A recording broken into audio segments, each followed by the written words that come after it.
Good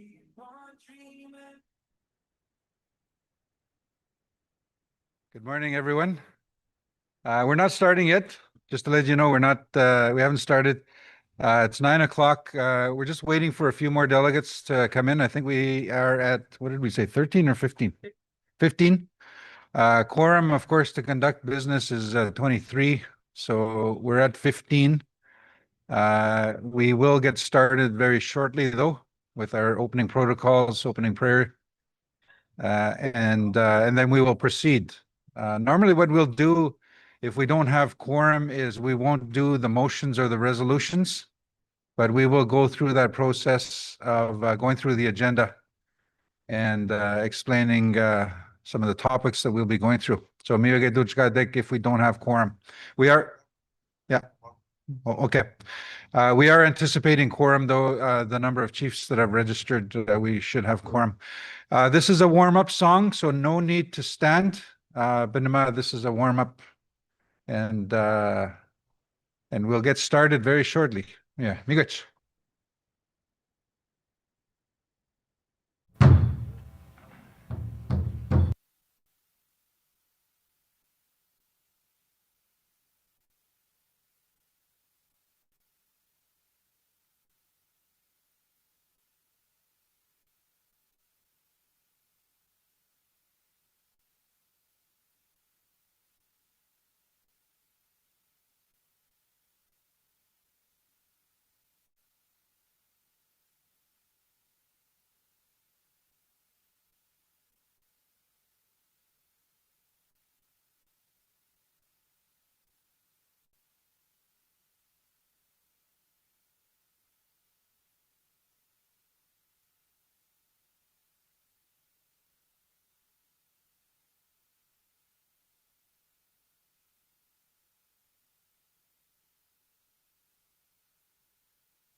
Good morning.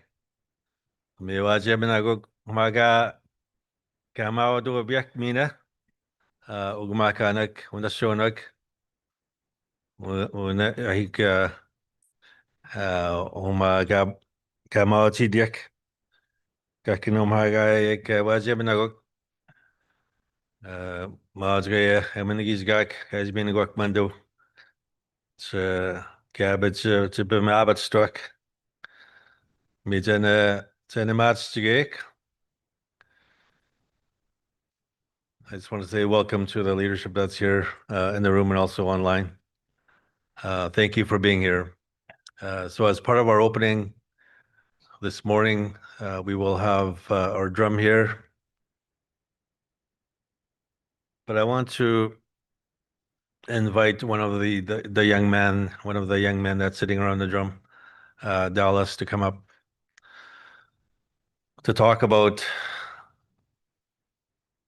what we want to do as part of the opening. Walking Bear, one of our friends and colleagues, one of our chiefs. Her son is in the hospital here in ICU, and they want to remember him in one of their songs to do a healing song.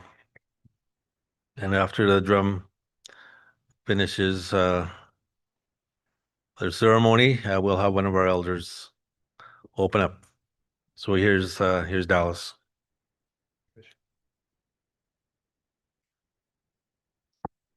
Bozo. Good morning, everyone.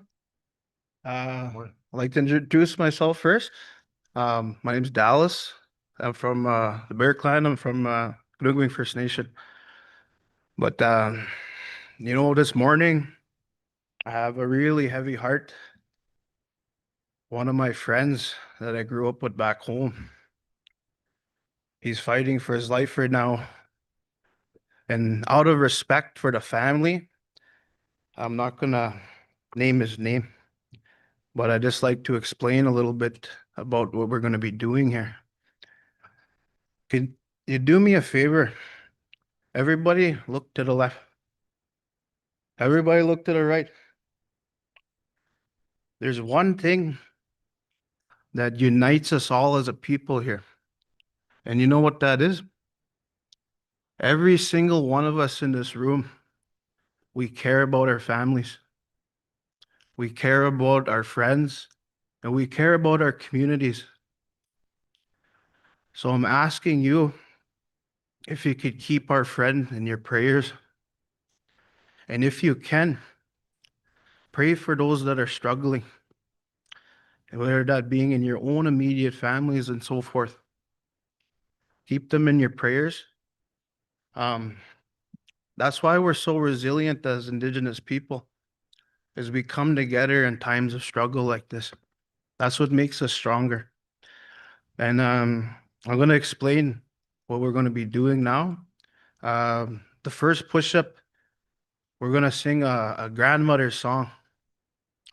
It's my most favorite song in the whole wide world. And it's just two words. Wokamisanan, Wejishanan. And what that means when it's translated, it's asking the grandmothers to help us.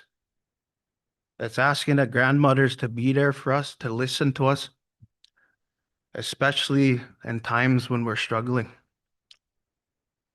So after we do that grandmother song, we're going to go into a healing song. And as we're singing, think about those, keep them in your mind, send them your prayers. I would like to say miigwech for listening to me, and we're going to start. Miigwech. Yep.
Miigwech, Walking Bear.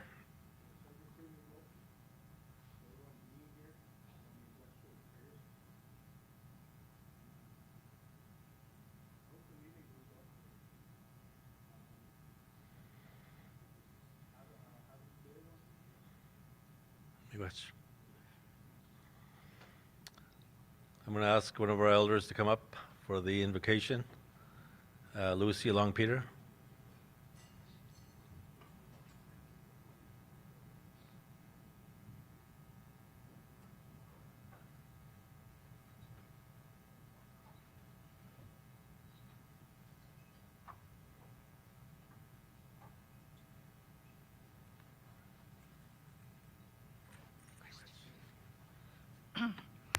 Wajik, Miswe, Miigwech. Miigwech to the drum group for the beautiful drum song for the grandmother's song. Also,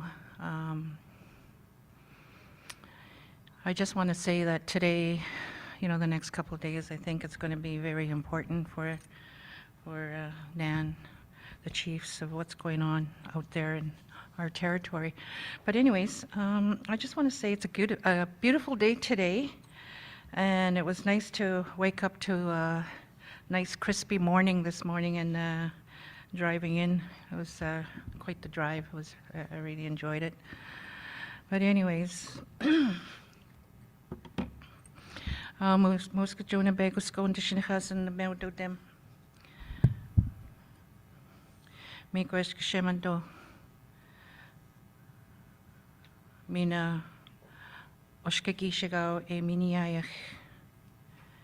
Egamaga Miigwech Natanesta Bematason e Miniayach Mina.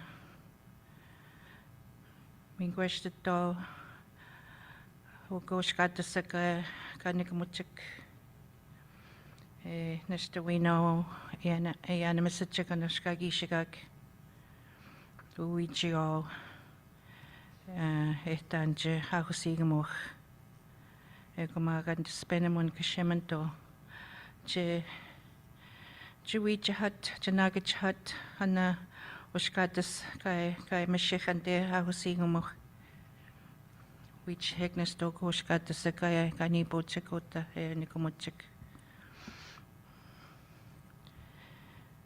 Egomanes Standard Don Kashemanto Nika Gojimitin Nagachig and Nagamiswe Gigi Shak Awashishak Ushkatasak Nigan Dekega Beche Muhtejik Egistianamach Bematasonanost We know Magamawich and Nige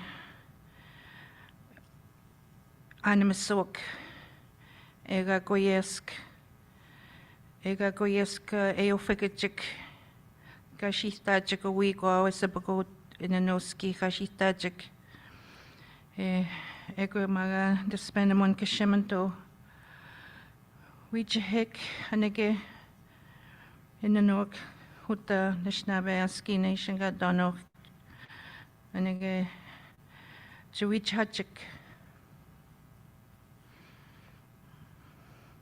Get the Magan Mogman and Ike Washaka Kawamakik. Ega Goyesk Ufagajik, Ega Goyesk Nagachechik, Ega Goyesk Memichasachik, Ega Maga Dispenable Munbogomisregina no Nestache, Ega Cheonicasiagan, Ega Bejanamasichik, Kaufagachik. Dispenamon Kino Okamaganak Kashi at be get the skimo Egache Egachonicasiak, Geguanosche, Jenipoig, Jeniganapuig. Kigwecham Kashemanto Chuichi Hig. Tashanenesta Emistigig than the Dehe Sheo, Emistigin. Mitchanayo at the Kitamagas na no Nishnagosok Mase Washishak. Ekumaga and the Spenamon Kino Otagaya Pieg. Kuyis Kuyis Giamieg. Kuyis Jitotameg. Kuyis Nesta Keguandante Dehe Nikan Dehe Yatishnagosachik. Anike Kartachika Petjana Messachik. Awashishak. Ushkatasak. Minkoes kashaman don de ton uta emam moyach eapieg egoshamaga dispenemon meswe hanushka gishagak Chimenopanek egomaga nesta che kanapawo kastagona uschimiek ketehik nesta Mao chikutante shikastenta gustante kishe et yemiek. Au shamanto tamagan naman mesway utagayapyak nagachhenan egomaganesta migwashteton migwasht. Au.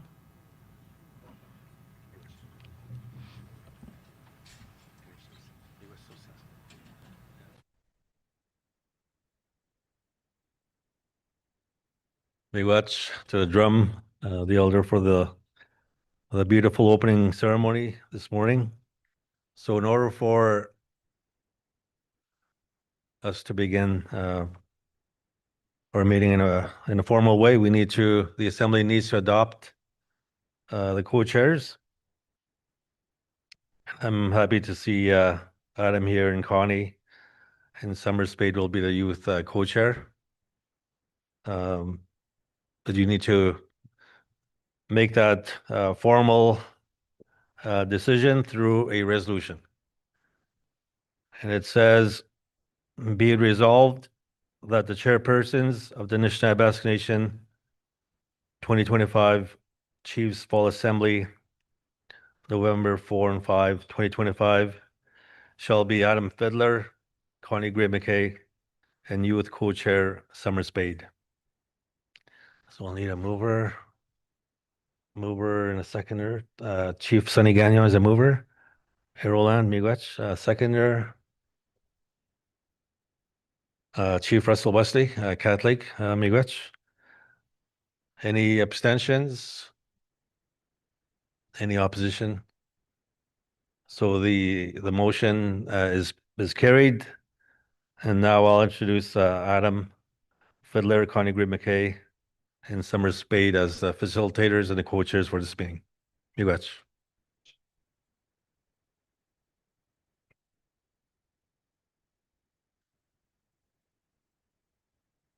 Oh, wow, shocking. Bonjour, Ogumama Ingen Digo, the Mendotem. My English name is Connie Gray McKay. I'm from Mishkigogmang. And quite honestly, I'm still recovering from the Blue Jays losing. It's 2 days now. But anyway, so I look forward to being here. And I just want to thank the drum and their song and for reminding us of the guys saying so the things that we're going through in our communities, to always remember to pray. Manido etago hewichdot. Manido is someone that's going to help us in all the things that we're going through in our communities. But I'm grateful for the opportunity to be here with you and to listen to your important dialogue and how you're going to continue to make those good decisions for our people. Miigwech kitanam.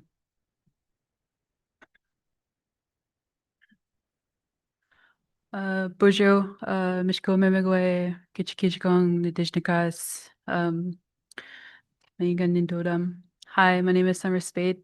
I am the youth co-chair for today and tomorrow. I was asked to co-chair by Nan, and I was also recommended by Tisha Duncan over there. She's all the way over there. She's waving. I am from Deer Lake First Nation and Mishkigogama First Nation, and I am very honored to be here today. I hope for good discussions today.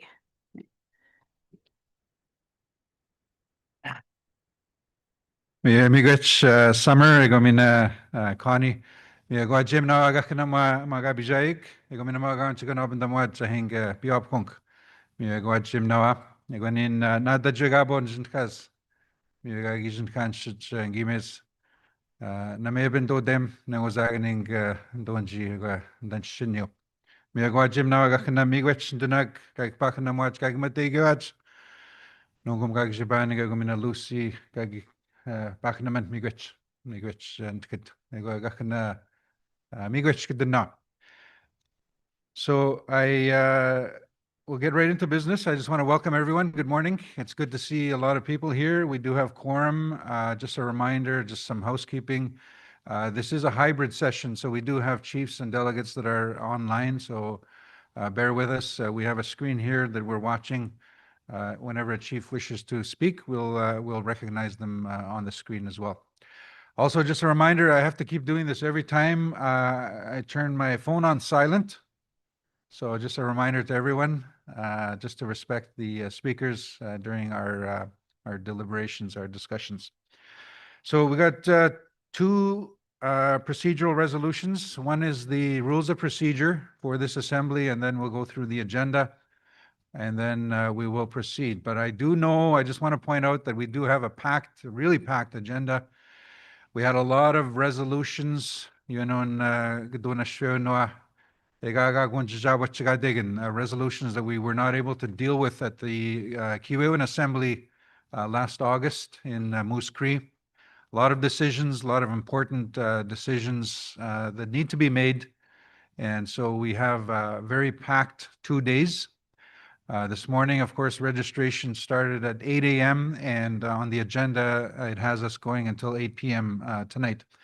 We will have meals. We'll have lunch provided here. Of course, we had breakfast. We'll have lunch at lunchtime, and then we'll have supper served, short break to grab our meals, and then we'll continue on with our agenda. So again, a packed 2 days, and look forward to our discussions. So in your packages in the booklet that you would have got this morning is the rules of procedure. Nothing's changed since the rules in August. So it's the same rules from last August. I won't go through it all, but again, the quorum requirement in there is 23, just to let you know. Otherwise, same rules. So I need a mover and a seconder to accept the rules of procedure. So can I ask for a mover, please? Grand Chief Friday, proxy for, I can't remember which First Nation? Chapleau Cree? Okay, miigwech. Seconder? Seconder to adopt the rules of procedure. I have a seconder. Chief Rick Allen, miigwech. So we have a mover and seconder, so I'll have the resolution up on the screen. It says, be it resolved that the rules and procedures are adopted for the purposes of the 2025 Nishnawbe Aski Nation Chiefs Fall Assembly, November 4 and 5, 2025. Any opposition? Opposition? Opposition? None? Abstentions? Any abstentions? Last call? Nothing online either? Okay, so with that, resolution is carried. We'll follow those rules, and that'll be up to us to follow. A couple of things. I always have a lot of respect for our youth co-chairs who join us. I mean, Connie and I usually we're in the routine. We're able to do it. Our youth co-chairs sort of jump in, and we do our best to help guide them and go through the processes. But there's a couple of things that I know happens. One is there's a time requirement. I know chiefs really want us to follow the agenda because we have so much business to deal with and we need to get to all of the agenda items. But at the same time, we don't like to cut people off on certain topics. So if we have an hour allocated for a certain item, a certain discussion, it's very important.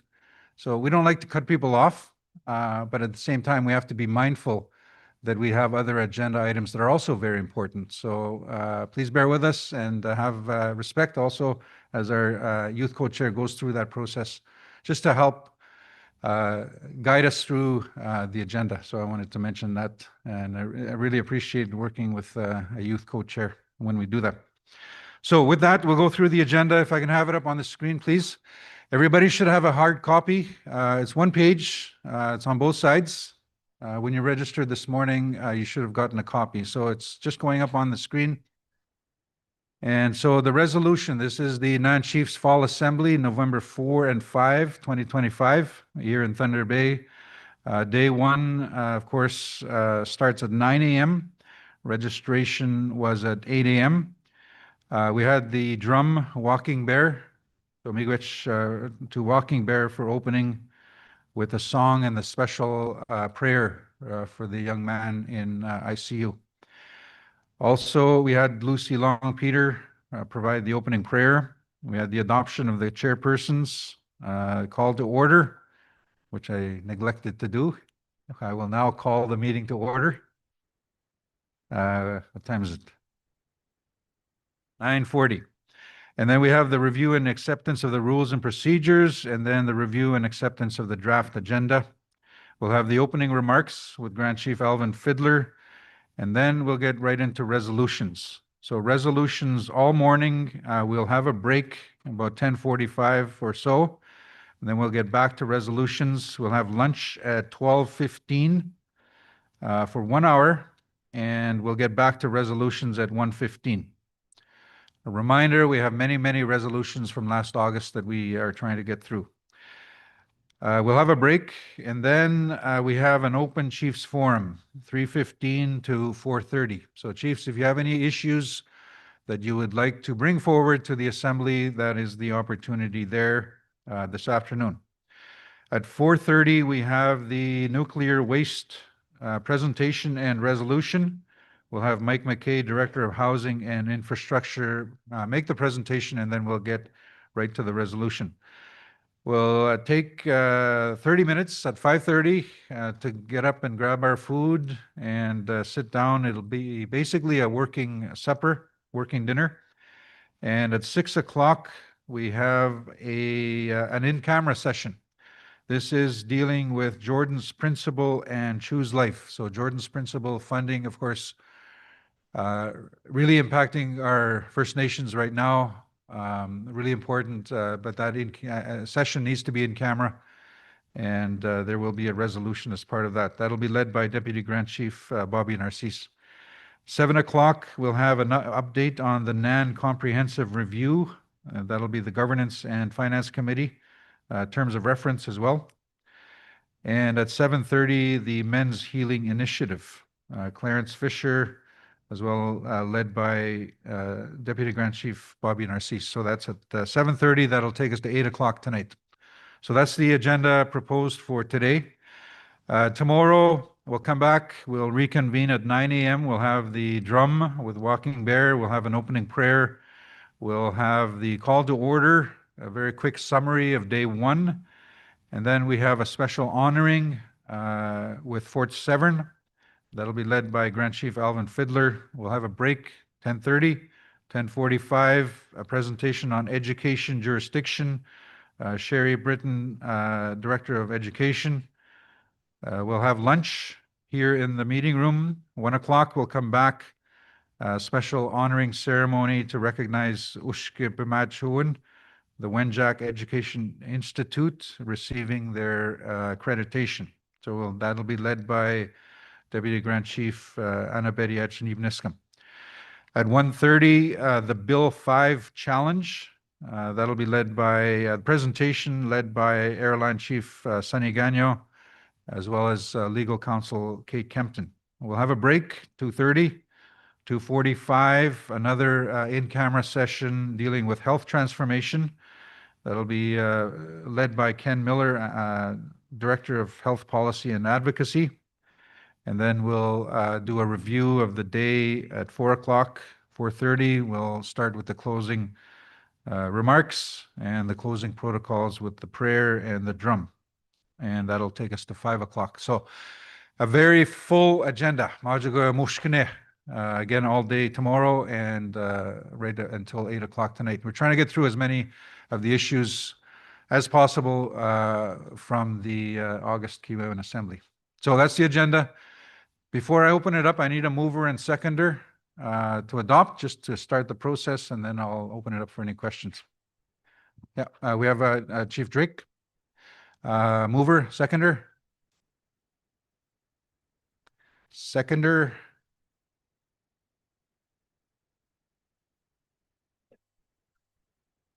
I saw 3 hands go up.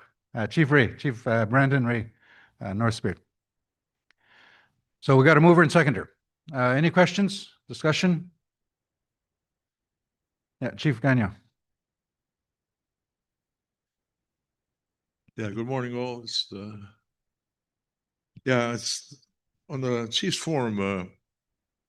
I kind of like to see that done after all the presentations are done, because there are going to be questions asked and also issues that are going to come up from other chiefs on issues that we'll be discussing. So I like to see that moved to where we are looking at day in review, because we're kind of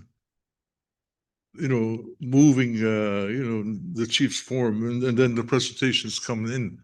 So there could be some questions that need to be asked, or some clarifications from the presenters. So if it's okay with the mover and seconder, if we can move the Chiefs Forum to tomorrow at maybe at the end of the day. So At 4 o'clock. Yeah. Okay, so the recommendation on the floor from Chief Gagnon is move the Chiefs Forum to 4 o'clock tomorrow. Just some things to consider. Again, this is your decision. Some things to consider.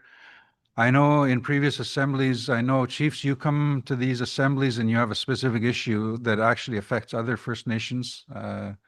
And a lot of times what happens is we don't get to it.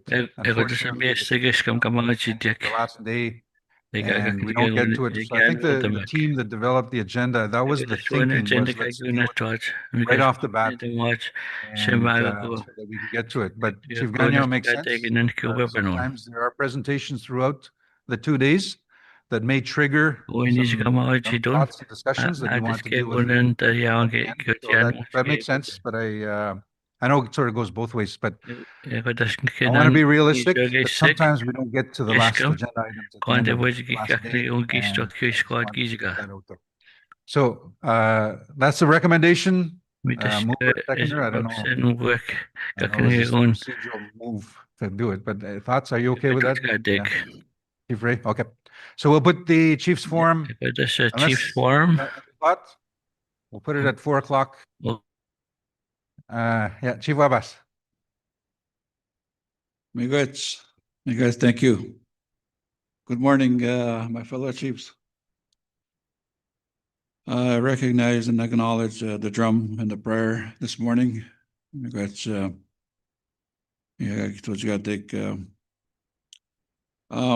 one of my band member is in the hospital right now in a critical condition. His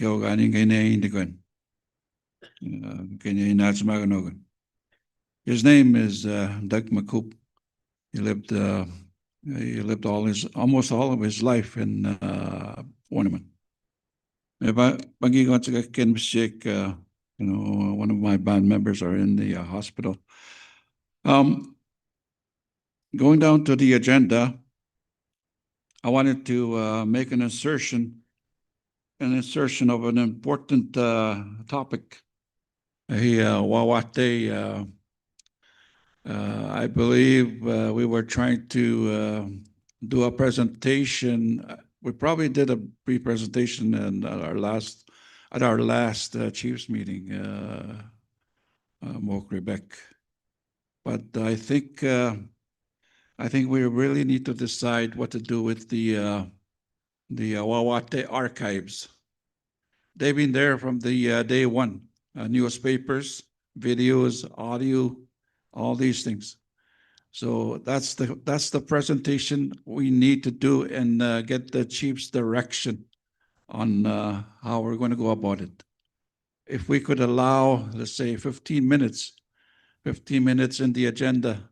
And that should be sufficient to kind of just, hear what's happening with these, with the archive. And we really want to save them. There will be a presentation if it's allowed in the agenda from Matthew Angies.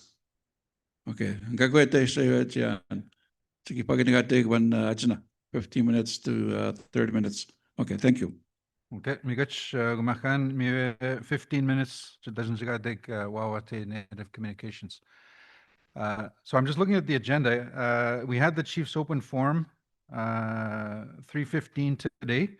What I'm going to propose based on that is that everything else on the agenda is moved up. So I'm hoping that everyone else this afternoon into this evening will move everybody up by, looks like 45 minutes. So we're going to have to get a new agenda printed off just so that everybody has a copy. So we're removing the Open Chiefs Forum at 3:15. Let's move everything up. And then after the Men's Healing Initiative, which is supposed to be at 7:30, then we'll have 15 minutes for Wawate.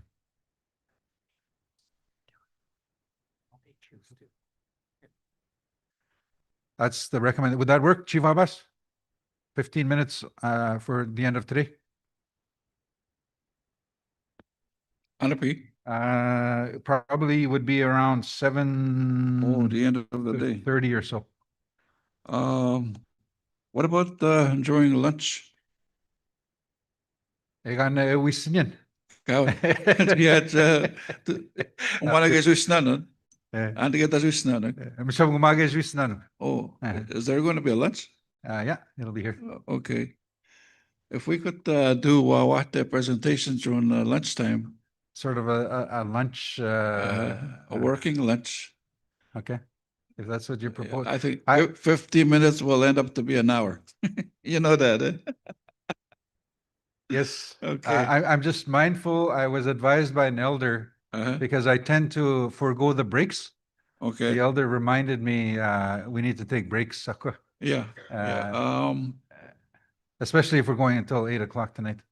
Yeah. So, okay, here's another thought. When we had the Chiefs Open Forum at 3:15, if we put it in there, 15 minutes, Okay. okay, and then everything else after that will be moved up. That works? Okay. Mover and seconder, are you okay with that? Chief Drake, Chief Ray, okay, Chief Allen? Morning.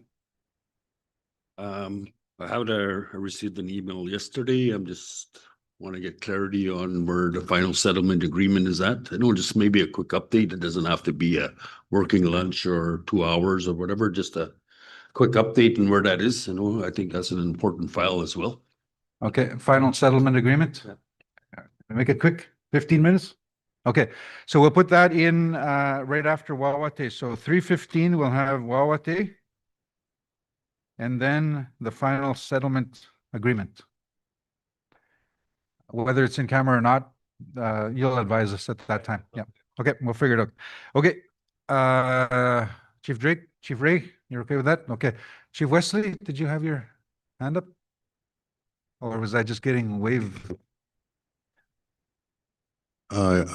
We need 15 minutes to talk about the Jays loss. No, Archie covered it all, so thank you. Okay. Connie already talked about it. She didn't sleep that night at all. Okay, anything else? Nothing else? Okay, so resolution is up on the screen. So it would be as amended. Be it resolved that the Nishnawbe Aski Nation Chiefs and Assembly, Chiefs and Assembly hereby accept the agenda as amended for the 2025 Nan Chiefs Fall Assembly, November 4 and 5, 2025. So it's moved and seconded. Any opposition? Opposition on the floor or in the virtual? Last call, none. Abstentions? Abstentions? Last call, any abstentions? None? Okay, so resolution is carried 25. with this agenda, and bear with us. We really, we're a little bit behind already, but we're going to try and follow. the agenda. Turn it over to Connie. for Yeah, we the next, system agenda item. Connie, we know kanya ano mo tangi kunin. Ganui tanke kuna kanya muchkade. Connie Gray McKay. Miigwech Chatham. So at this time, I'd Miigwech like to call Chatham, upon Miigwech- Grand Chief Alvin Fiddler to do his Nga kano na opening. Alvin Fiddler. Winjini gan kakitach. When kakchok makanoch. Chupakide. Do not touch the mic. Yeah, Yeah. do not touch the mic. Amigos. Good morning, good now, Mina. Makanak. Umaga gingawa na big Mina kanat to make uh,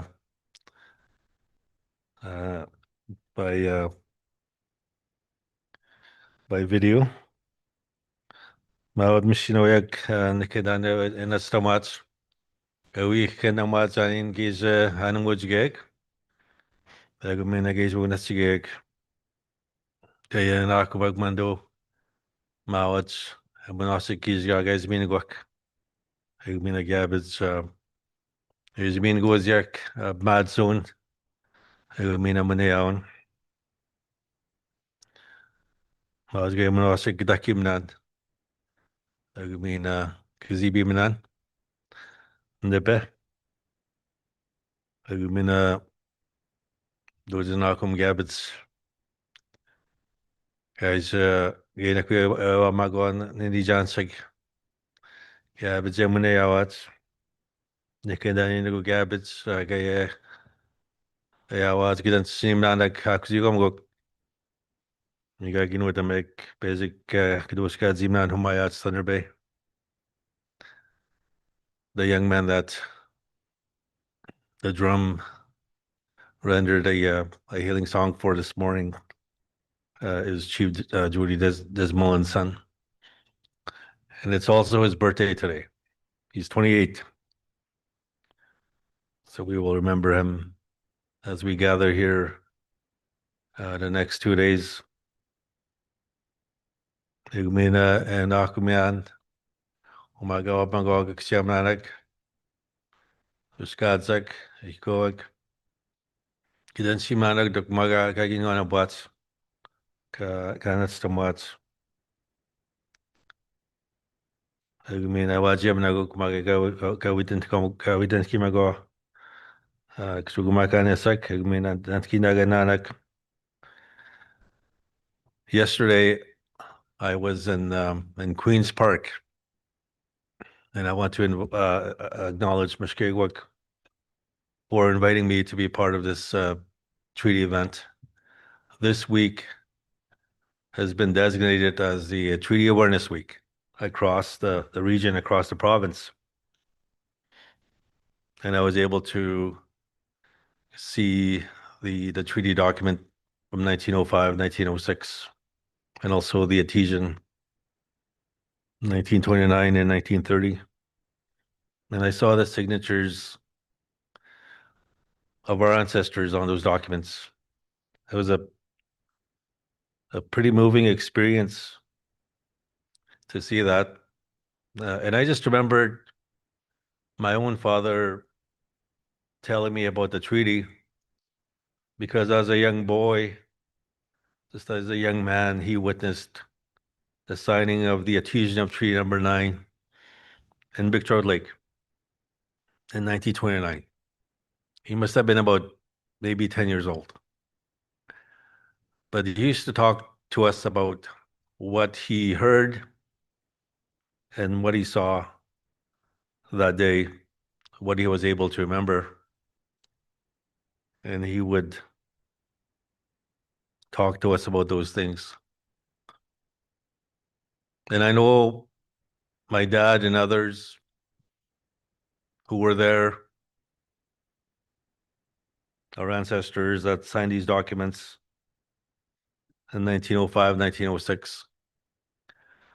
And again in 1929, 1930,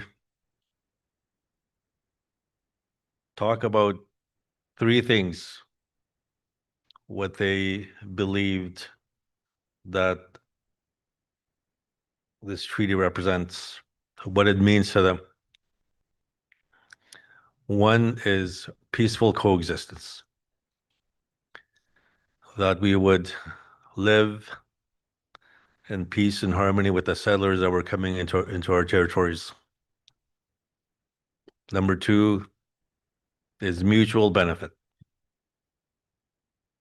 That everyone, including ourselves, would benefit from that treaty relationship. And number three is prosperity. That through this treaty relationship, our people, our communities would become prosperous. But when I was in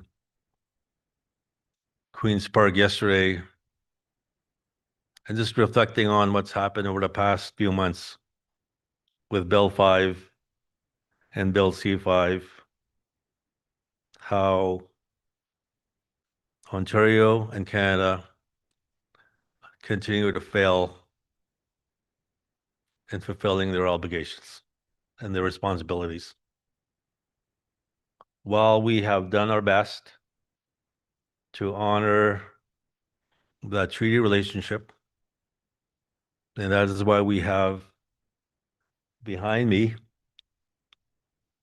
the Ontario flag and the Canada flag to signify that treaty relationship. I don't think we can say the same for Ontario and Canada. Just looking back on what's happened, even these last 4 months or 5 months,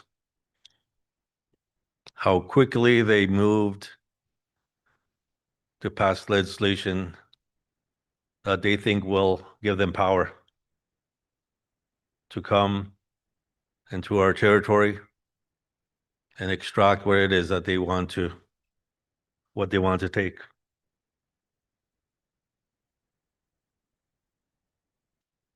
And you can say in that relationship that we have right now with Ontario and Canada, that there is no trust, there is no respect.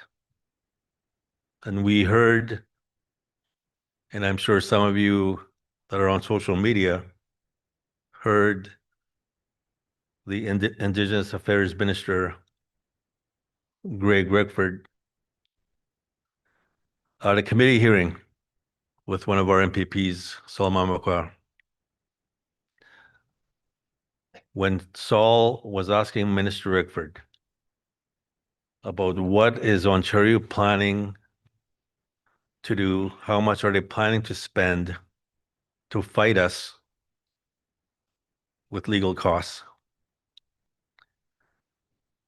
What is their estimate for the upcoming year? Mr. Rickford was condescending. He was trying to talk down to MPP Solomon. It was so obvious where he's coming from, that he thinks he has all the power, that he has the authority to do whatever it is that he wants to do, to talk to us in ways that you might even say racist, because that's what it is. And so I just want to give a shout out to our MPP Saul to keep up the fight at Queen's Park. We also, at your direction, asked us to write a letter to Ontario and Canada asking for the Premier and the Prime Minister to come and sit with you to have this very important dialogue. This was in September. While we have not heard from the Prime Minister's office, we did hear from Premier Doug Ford yesterday from his office saying that he will not be able to attend a meeting that we are proposing to have in early January, but he wants to send Minister Rickford to that proposed meeting that we want to have, along with some other minister. And so that will need to be part of our discussion. How do we want to engage with Ontario and with Canada? And just on the federal side, today is budget day. This is when they will present their budget for the upcoming year. And when I was in Ottawa a week and a half ago to follow up on the issues that you had raised with us with the national or with the declaration of emergency on public safety, we were told by minister after minister, deputy minister after deputy minister that we met that week to wait for budget day to happen, which is today. But we were also told that there would be cuts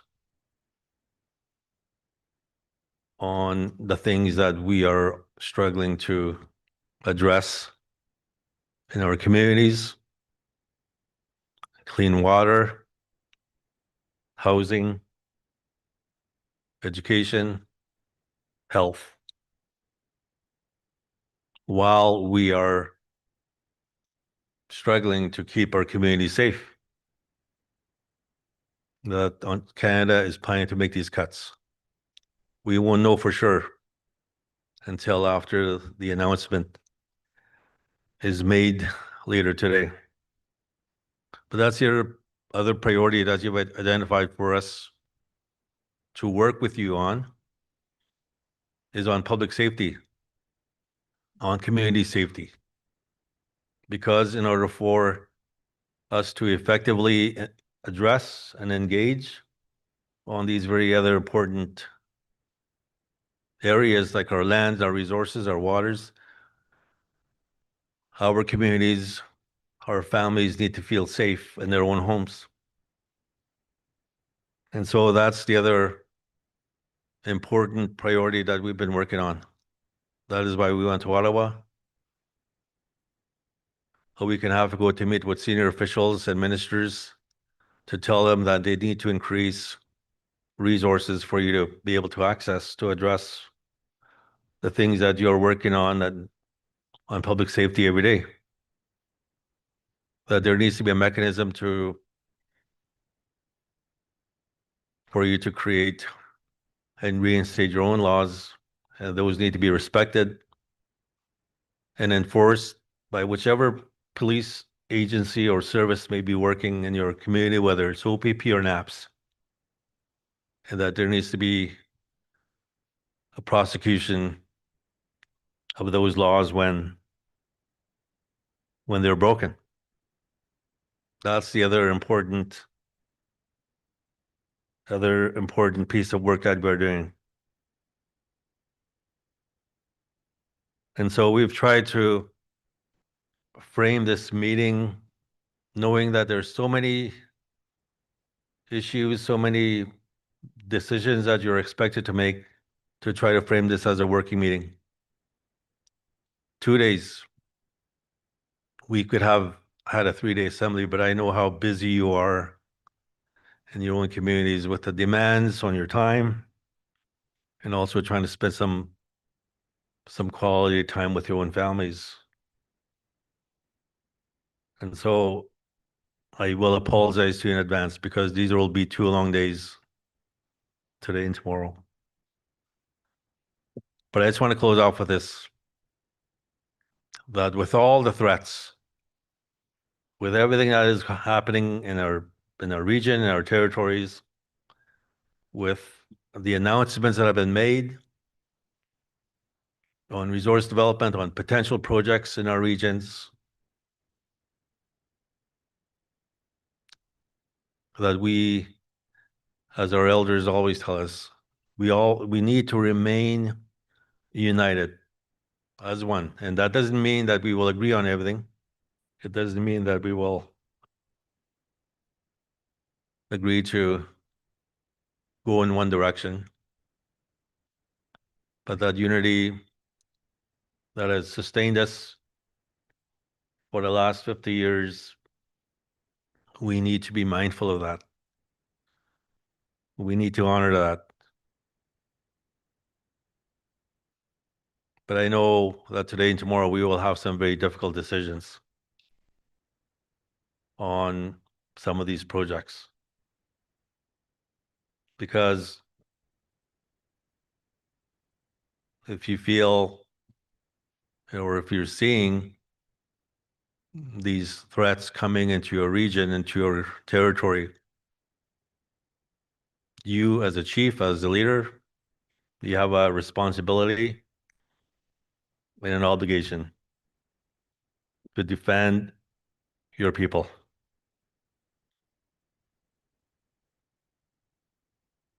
And so these are some of the things that we'll be talking about today and tomorrow.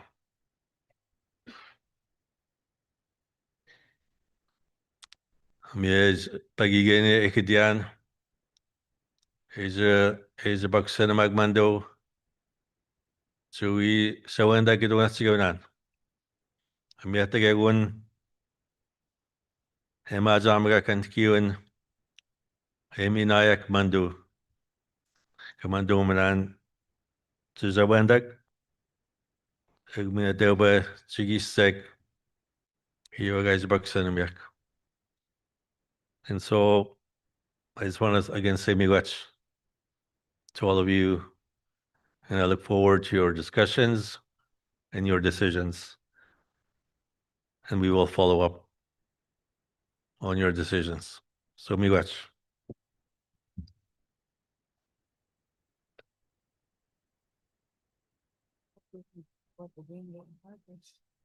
They lost. Thank you, Grand Chief. I was expecting him to say something about the Green Bay Packers, but apparently they lost. Miigwech, Gaga Gittin, setting the tone for the meeting and the important issues that you all have to deliberate on and come together on. So with that, Miigwech, Miigwech Gittin, and for all the hard work and the endless hours that you do traveling for the communities. So with that, I'll call up Adam. Miigwech, Connie, Miigwech, Grand Chief. So we'll get right into the resolutions.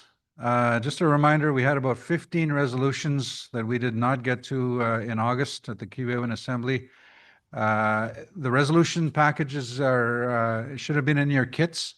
So basically, we're going to go through the same order that are in your kits, but I'll take the resolution team's lead. We'll get them up on the screen. Also, just a reminder on a couple of things. So chiefs, I recognize most of you, chiefs and delegates. Sometimes we don't know everyone, but especially for our youth co-chair. So just for formality, if you are moving or seconding, we'll get you to state your name and your First Nation. Also for the note takers, just for record keeping, we'll go through that. Chief Archie Wabas, One Mile Lake First Nation. I don't have the resolutions with me here. Okay, we can have get some copy. We can have the resolution package. Yeah. Brought over to Chief I don't have that. Wabas. Going to get one desk. Okay. When you walked in. Okay. So we'll make sure we get the resolution package. Anybody else not have? Oh, okay. I thought everybody had a copy. Nini's yoke. So do we have hard copies or they are being printed? Okay, they are being printed as we go. So my apologies. I thought everybody had a hard copy. But what we will do is, I believe they were emailed as part of the packages. You should have them in your emails, but I will go through the resolution up on the screen. Yeah, Chief Wesley.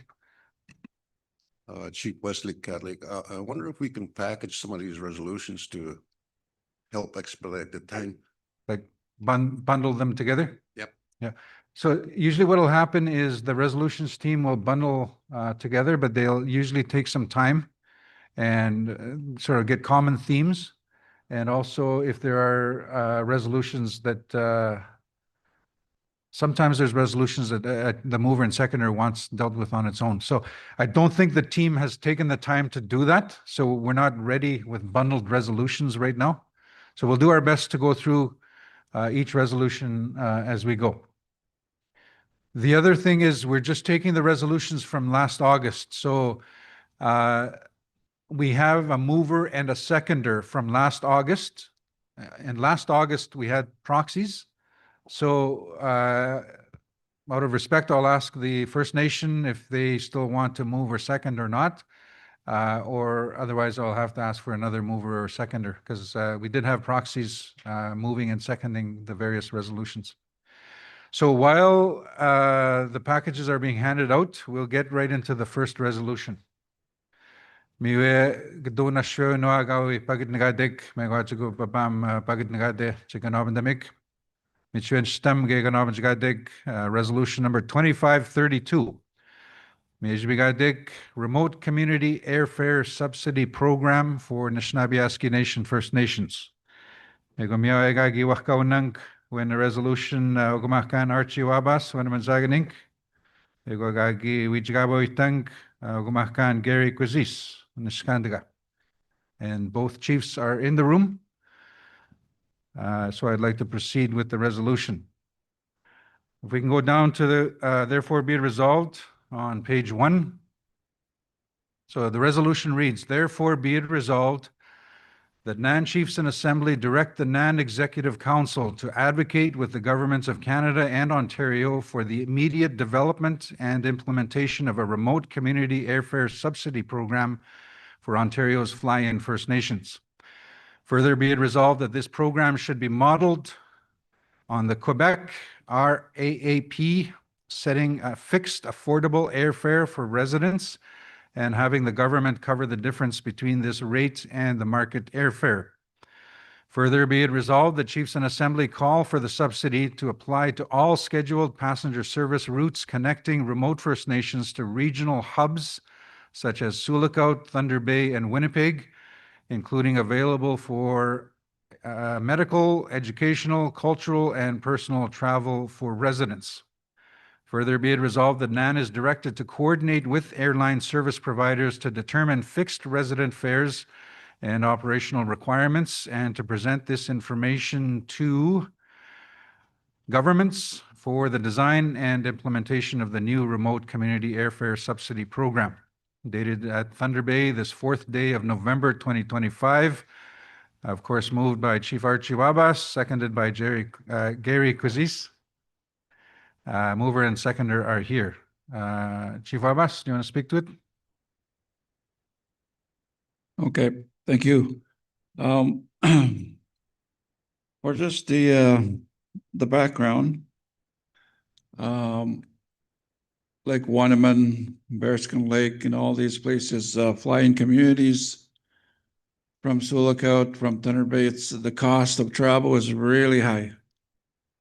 You know, the airlines that operate, they're charging the rates based on you know, the makeup of operating an airline and charging some additional fees to it, and that's why the airfares are so high.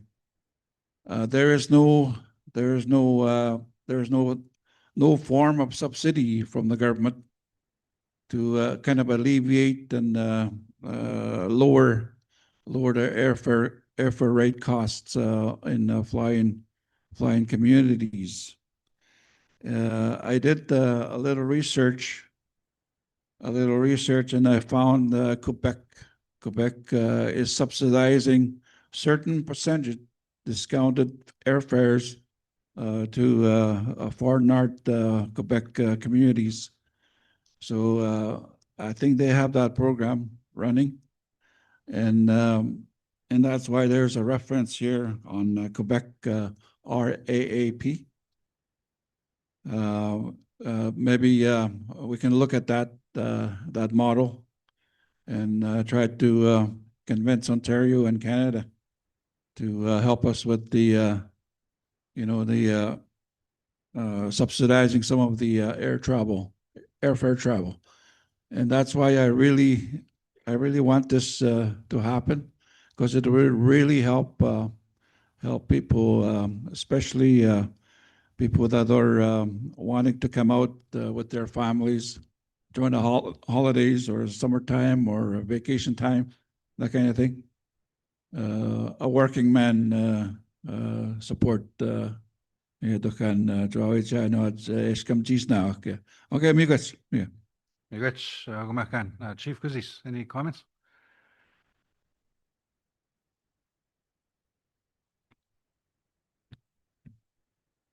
Okay, bonjour. Miigwech ha matagan, magi matagan and chikwe michigan, miigwech. Kakanish boro nemo gagje bag. Miigwech the nandan dinima egi pijan. So I'd just like to acknowledge the drum and the elder, all the chiefs that are sitting here and the observers. I just want to make a comment on the subsidy of the airfare. As we all know, we have a high cost. We're living on a high cost of living, and it's very challenging. Where there's no cost reduced to First Nations on anything, even the goods,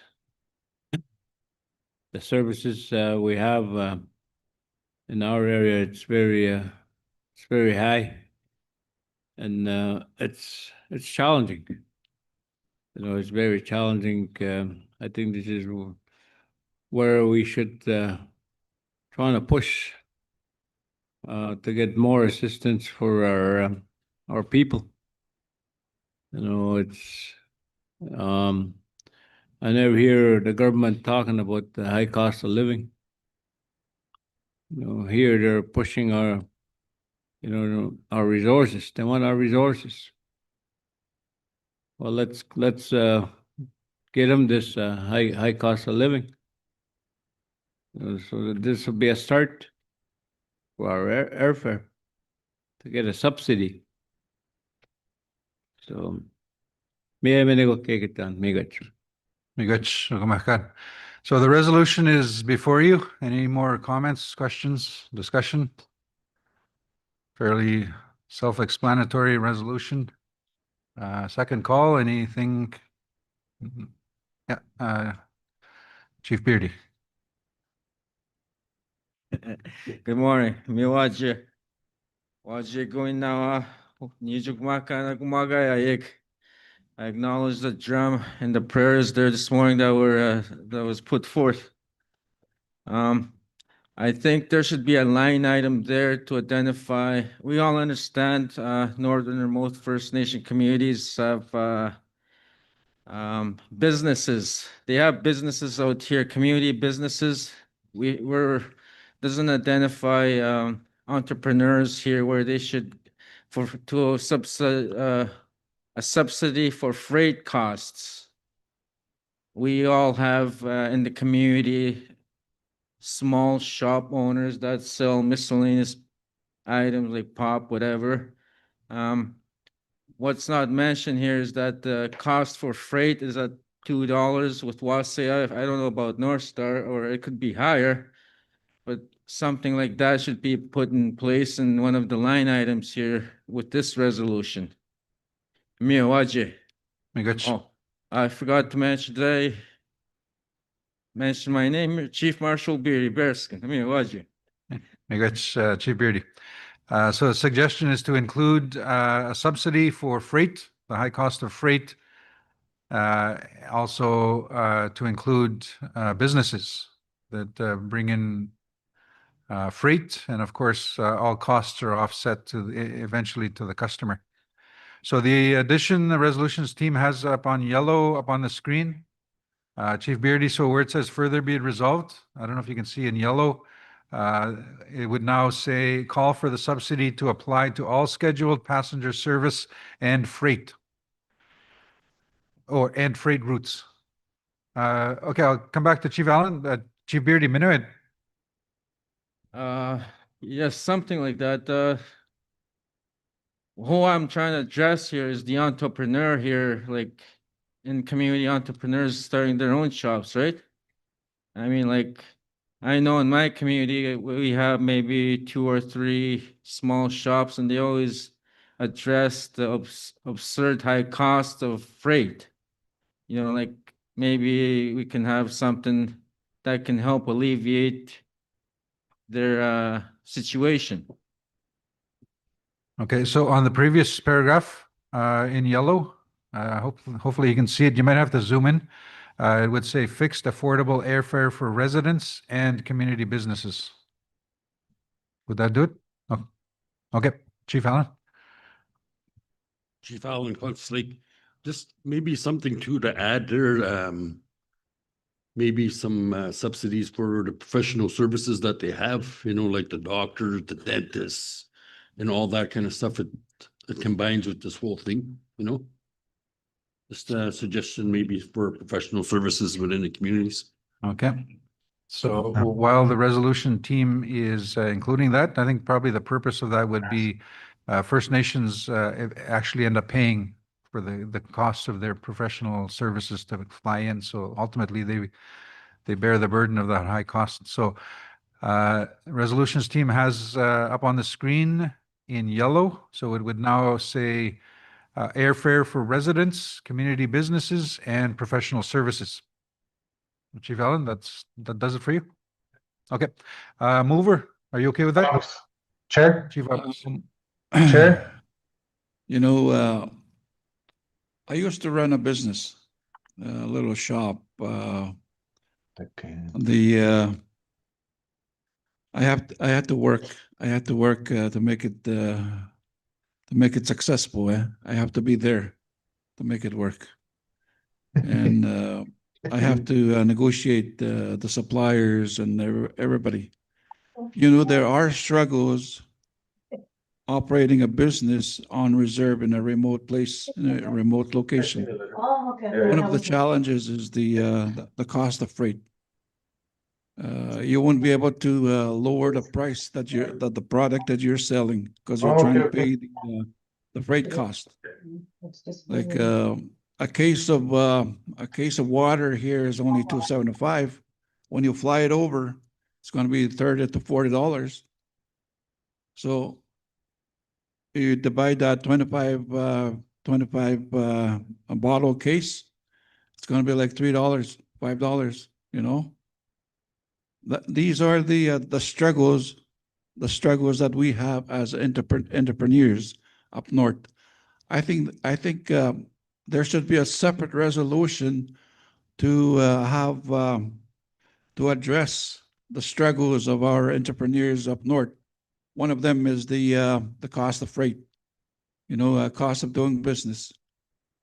In what way, how can the government or can there be a program to support and encourage youth and whoever wants to start a business? You know, I think it would be good to have a separate resolution dealing with encouraging entrepreneurs and supporting entrepreneurs, especially youth, to start their own businesses. One of them is the cost of freight. Yeah. Anyway, I will accept to include that here. I'm going to go again, like the services contractors that come in. First Nation end up paying those costs anyways from the funding that we get. You know, it's just the flow through. We get the subsidies to pay and hire the contractor, and contractor says this is how much the freight or the fare was, and it's a flow through. You know, that's okay.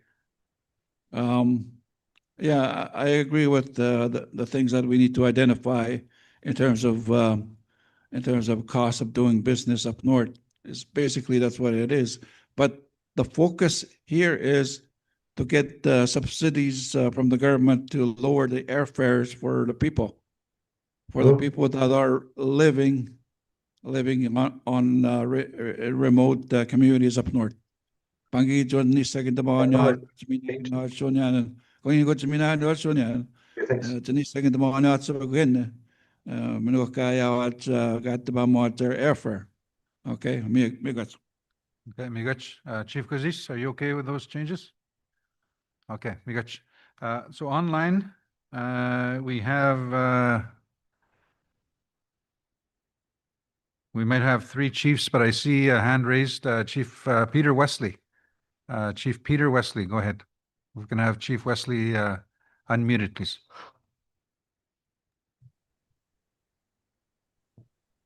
Good morning, everyone.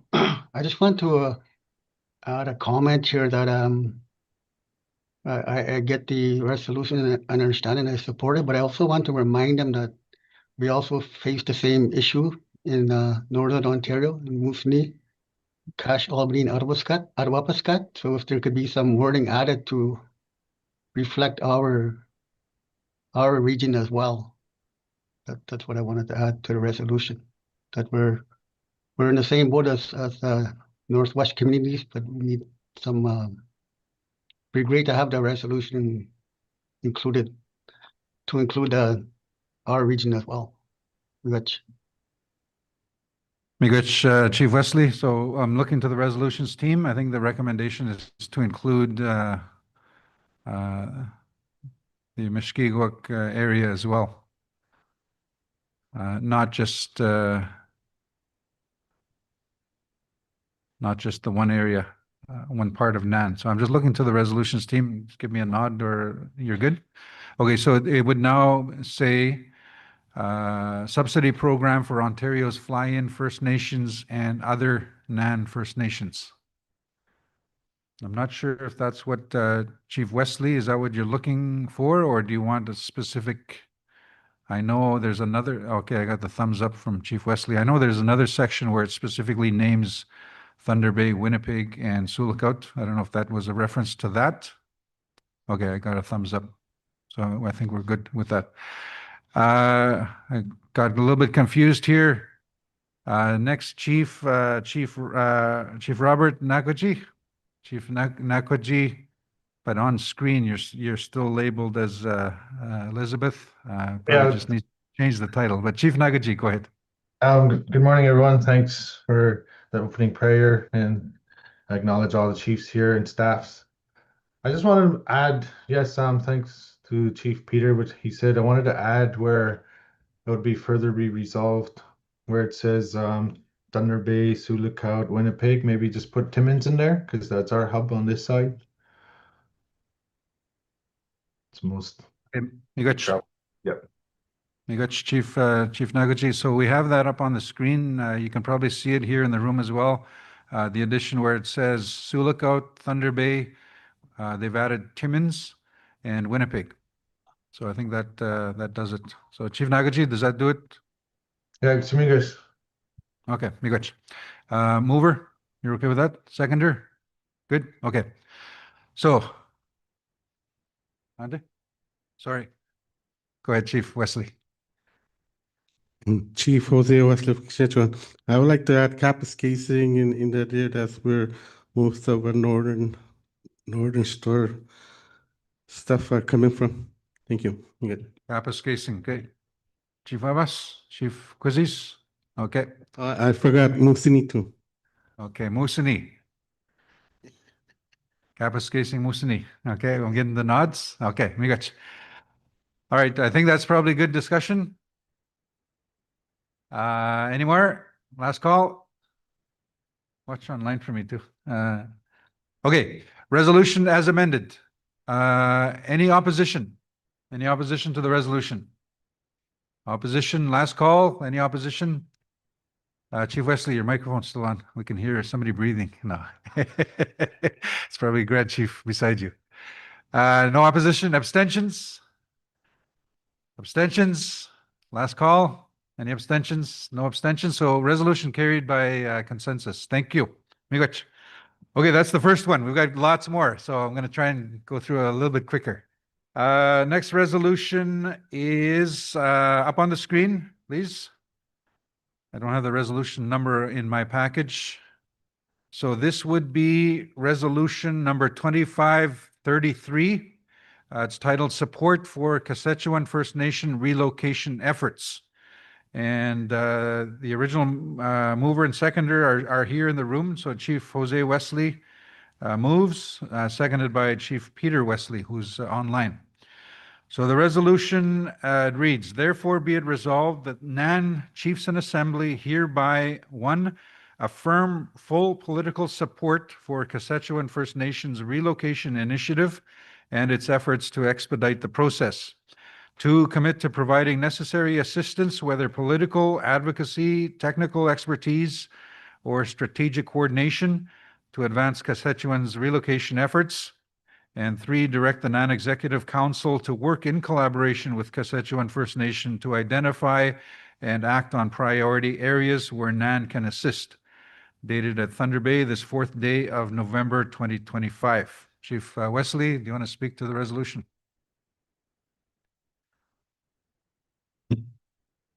Wachek, migo chukmakan, kutake taik, nas kumagaji danigaki, matesi kitege, kikship, chikistela mark, and the meat with takigus machabuchi, mutatatigi, michashaki, gumina, kaku taskani seteke.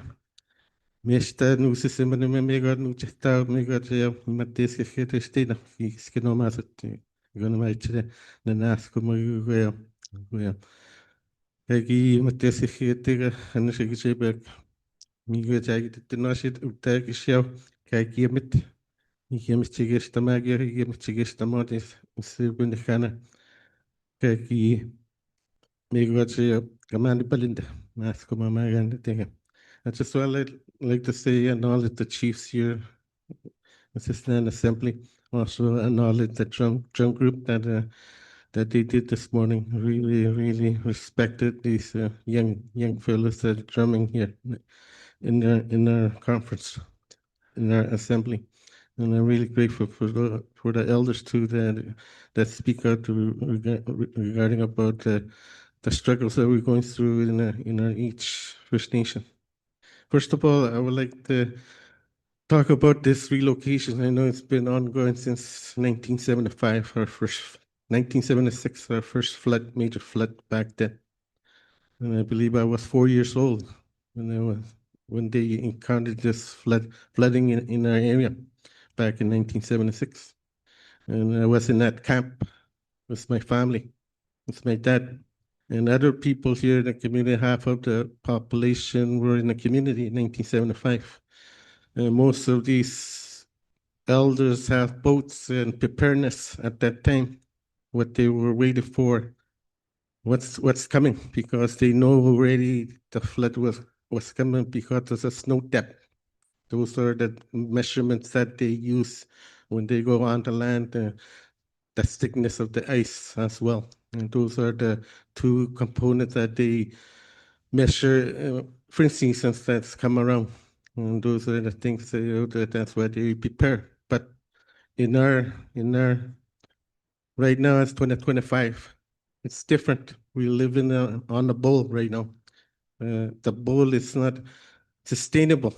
And the engineers call this intolerable take, because there's 3 sections they might have in piping, sleepage, overflowing when there's a major floods happen again in the future. And so far we are close three major floods that happened in Kashechewan, in the Albany River. And 3 major floods almost overtop our bowl system, our berm system. I don't call this dike. This dike is not was built dam safety standard at that time. I call it as a berm or a bowl in my community. I would like to acknowledge Chief Leo Friday was the person who started this process to start talking to the government about relocation.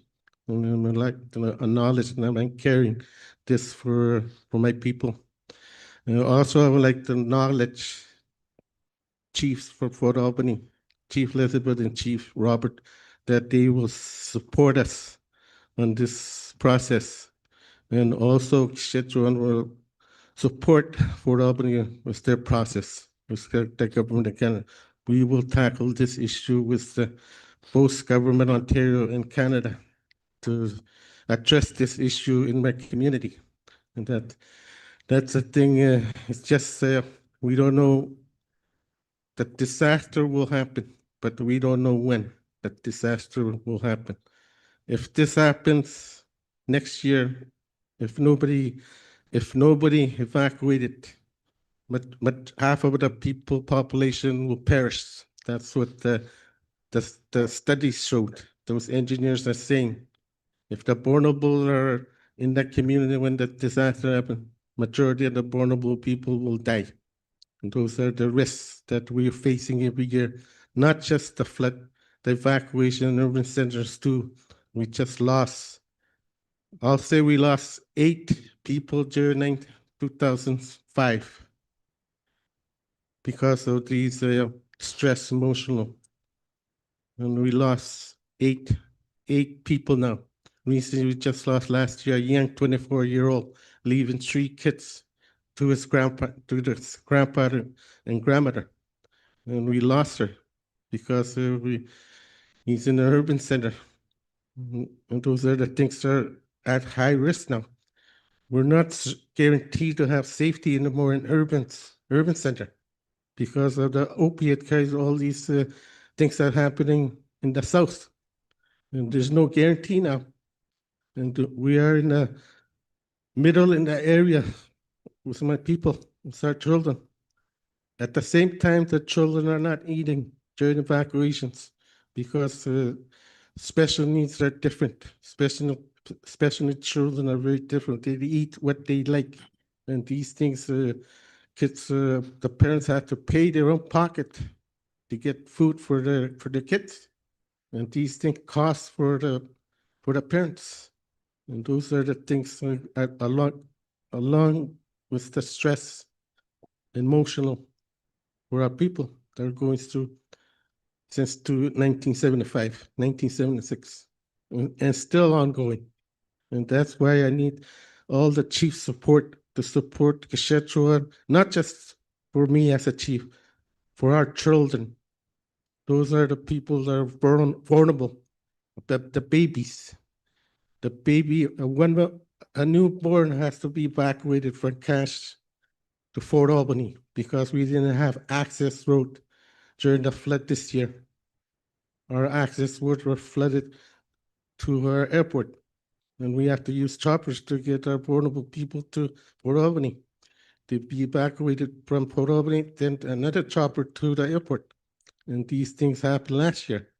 It's a really distress for my people, emotional, that goes through these evacuations, this flood season every year that we have to go through. And that's why I'm putting this table to this resolution. Like I said, I would like to thank Chief for Fort Albany, Chief Elizabeth and Chief Robert Nagati for supporting me. We will work together, and I'm hoping that this resolution will pass in this table to support our children and our future. Thank you, Migach. Miguch, Chief Wesley, the mover of the resolution. So I'm going to go online virtually. The seconder, Chief Peter Wesley. Chief Peter Wesley, it's not required, but if you wish to speak to the resolution.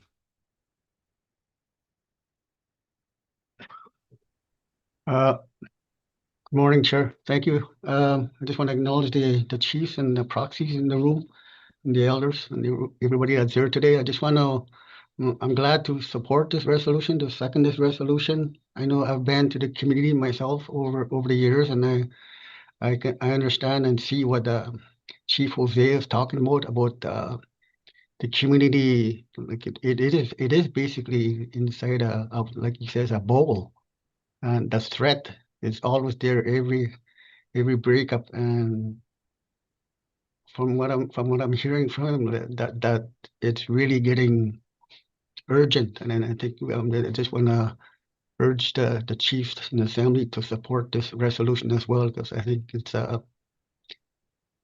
getting to the point where it's not a matter of if, it's a matter of when. And it's really urgent. And I also want to just mention that I do have family there as well. I've go up there occasionally to visit them, and I've I've seen the I've seen the I've seen the community itself, so I'm aware of what Chief Wesley from Saskatchewan is talking about, and I asked Chiefs in the Assembly to support this resolution. Miigwech. Miigwech, Chief Peter Wesley. So the floor is open. Any comments, questions, discussion on the resolution before you? Second call, any comments? I don't see anything online either. Any comments, questions? So if not, I'm going to call for question. Any opposition to the resolution before you? Any opposition? I see none. Opposition? None. Last call? None.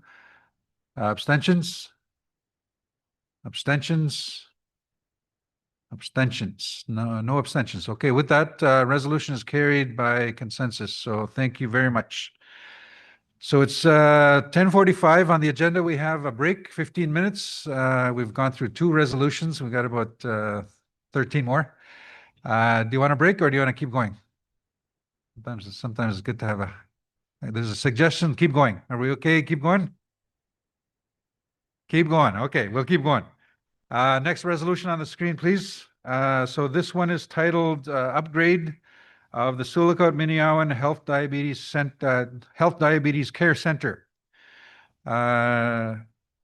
So this was originally moved by proxy Mike Morse, Wawagabiwan First Nation. So we don't have Mike as proxy. So Chief Beardy is here.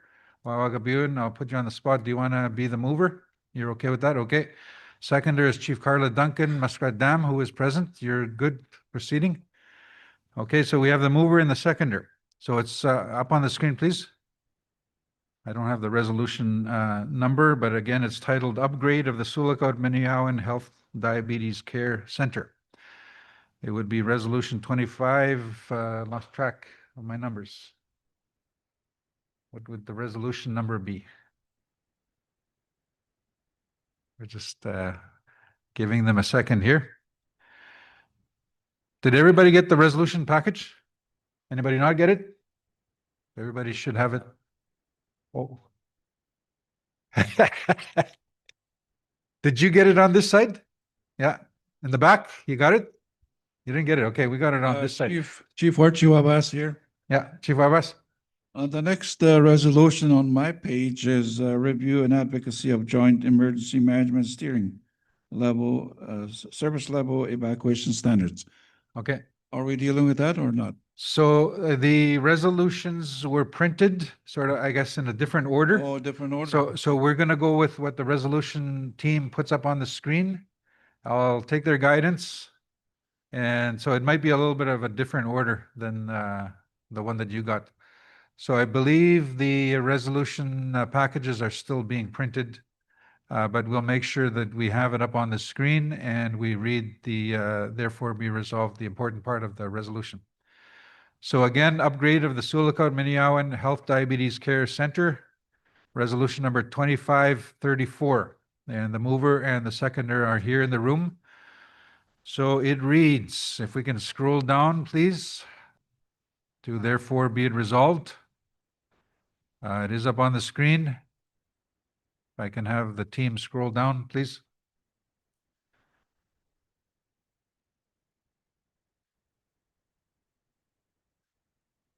There we go. So it reads, therefore be it resolved that NAN Chiefs and Assembly direct the NAN Executive Council to work directly with Miniawan to reinstate, and I see something up on the screen, to reinstate the Diabetes Center to its full complement by 2026.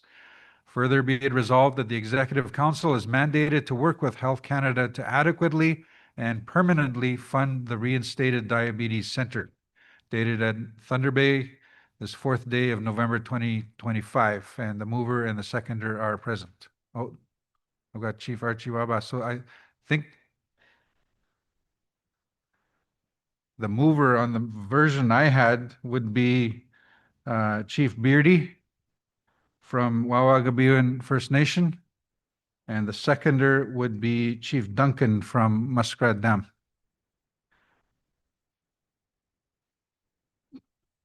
Based on the original mover and seconder last August. So it would be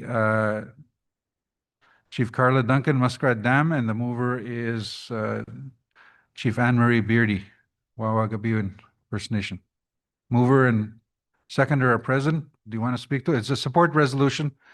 Do you want to speak to it, Chief Beardy? You're good? Chief Duncan? Hi, good morning. Chief Carla Muscatine. I thank you to Mike for reaching out to me to support this resolution. I supported my late mother through this whole process and for a chief and a community member, worker in my community, I believe in prevention and public health, and I've worked and had lots of meetings the past year with SLIFNA, IFNA, Indigenous Service Canada nurses. So this is very important. So I'm not familiar with what Miniawan had at their hospital before, but I had community members that were living with diabetes for many years and they didn't even know how to manage their diabetes. So I think, before anything else happens to them or worsens their condition, any education and public health for us, for the person living with diabetes and the family living with to support this person is important. So that's why I'm supporting this. Thank you. Which Chief Duncan, floor is open. Any comments, questions? Chief Wesley.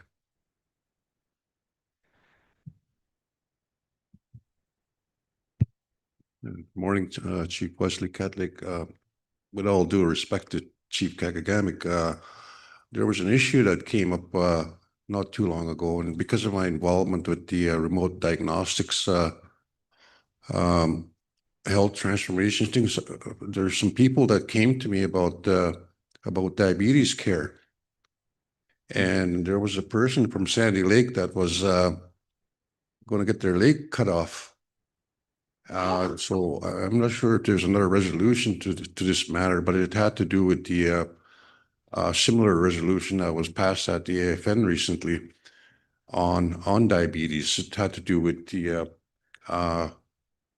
I'm not an expert at health. You'll have to bear with me. So somebody might want to jump in and help with this thing. But when you're talking about the service here, there's the complete issue with doctors' inability to really focus on diabetes care. The option seems to be just cutting off limbs without looking at alternatives. There is a clinic that opened here in Thunder Bay that uses hyperbaric chambers to treat diabetes. Connie was working on the issue, and I neglected to call her back for a report. Well, I should have done that, but I failed to do that. But that's something that we need to look at. I don't know if this would require another resolution or amending this to account for that issue about the poor services that doctors have. And the other issue is there's a medication that's part of the hyperbaric chamber experience that's not approved by not insured.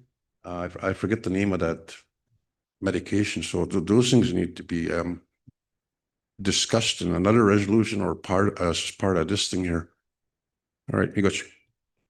Good, Chief Wesley. So I guess the question is there another resolution dealing with that specific matter you're talking about and the implications?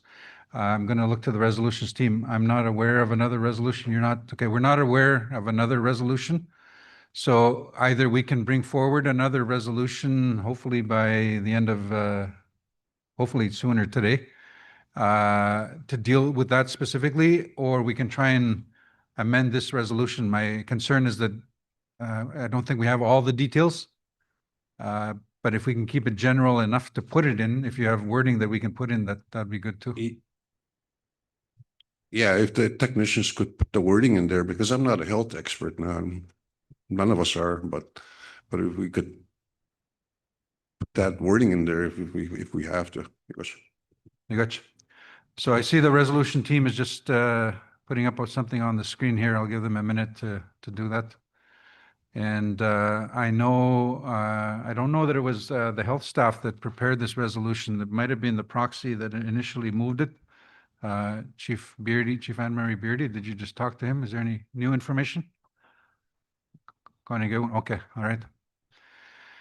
So the resolution team is just putting something up on the screen, and then I'll read it. Chief Wesley will put it in yellow to see if that captures what you're referring to. Again, there was a specific reference to an individual. Generally, we try not to reference individuals, but get the point. Yeah. Okay, so if I can get the team, they're putting it in yellow. If we can zoom in a little bit as well. So it would say, finally be it resolved that the Executive Council is mandated to work with Health Canada to introduce and establish modern alternative treatments for diabetes.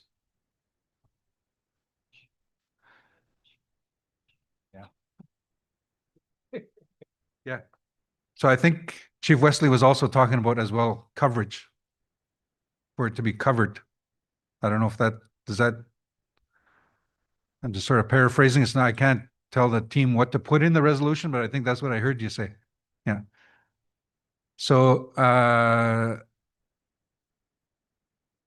think Chief Wesley was also talking about coverage of specific medication that is not currently covered.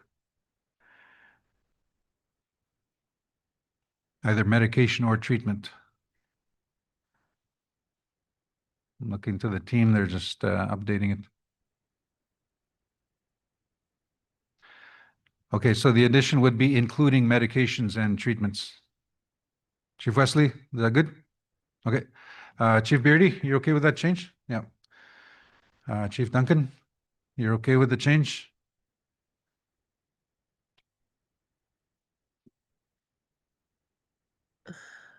Not to that change, but I don't know where to add it, but I had to move out. I was in my 20s and I had to move out to support my late mother. And, you know, especially a language barrier.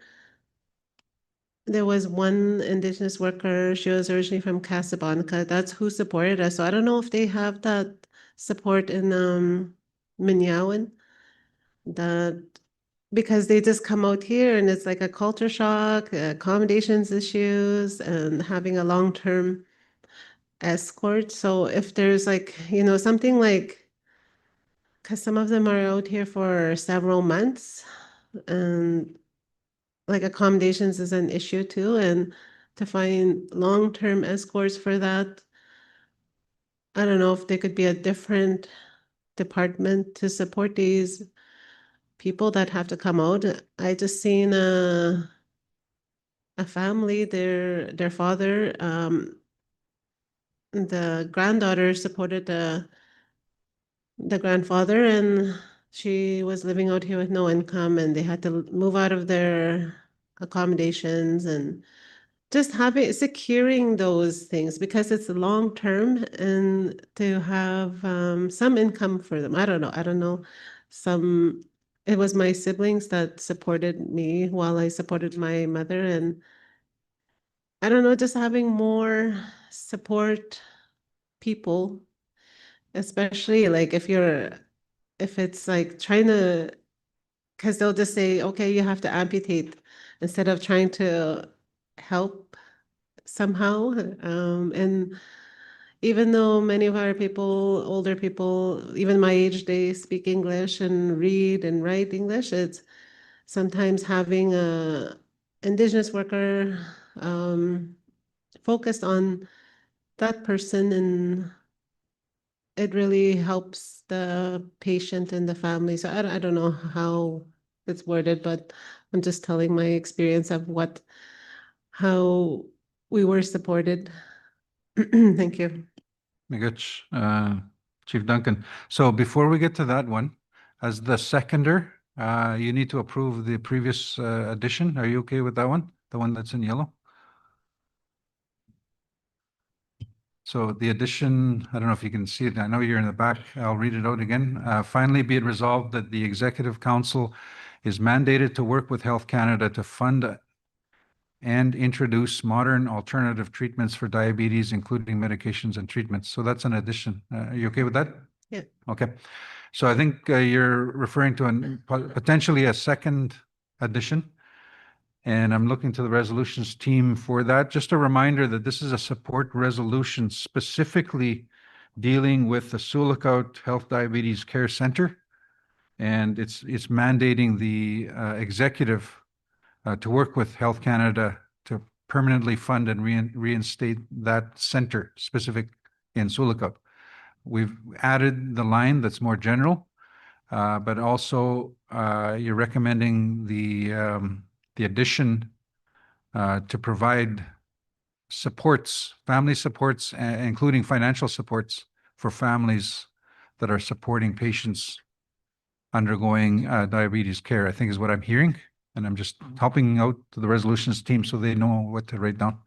Yeah, Chief Wesley.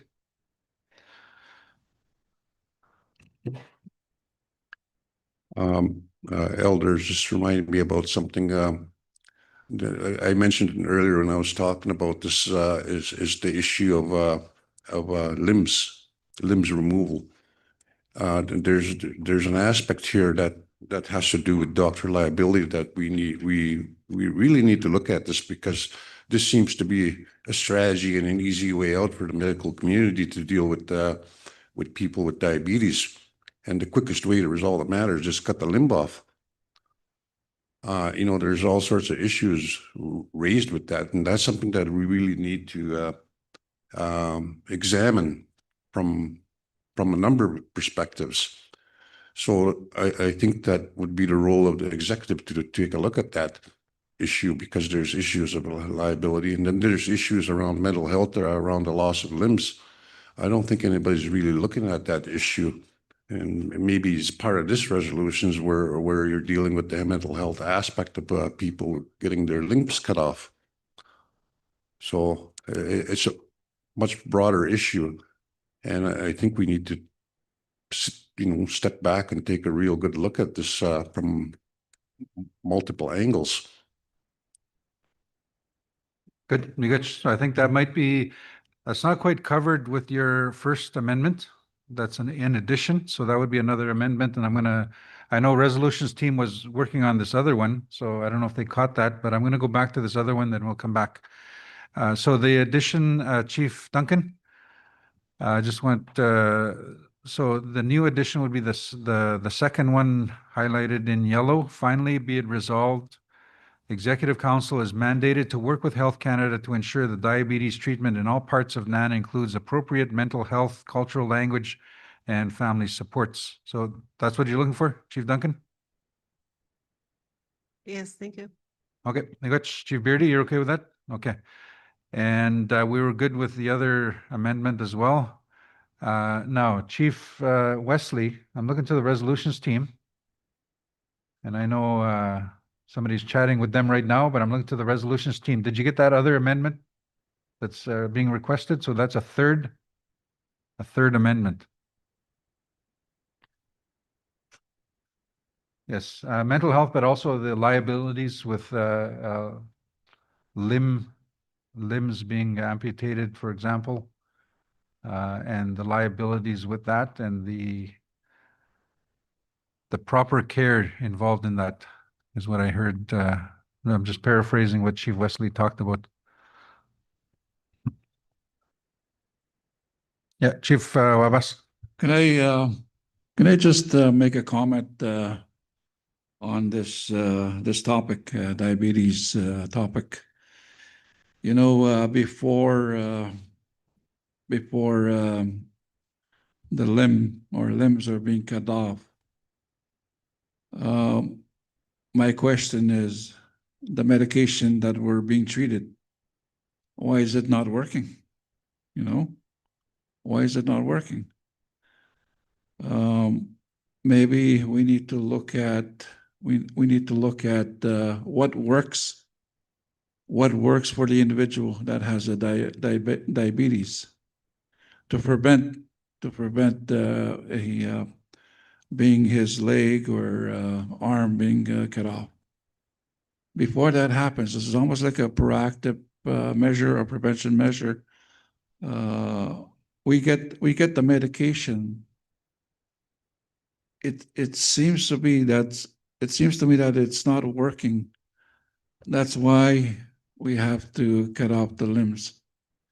You know, I think we need doctors that are scientifically knowledgeable in terms of genetics and everything, of how we can get the proper medication for it to kind of relieve or sustain the body. I don't know if that helps. All right, thank you. Migach Chief Abbas, you're gonna got doesn't man anin ega MG sig maski ga ugen daw higwek mi bugay ga na dinabatak mi bugay garbage up, and it's still happening. So I think the concern is the medications that were being provided is not working, and why is that not the case? So that's a deeper issue, I believe. But it could be part of the First Amendment, where it talks about mandating the Executive Council to work with Health Canada to fund and introduce modern alternative treatments for diabetes, including medications and treatments. That could be covered, but it's not, doesn't specify, but I think the executive hears what you're saying and they can take that. Okay, Chief Wesley, in the back, I think. Chief Wesley, your proposed amendment, finally be it resolved, Executive Council is mandated to work with Health Canada to address liability and other issues related to diabetes care, including amputations. Does that do it? Is that what you're asking for? Okay, mover, you're okay? Yeah, seconder? Only thing seconder, oh. Okay, good. Chief Kagam. I just want to make a comment regarding the diabetes. A little bit closer. The diabetes programs up north. When we were building our health center, the funders cut off the wing for diabetes, saying that it's not in their funding agreement or whatever. I don't know, but they cut it off and said it was an Ontario problem. So Ontario refused to fund that small part of the wing we were trying to do for diabetes. But yeah, I just thought I'd put that out there to whoever's working on it, that Ontario and the feds are butting heads regarding the diabetes issues. And on another note, the gentleman Chief Wesley was referring to, I'm glad to say that he still has all his limbs, thanks to a friend of his who introduced this I forget how you say it, this chamber to him.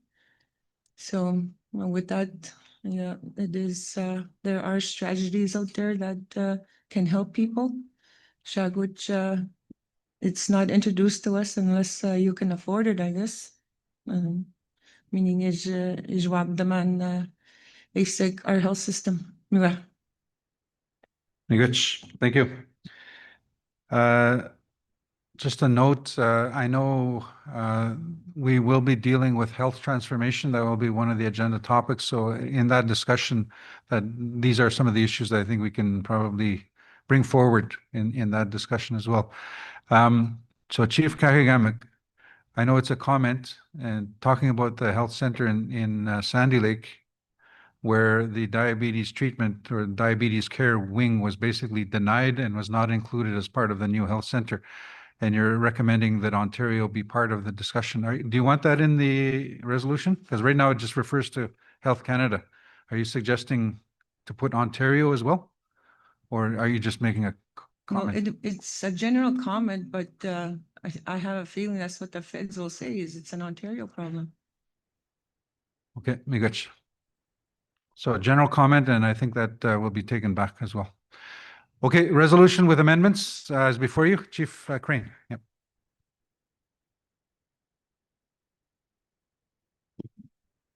Good morning. I just wanted to mention that talking about the amputees, people that lose limbs, they're not communities are not prepared to look after these people at home. We're not the housing is not adequate. I have one that was amputated, and I don't know. The band does their best to try and accommodate people so they can come home, but that's not even included in our funding for housing and all that. So it's just another thing to think about. We're not financially able to think about all those things when you want to bring somebody home, if they are able to come home. It comes with you have to accommodate the patient, and that takes time and money too. I don't know if that's in there. I'm just mentioning that because it's really hard on the. I don't know what the patients go through when they're amputated. We don't know how they feel, and we know that it's life changing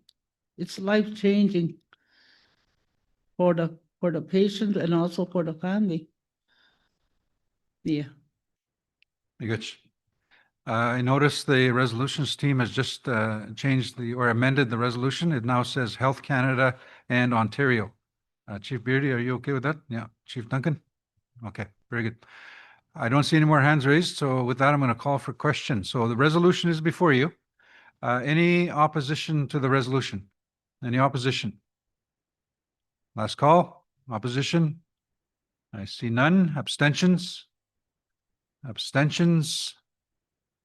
Any abstentions? I see none. So with that, resolution is carried by consensus. So Migach, I'm going to turn it over to my colleague Connie for the next resolutions. Chief Wabas, you guys can put them in the order. As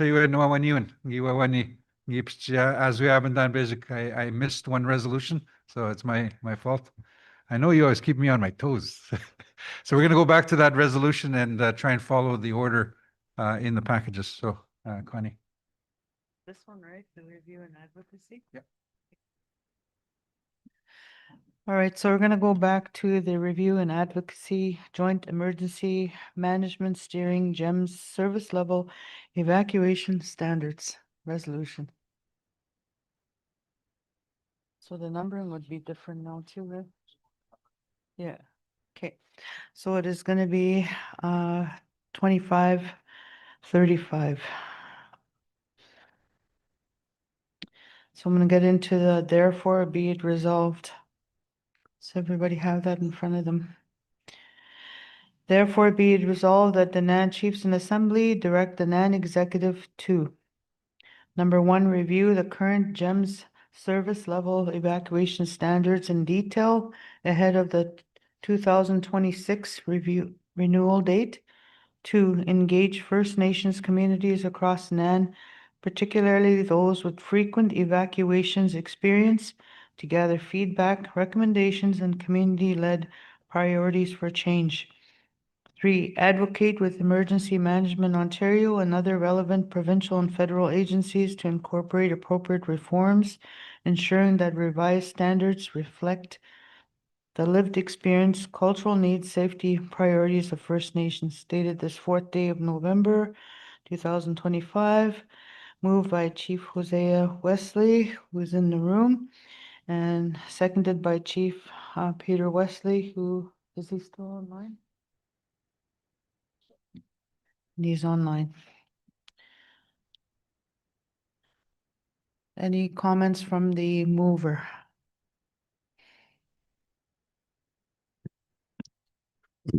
Wojcik, I just want to talk about this Jim's document.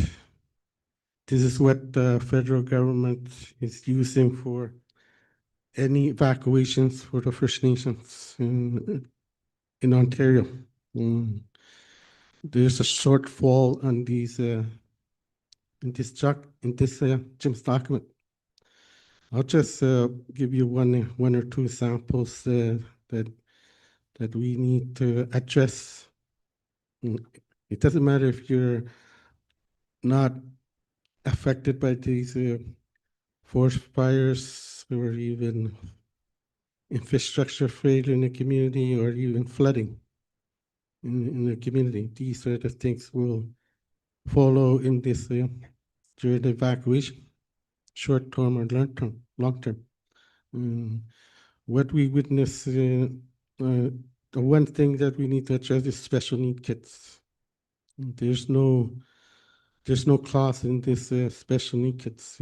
Special need kids need their own money to buy things for the parents to buy things for their kids to eat, especially to have that kitchen area for these special need kids. The mother can cook for the children that are in special need, autism, all these kids that need special requirements. That's one area that needs to be implemented in this Jim's document, because there's no class in this document.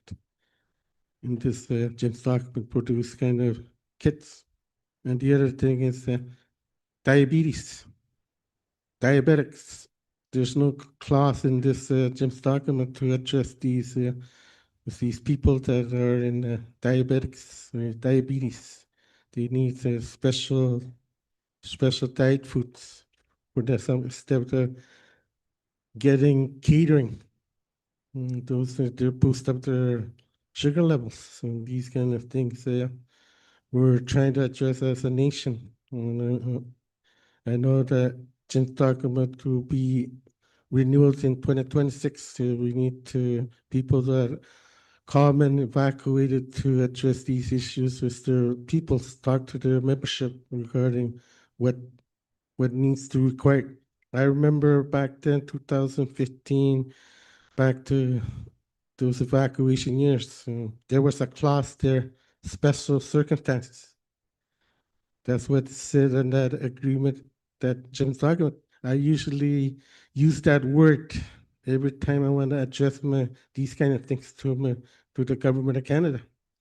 Next thing I know, after the renewal, there were no clause in that special needs, special circumstances. They removed that clause because because I was using it often to address my issues for my people.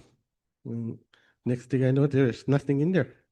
And those are the things the ISC people doesn't want to get more funding to our people, what we encourage during evacuations.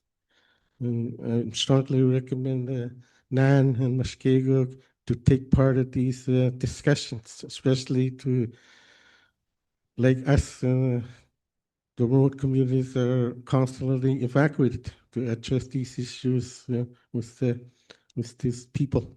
And that's those are the two things. There's many more things that needs to be implemented in this Jim document. You got. Thank you, Chief Wesley. So I'm going to go to Chief Wesley online.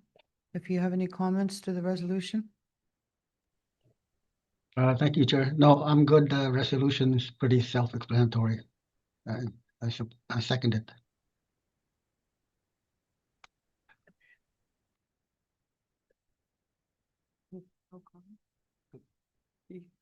Kukumanik, I didn't even hear what he said. Okay, thank you. So now the floor is open for any additional comments on the resolution. Any additional comments on the resolution?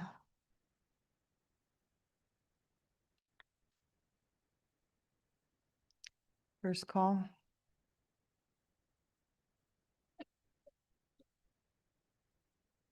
Second call.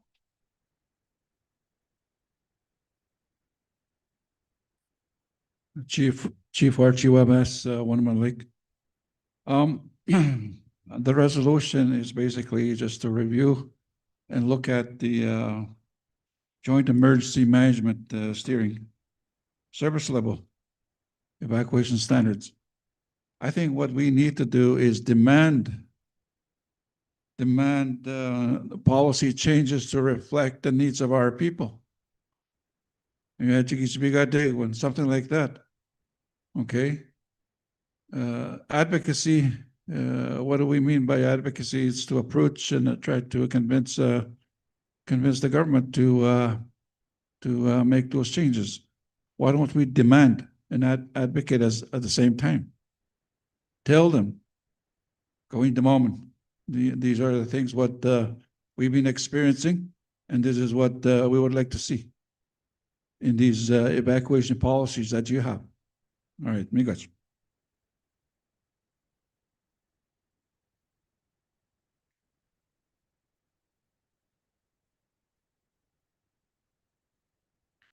Well, they're gonna add that as a further be it resolved. Would you want that also reflected in the title of the resolution, Chief Wabas?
Further be it resolved that the Nan Chiefs and Assembly demand changes to the GEMS standard that uphold the needs and rights of Nan communities.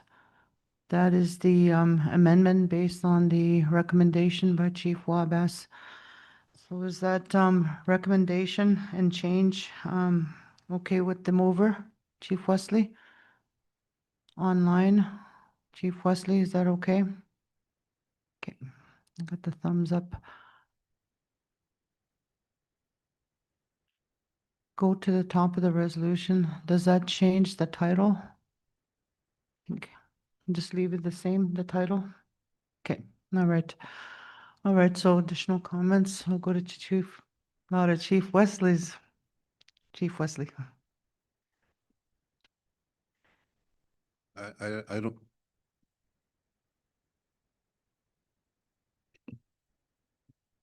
I just wanted to make a general comment to clarify some of the specifics that are being talked about in this thing.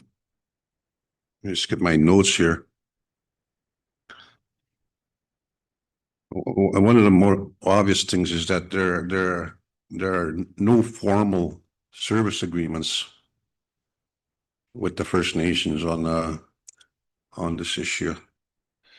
And then there's the issue of unclear funding eligibility and reimbursement difficulties.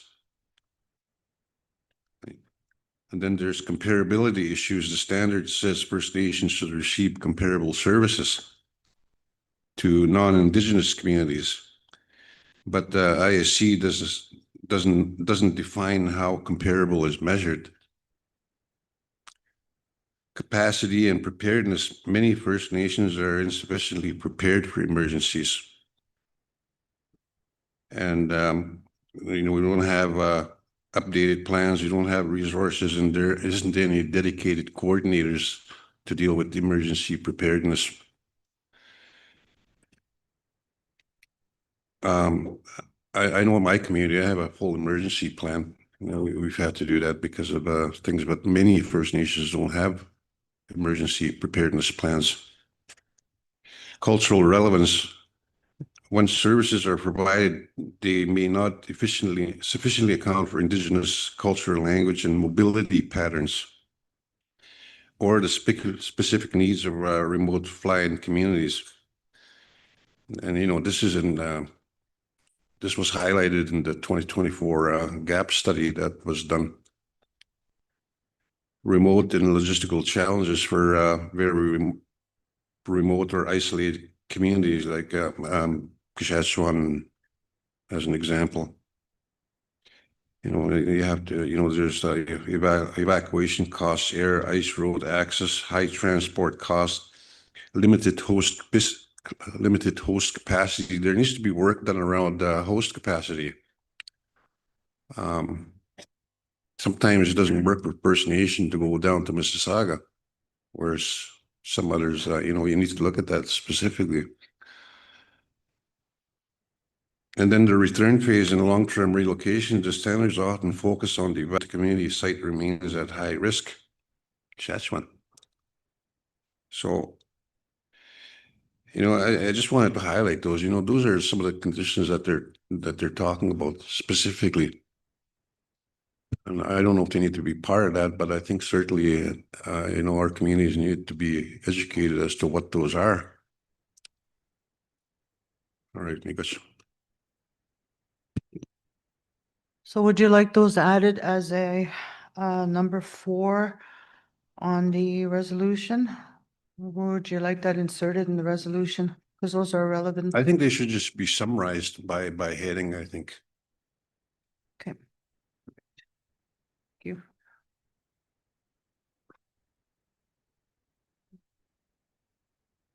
So any other comments from the floor on this resolution?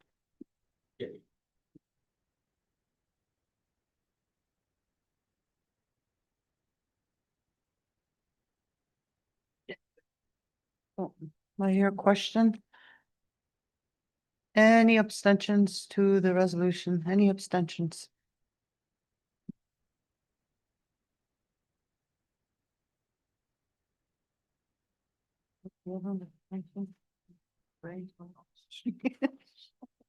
Brain fog. Any opposition to the resolution? See none. All in favor? I see none. I'm just kidding. Carried. Thank you. Not sure which resolution. Okay, so I think we're back on track in terms of following the order. Thank you, Chief Wabas. It should be addressing racism at the Sulakaut Minoyawan Health Center. Should be the next one.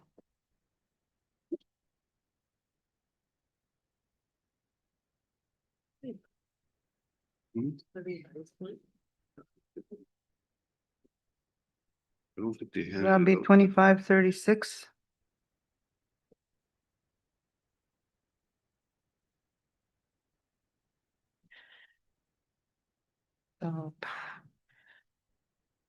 Therefore, be it resolved that the Nan Chiefs and Assembly mandate the Nan Executive Council to advocate with the Government of Canada and Ontario to establish a formal inquiry into the reported incidents of racism at the Minoyawan Health Center in Sulakaut.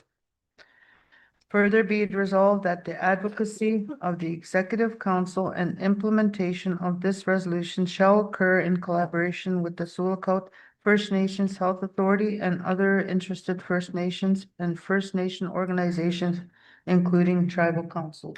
Dated this fourth day.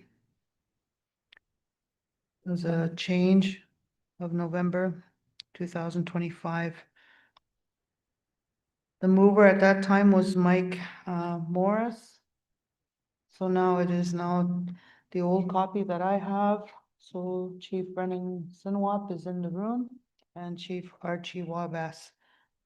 I had the old copy. Does the mover have any comments on this resolution? Chief Brennan.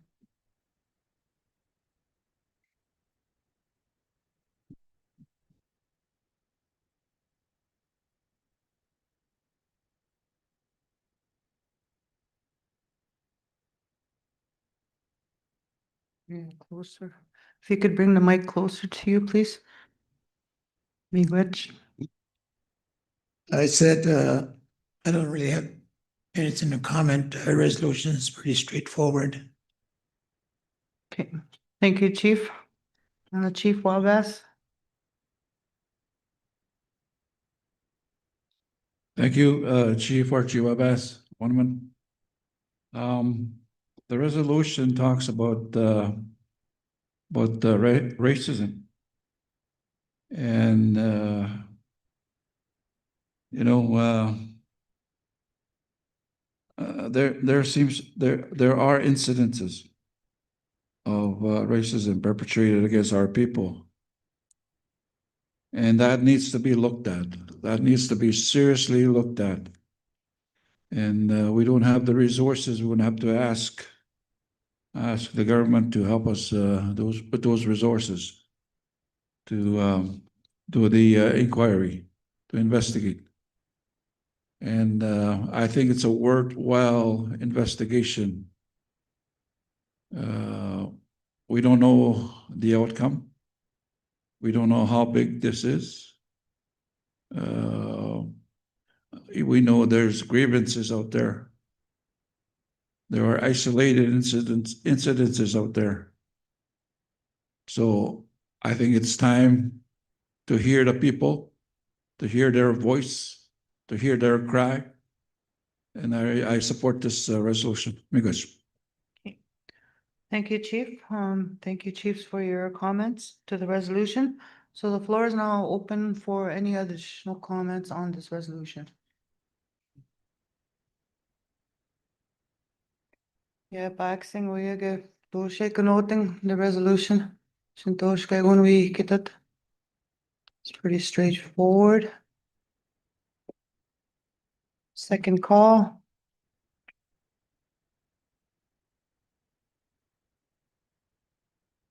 Okay, I hear question. Any opposition to the resolution? Any opposition? See none. Any abstentions? See none. The resolution is carried. Miigwech.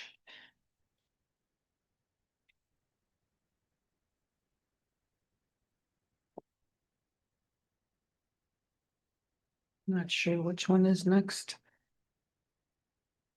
If we're going by the order that was given, it would be the health services authorizing NAN to explore and seek immediate investments in health infrastructure, operational supports and planning. Okay, it's the right one. This would be 2537.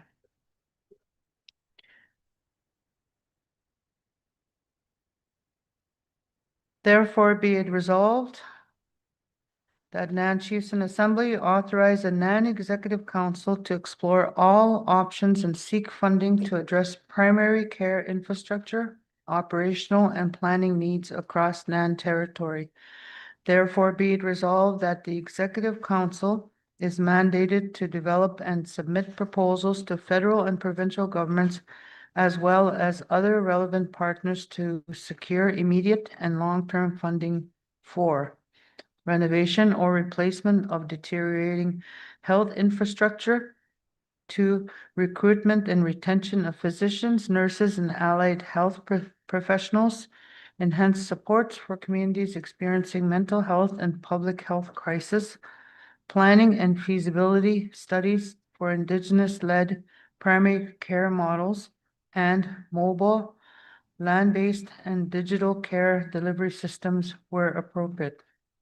Further, be it resolved that the Executive Council shall engage First Nations directly in identifying local priorities and shall ensure that all initiatives are grounded in community self-determination, respect for treaty and inherent rights, and principles of equality, safety, and cultural relevance. Finally, be it resolved that the Executive Council will report back to Chiefs and Assembly with findings, funding outcomes, and next steps, and will develop any regional wide care model or funding allocation without region-wide care model or funding allocation without the informed consent and participation of all First Nations. Moved by Chief Gary Cuisines, who is in the room, seconded by Chief Rick Allen, who is also in the room. Does the mover have any comments?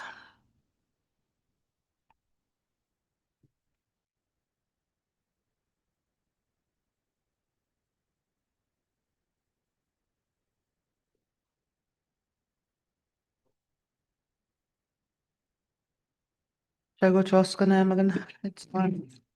Oh, it's on. Okay, the first thing, my last name has a typo in it. Yeah. So it's got to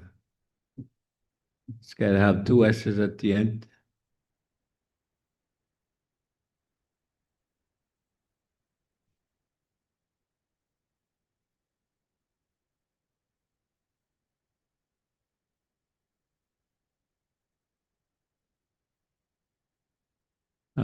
Okay, regarding this, resolution here, about the healthcare facility. We discussed this in, Moose Factory there, First Nation, then we ran out of time to pass these, resolutions.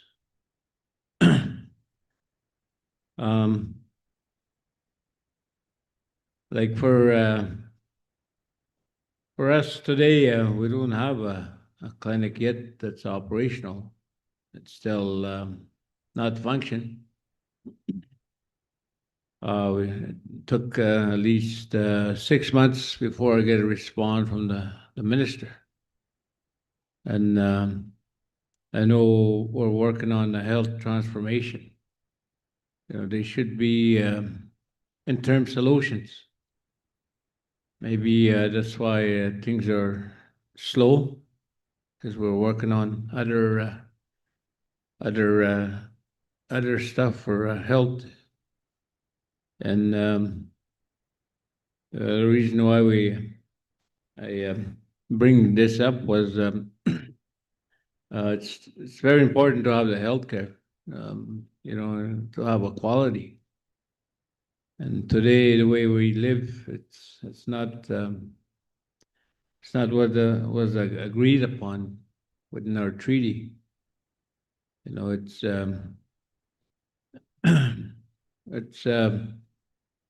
it's very sad to say that we live in a third world with this healthcare. You know, we should be looked after. We just finished talking about the diabetes issue. You know, it's the same thing with the facility. It's not. We got to find a solution somehow. We could move forward on that. You know, so I'm gonna leave it at that. Anyway. Okay, thank you, Chief, for your comments. Chief Rick Allen. No comments. The resolution speaks for itself. But then just a quick comment on all the resolutions that are put forward here. You know, we're asking for lots, you know. You know, we have a lot of resolutions here that are being passed today, but there's nothing for us to say how we're gonna achieve that. I know we should be coming to some kind of resolutions that what are we gonna do sometimes? Sometimes we're asking for lots, but then there has to come a time that we have to start to see how we identify and get these things to our communities now. Sometimes resolutions get passed and there's no really feedback or anything like that. So we have to come to a point where what are we gonna give up or sacrifice sometimes, or to try to develop a new system that we get these services within our communities or offset our I'm just saying a comment here, but we're almost like repeat. You can see our health system is in not a good place right now. So how are we going to fix that as a whole? As chiefs here, sometimes we talk endless on passing resolutions, but we're not really coming up with any solutions to move forward, or how do we get there? Using our resources or whatever it may be. We're actually just putting resolutions just to speak on them, but then we're not actually trying to move forward on getting these things to our communities faster. As you said, our system is in decline right now. It's not a good place, but then we have to try to find other solutions as well, instead of asking the federal or provincial governments for supports all the time. And we just have to come up with new mechanisms to see how we get there today, not tomorrow or 10 years from now. So it's just a comment on all the resolutions that are passed. Give me good. Thank you, Chief.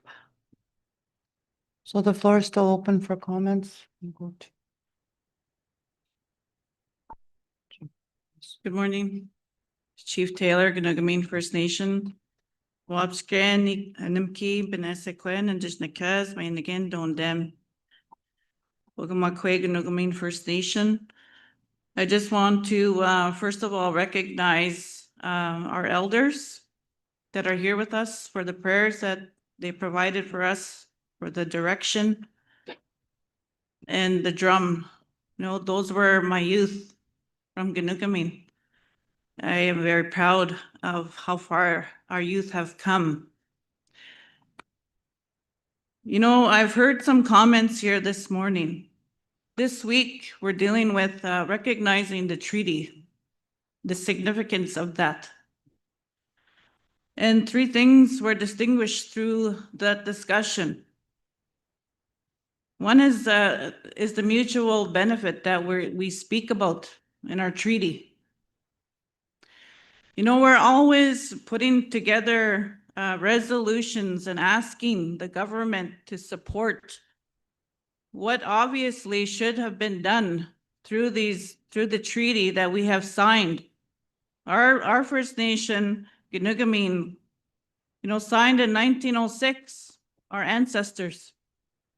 And still I sit here today with that lack of mutual benefit. It is time to stop asking but demanding that the treaty obligations, the inherent rights to our treaty be obligated for our people. This resolution speaks to immediate investments in health infrastructure. As you're aware, my community has been through a lot. We've had shooting, a drug epidemic, the lack of policing, the lack of healthcare and infrastructure. This is what comes of it. I will not sit here anymore to allow the government to continue to do what they're doing while my people die. I have families right now that are in grief for the loss of their son, their grandson, their nephew, their friend.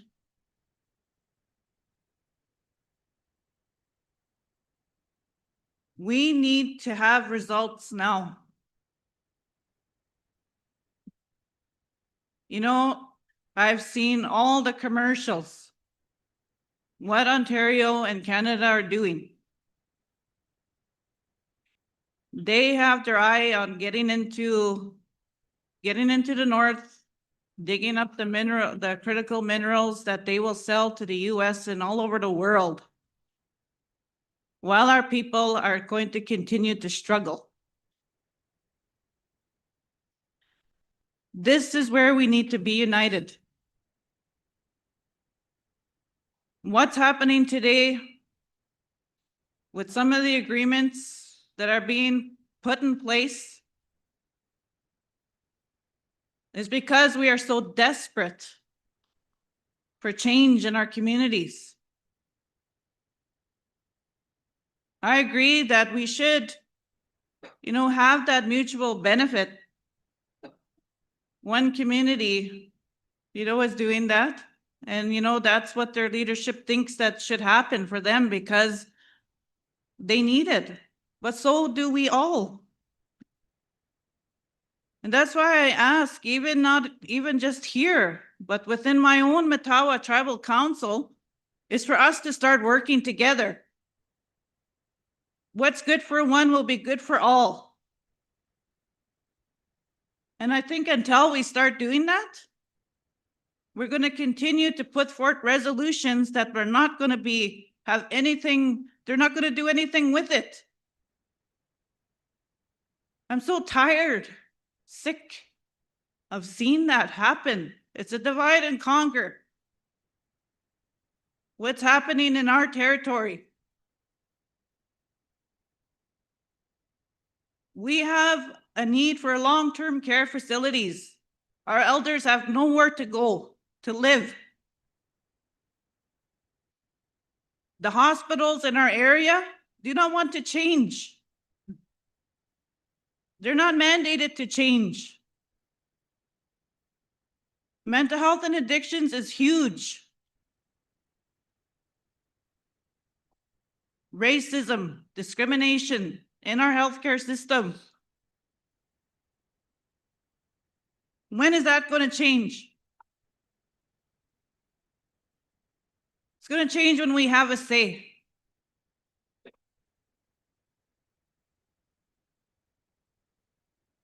So, with this resolution, I know that we're trying to do what we can, but I'm reminding us all here as First Nation leaders that are sitting here today, those that may be online,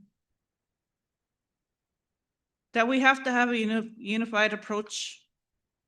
We have to speak all as one to get the government to know that what we're standing here is for real. We live in real time here. Our people are sick, they're dying. So much is happening in our own communities. So to me, it's not just a resolution. I'm not looking for no handout. I'm looking for what should have been provided to us through these agreements, through our treaties that have been signed, that they be honored. Thank you. That is what needs to happen.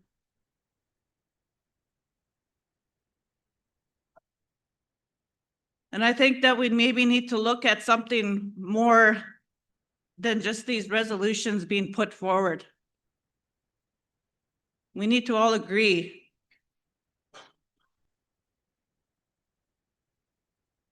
that we have to do more together. Miigwech, thank you for listening.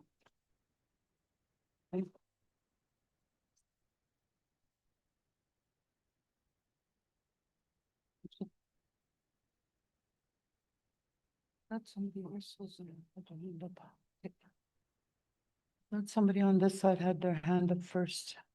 So we can go with Chief Saul. Miigwech, Chief.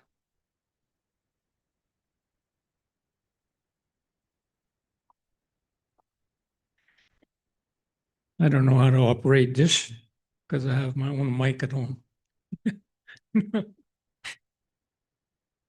My name is Solomon Adlukin. I'm chief from Yamatam First Nation. You know, listening to the discussions this morning, it is very frustrating to continue to beg for what we need in our First Nations. We continue to do that. I have a habit of going around my community, just driving in the morning, sometimes in the evening, to look at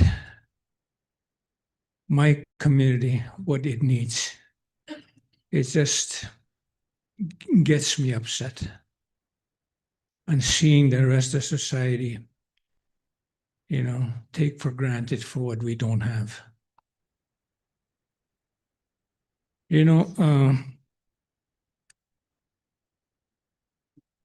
what we're talking about here is everything is interrelated, no matter what we talk about, whether it's health, policing, and all that. And we shouldn't have to be begging when you talk about those. What actually should happen if the dual two levels of government honored our trees? They should have been in our community, say, oh, you need this, okay, we'll see what we can do. Oh, you need that, see what we can do. No, they don't do that at all. They don't give a rat's ass what the heck we go through in the community. They just want to take complete disregard of our living situation, our treaties, our constitution. And this is the last of something that we're going to own entirely, is our territories, the land, the water, the animals, and that. We live by it. We hunt. And they want to take that away, fast track that mining. And they say we're going to be prosperous. Have they said anything in our community about our health, about our policing system, our housing shortages? Nothing. They have not mentioned anything how they're going to help because of our, they want to come into our territory and take our minerals. That is ours. Why are we doing without? What are we begging for? What we should be doing as chiefs of our communities is all the chiefs go to Parliament, all the chiefs go to Ottawa, and tell them, this is what we want before you step into our territory. And one thing I read this morning was very upsetting to me because of how one of the junior companies are saying to me in a letter. They're telling me, oh, we send letters to you how you feel about doing some work in your territory. I'm going to give you so and so many, weeks, the date he gave me. If I don't hear from you, I'm going to go out there, and start planning to drill. What kind of a respect is that? They don't even know what, that is ridiculous, upsetting, no respect. They think they own it. So when we talk about this health services, and if you look at any municipality and their nursing station or their detachment, it's day and night between that health detachment and our nursing station. We don't even have enough for examining rooms in our community, and we have 1,600 people living in that place. Policing. Didn't you all hear before that the policing was last year became a legislated police system? To this day, I don't see any changes at all. They don't even come to police officers when we had to go to a home and search the house. That's what we have to do now. Me as chief and our counselors. We go to the house, complete disregard of our health. I mean, what could happen to us? But that's the only thing we know how to do because there's nobody else want to do anything. And same thing with this resolution. You don't care. I think our strategy has to change from within our chiefs. How we're going to approach our needs, the daily needs for our community, our children, the drugs. And last time we met with NAN Policing, they said, and I'm quite sure I heard them say that they would help us, go with us, and search in the house. Help go with us. And I had my counselor to make sure go to the chief of police and see if I heard right. And he came back and said, no, they can't enforce bylaws. They can't even go there with you. They have to be outside. How long do we have to wait for the police officers to come in if there's an emergency? We are still struggling at everything. Our kids are dying. And they told us we are one of the communities that's selected for border control. Us. And I said, okay, when is that going to happen? In the second quarter of next fiscal year, we were told. How many people are going to die in the second quarter? This is a crisis. Don't they understand this is a crisis? And that's the same with this health issues. Health.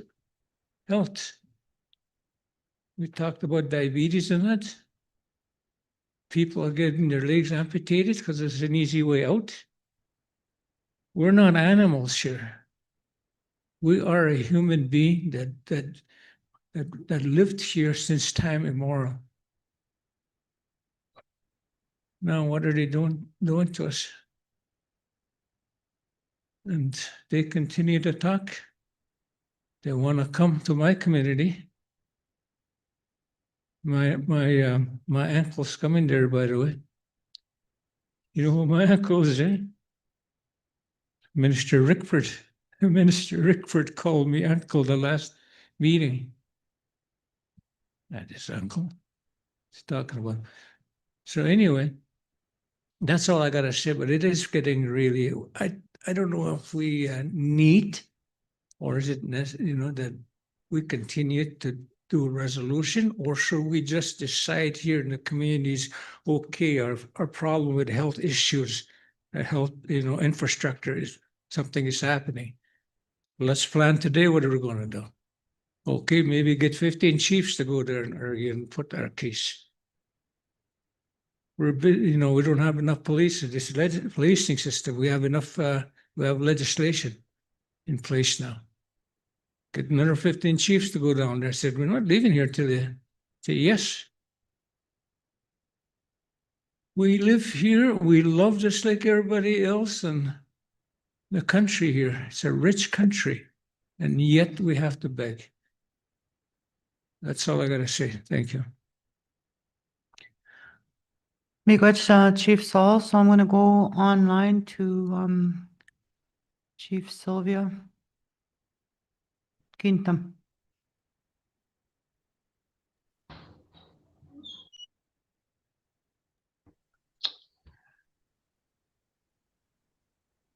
Hello, Betonana, do you hear me?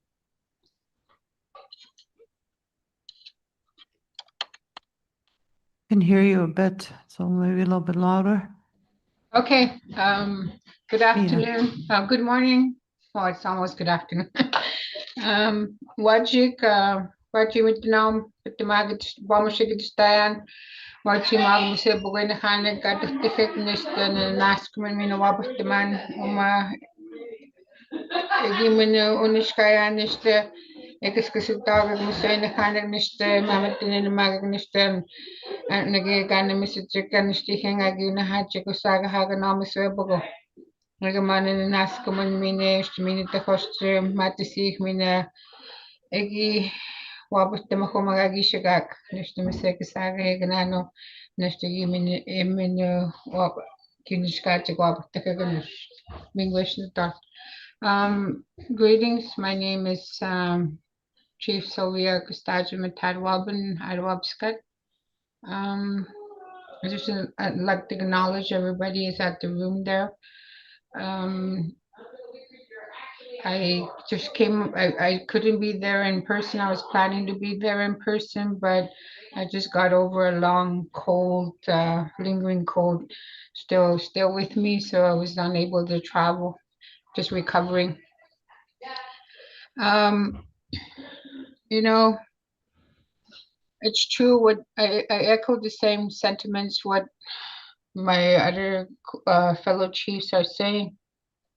And for us, for my community itself, we're still reeling in third world conditions. And although things are progressing, but they're progressing at a slow pace because we have to go through a lot of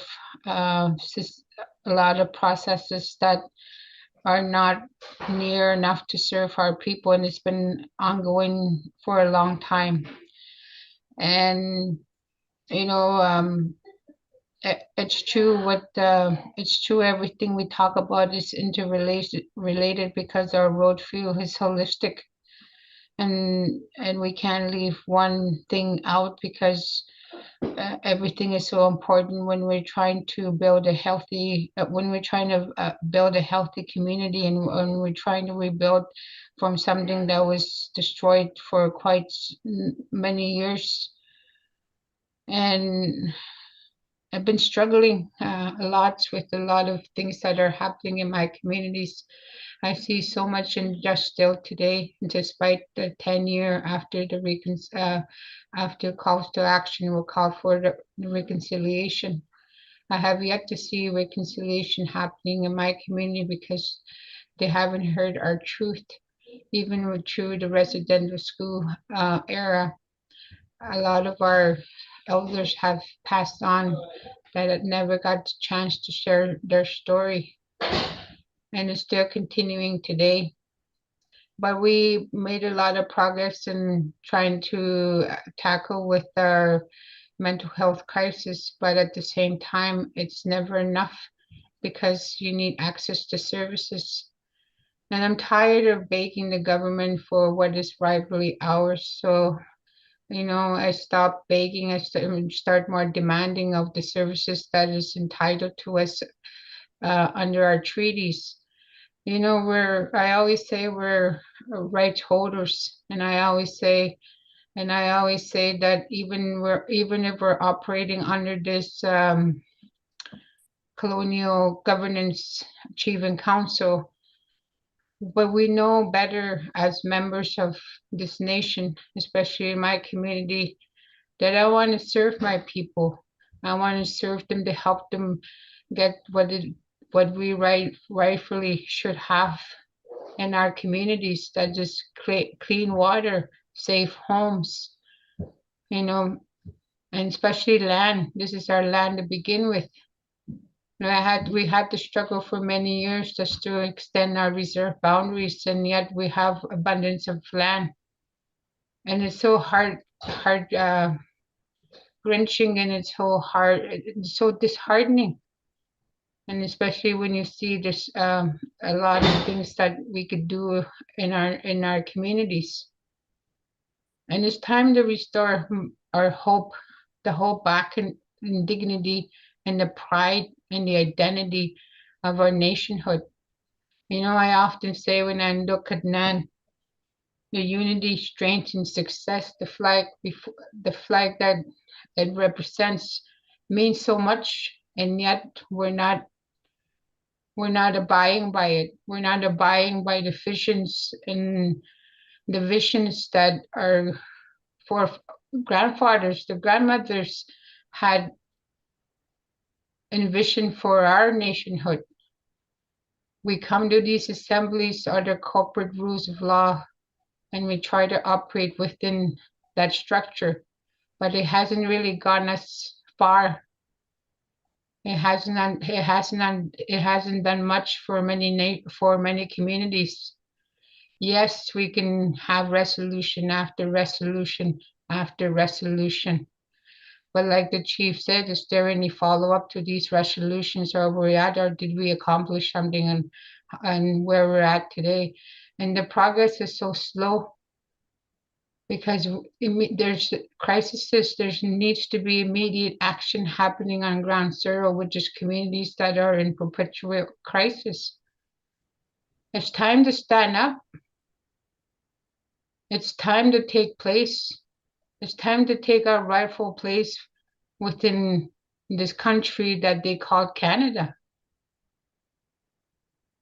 I'm getting sick and tired of our leadership being pushed around or the Congo divide at its best. I understand that where communities are at with a lot of them that are signing these agreements. But at the same time, we shouldn't do that at the expense of our rights, of who we are, our ties with the land. And it's time we fight this system that continues to oppress our people, that continues to undermine our worth. We're not an afterthought, you know, we're not. And as for myself, I'm going to take, in the near future, I'm going to take immediate action. You'll be hearing from me out there, and I don't want to stand alone. We have to come up with a way to talk about these things in unity, so we can have strength and we can have success. You know, I've been talking about health for quite a long time in my community as well. And one of these files that is dear to me, because I've seen my late dad going through the system, trying to access care. But at the end of the day, his words ring out at me saying, do not forget to speak on behalf of those who cannot speak for themselves, especially those elders and especially those that are suffering. And it says, you know, the system beat me, but, you know, I will have eternal life. That's what he said to me.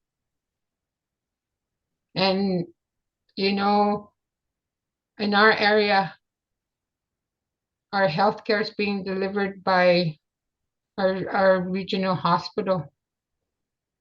And it's sad too, because it's run under corporation rules structure where the leadership don't really have a say in the system that was meant to serve us in the beginning, that was established to serve us in the beginning, but it hasn't.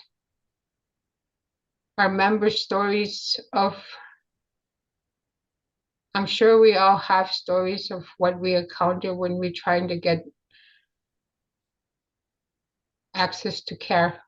I heard lots, I hear a lot of stories, but our members are not, stories are not validated or heard.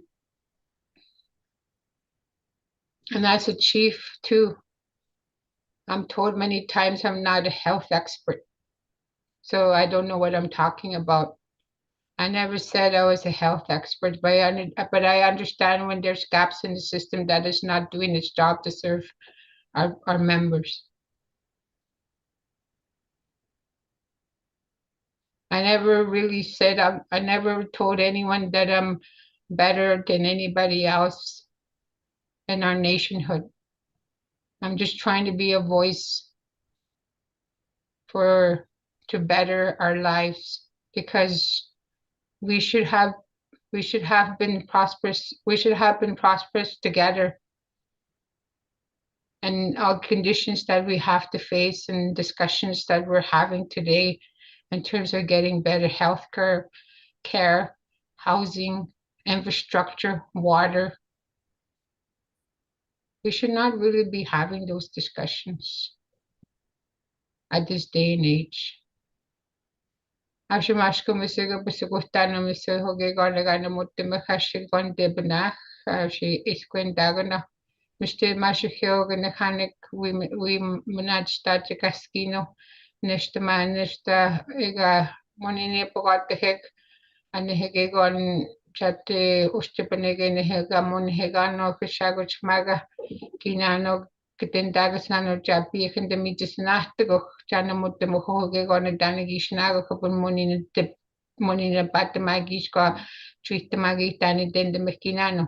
Kinana gonna start no misege gonna get this nago nigan dehe. I gonna mash kubonistan gitan speech habibitin mana season then the mong hoge gonna mistake ke gonna muchagate mona bege gonna muchagate bege gonna up to misege gonna should benonda.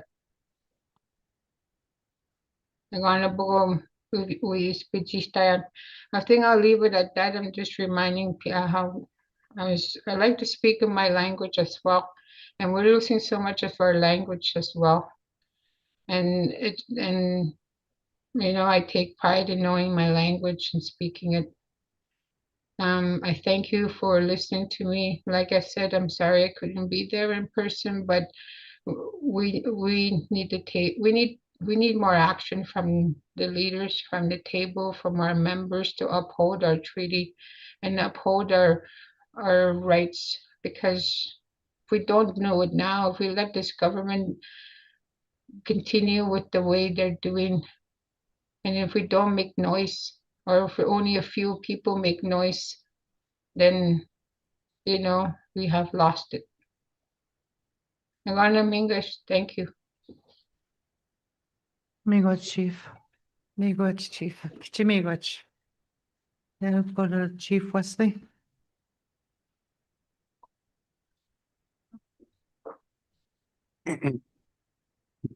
I lost my notes.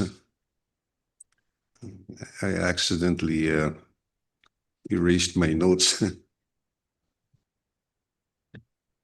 Anyways, I think a lot of our chiefs and communities are frustrated and tired, I guess. Year after year, assembly after assembly, it's one resolution after another. Whether it's about education, health, resources, or whatever, crisis management. It seems like the cycle never ends. And in the last little while, there's been a trend to try and address. It's too bad I lost my notes. I had it all sorted out, but all the steps that we've been doing since the 70s when we declared our declaration. We've been involved in step-by-step procedure on how to resolve the issues around the treaty promises. There's different sectors in health and education and whatnot. But we're at a place now where, and I've been saying this for the last 4 years, is that we're at a stage where we have to really take a hard look at the treaty relationship and how to re-engage both levels of government on making those treaty obligations binding.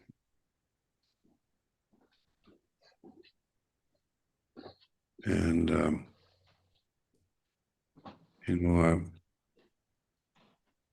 Because if we don't start doing this, like we're going to have to take a hard look at how we would legally struggling with the wording here. But I've talked about a lot of things over the last 4 years. As I said, I've spoken about the governance piece and the return of our governance systems. And I am pleased to see that, there's discussion materials in the packages here that has to do with the governance committee. But I think the core issue is that we need to start addressing the treaty implementation part and how to get the federal and provincial governments to be legally bound to those terms and conditions. And I think that's what's missing here. How we do that is the question.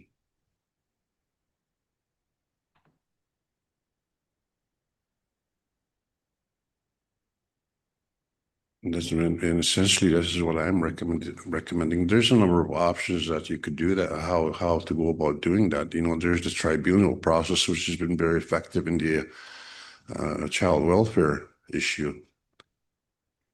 But there has to be a process where we confront the treaty question.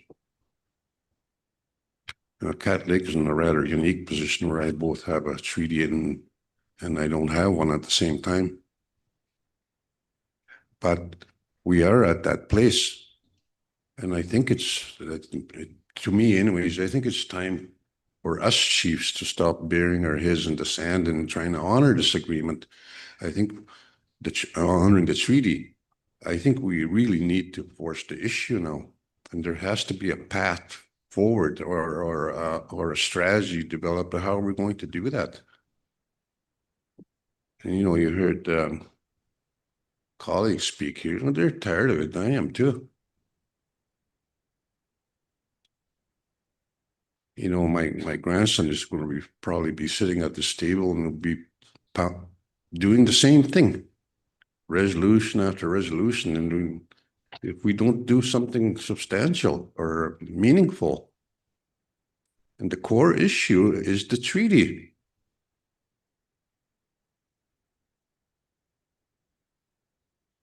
I think we need to look at a lot of legal and other options to actually deal with the treaty and force both level governments to be legally bound to their obligations. That's my thoughts anyway. Thank you. What's Chief Russell? Chief Wabas. I just wanted to go back on the agenda. We have I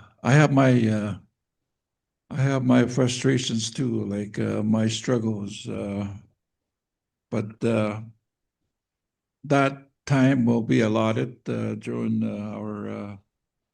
our agenda. Like there is this what do you call that? Open forum discussion. And also we're going to be talking about Bill C5 or Bill 5 on a resolution. And also we're going to be talking about reviewing our structure, our NAN structure. These are the things that will be discussed at that particular time. So I think we're on the right track. I am also frustrated because of the lack of joint effort in certain things, as I would like to see more happen in that way, in that fashion. But First Nation communities, 49 First Nation communities, or local governance organizations or entities where we have funding through Indian Act funding agreement directly from Canada. And that really limits our our flexibility to do things because of that arrangement that we have. And it's under Indian Act. And Indian Act doesn't work. It doesn't seem to work what we're talking about right now. We need a new and better arrangement with the Crown. Better arrangement, fiscal arrangement, fiscal arrangement meaning a financial arrangement. And also autonomy of First Nation is within the community. It's sovereign state. So how do we break out and kind of come together as one? That is the question. And also we need to break the structure that's in us right now. How are we going to break that? How are we going to break that? That kind of stuff. These discussions and reviews will probably be happening in the reviewing the organization of NAN in Andaman here. So I think we should move on with our resolutions here. Like if we keep talking like this, we're going to be talking all day and all night, maybe. I really respect and admire hearing your point of views. I have the same frustrations. I think our gathering, when we gather as chiefs, I think it should be a new form sometime in the future, new way of doing things. Okay, Megas, thank you. Okay, thank you, Chief. So I'm going to go back to 2537 resolution and bring this discussion to a close. So it is 12:20 and we do have diabetics. And I can't close it because you're the bosses. Yeah, before you close, I just wanna, I got no disrespect to chiefs that talked before. I think, I just want to remind the chairpersons here to keep the agenda as we passed this morning, because, I think all the, I would rather see all these resolutions and put it in a blanket and move on with it, because they speak for themselves. And, these resolutions direct non-executive, to either work or advocate. And we're getting to a point where we're adding too many additions to it. It's NAN's job to do what they're told to do, to work on our advocate, and any issues that come forward from the resolutions that were passed should be addressed at that time. I think we're too much time on the resolutions at hand. So I'd like to remind the chair and co-chairs to keep on the agenda with the resolutions. Again, no disrespect to the chiefs, but we still have our chiefs forum tomorrow. Thank you for the nudge, Sunny. All right, so we're going to go back to 2537, and I'm going to ask if there's any opposition to this resolution. Any opposition to the resolution?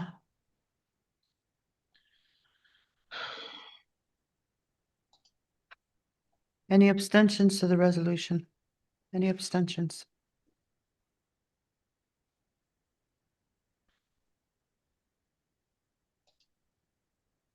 So the resolution is passed.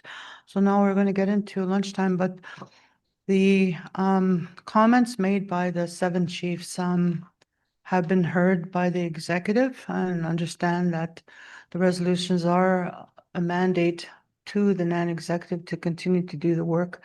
But it is clear from the discussion that a strategy does need to be developed based on the treaties. So that has been heard, and I believe that those will also come out in the other discussions, as was already framed by Chief Wabass, on how we move forward when it comes to treaty and forcing the government to the table when it comes to treaty. So thank you very much. Okay, so I am going to put Wally on the if you can do the prayer for the lunch, And it's now what time? Okay, so it's 12:24. If we can come back at 1:15, a 45-minute lunch, then that way we can continue to do resolutions. That is only resolution number 6 of 13 or 15. So we still got a bit more work to do. Okay, Wally. Thank you very much. Please join me. Hawk Semando gonna knock one no gumgabi kishika. Minik tamawa chikak. Minik the join mataka can makaya watch. Kaba couldn't swatch kita wheat starch. Ishka quechim nante benchke. Minik the join them and where meechim ka minikuyak. Kitaminskaga neonat min the chaknak. Mation nakumanan condition cars on Jesus Christ. Amen. Yeah. Yes.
register and sign in again for this afternoon. So if you haven't signed in for this afternoon, go do that at the registration table. Also, we have the NAN store in the back. Raise your hands. The NAN store. If you want to buy some NAN products, there's looks like maybe some hoodies, some sweaters, some caps, some nice merchandise. And they have a website too, shopnan.ca. Shopnan.ca. So they have some of their products at the back of the meeting area. Ishmigegwan Ridawin, Shingegwan Anir with the NAN logo, I think. Anyway, some really good products. Go check them out. Also, we don't have any vendor tables. It doesn't look like there's any vendor tables out there, but there are tables out there. We have a couple of booths. I know, looks like Slifna. So look out, First Nations Health Authority. It looks like has a table. I think it's Ushkawinjak has a table. Also, Chiefs of Ontario has a booth out there. So go check them out. Chiefs of Ontario, I was looking at it. It says research and data management. So they are available to help out with First Nations on a variety of things. So you can check out the Chiefs of Ontario table and also the Slifna table, Ushkawinjak as well. So I see people coming in. Reminder, on your way in the door, please register. We need a proper record of those that are duly registered in the meeting. So we'll get started. Maybe 2 more minutes. Our youth co-chair, Summer, is going to be taking over, doing a couple of resolutions. Also, we spoke with the resolutions team. One of the options or one of the recommendations is sort of bundle some of the resolutions together. It's easier to bundle support resolutions, but sometimes there are other resolutions that have different themes, different matters, and there are specifics that you will need to get into once we deal with those resolutions. So it's very difficult. So they've had a look. It'll be difficult to bundle or put a group of resolutions under a blanket. So we're going to go as fairly efficiently as we can. We've done 6 resolutions. We've got 9 more resolutions to get through and a very packed agenda. So finish your lunch. We'll be back in about 2 minutes.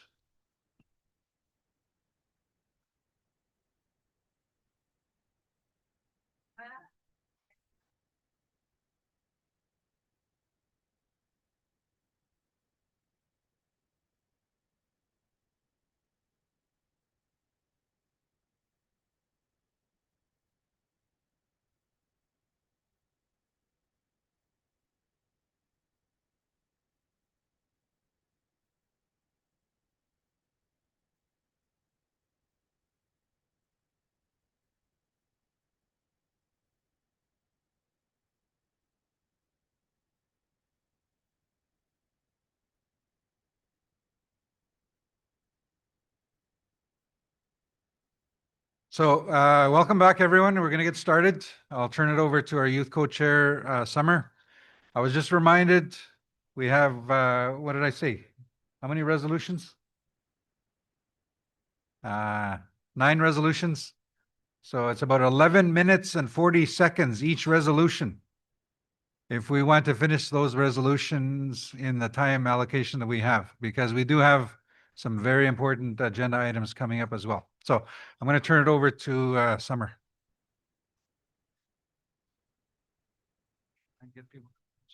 Okay. Hi guys. So we're gonna start now. So if you can gather, sit down, settle in, that'll be good. That'll be awesome. Okay. This resolution we're going to be talking about is exploring legal options, health standards, and service delivery. Therefore, it be resolved, NAN Chiefs in Assembly support Catholic First Nation in order to explore legal options to combat health services discrimination against First Nations at a systemic level and for individual patient experiences with the focus on the legal accountability of Canadian governments, regional hospitals, and other healthcare providers.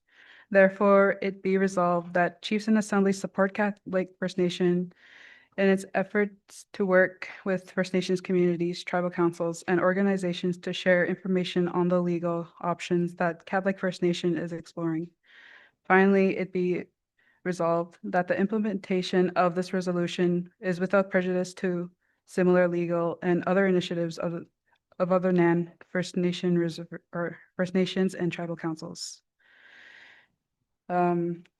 This is moved by Chief Lorraine Crane, Slade Falls First Nation, and second by Clara Duncan, Muskrat Dam First Nation. Is there any comments for the movers? Oh.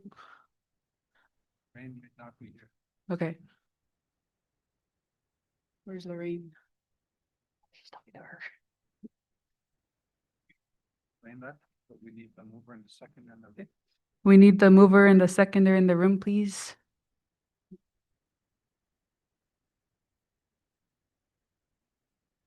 So just to help out our youth co-chair, we know that the mover is Chief Crane. She wasn't listed on the resolution, but the mover is Chief Crane, but we just need to confirm she's in the room. She may not be. She was just here 2 minutes ago. If we can't get Chief Crane in the next little few seconds, we will be asking for another mover.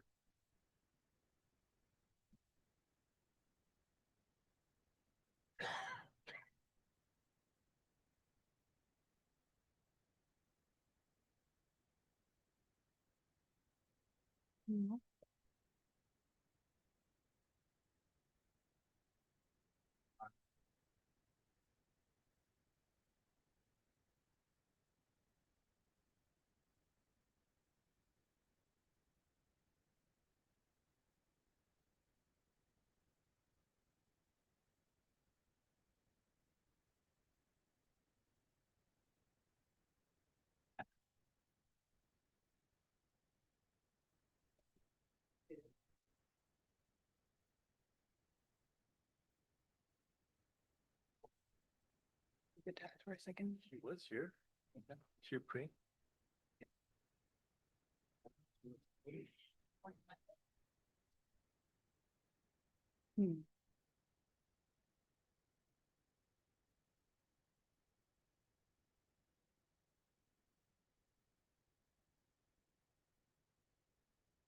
I don't know if there's any staff by the door just outside. If you can have a look outside, staff, we're looking for Chief Crane or any other chiefs. We actually need 2 more to make sure we have quorum, but we're also looking for the mover of this resolution.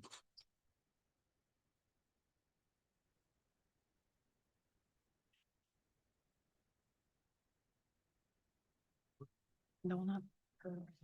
Yeah. Someone whispered that. Yeah.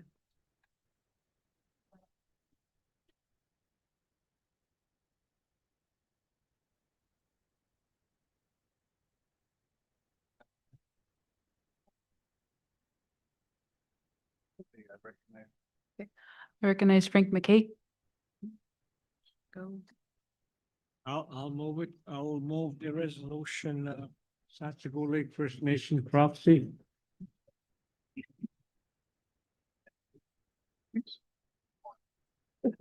Thank you. We're also waiting for quorum. Thank you, Frank.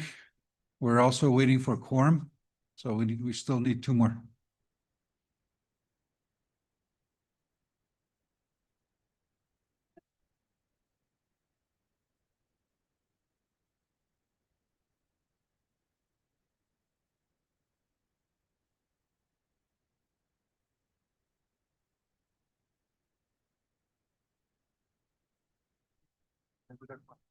Okay. We have quorum now, so we'll be good to go now. That is? Yes. Okay. I will be asking the mover and the seconder to speak up on it while we have the resolution. If you guys want to. Good afternoon, chiefs and delegates, elders, youth, and the Women Council, and also the non-executive. Did I say that already? And also the drum and the singers that open the meeting. I move this resolution because we have our people have experienced a lot of discrimination against our people in the healthcare system. I believe that because of the way it's structured, the health system, I think we need to begin to look at how we can really take over the health services that our people are being served with. That it is very inappropriate for our people with the services that they get provided with to be treated in a very disrespectful manner. I think that's part of the healthcare system that we should be expecting, is to be treated with respect by the healthcare providers that provide that services to our people. And should not be tolerated in the healthcare system that's being provided. That goes against the principles and the standards that have been established in terms of how people should be cared for. People are sick. People require help, and they should be helped because they're there, because they can't help themselves, and they need the medical attention that they need for them to get healthy and better in their lives. So I support this motion a resolution to be passed. Thank you.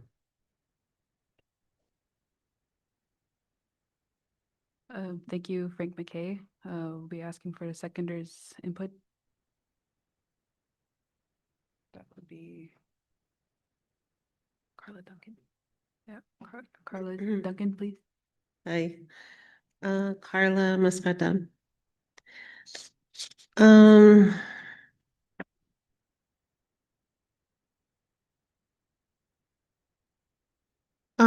These resolutions that we're going through, they're all connected and similar. And all that I could think about is I wish that we were just given funding to support our community members. Like if we were to hire all these services into our own communities and have our own like equipment, and that would help so much. And that's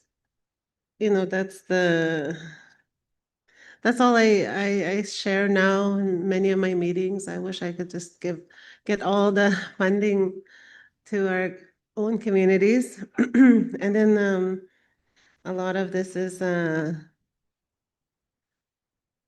our people, like it depends on the doctor too, the level of services, or even the workers, the service workers.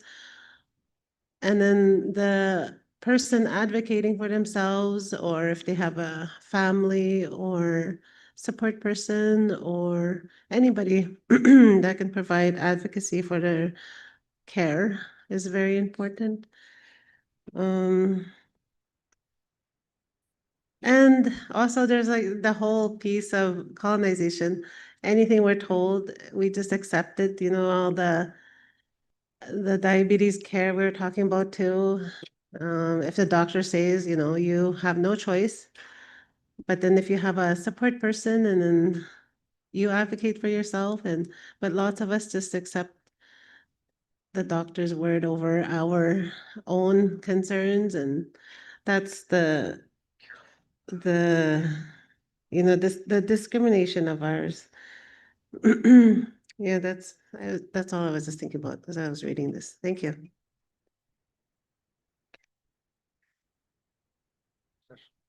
Open discussions. Okay. Thank you, Carla Duncan. Any questions, comments?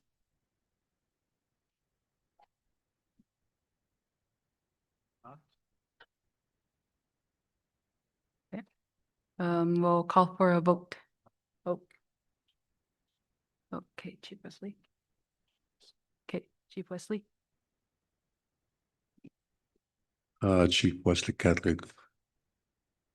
I think the reason why we proposed this exploring options was to over the course of the last few years, we've produced a lot of reports through our health agency, SLIFNA. There was a number of reports. There's a cancer report, was one of them. And we had a number of deaths in our communities that were contributors to some of the changes that we're trying to force in the health sector. So, and then, you know, and just recently we talked about the diabetes issue. So all of these things are piled up for us to deal with, and they're all related. So it goes to say again that we need some kind of enforceable means to address these things. And even at one point, I was saying that we should revisit the Sandy Lake 5 issue again as a means of forcing discussions on many of these systemic health issues that we're dealing with. So that's what this resolution was about, to try and find a way to explore possibly legal options to address this. So that's what this was about. So I just hope that clarifies.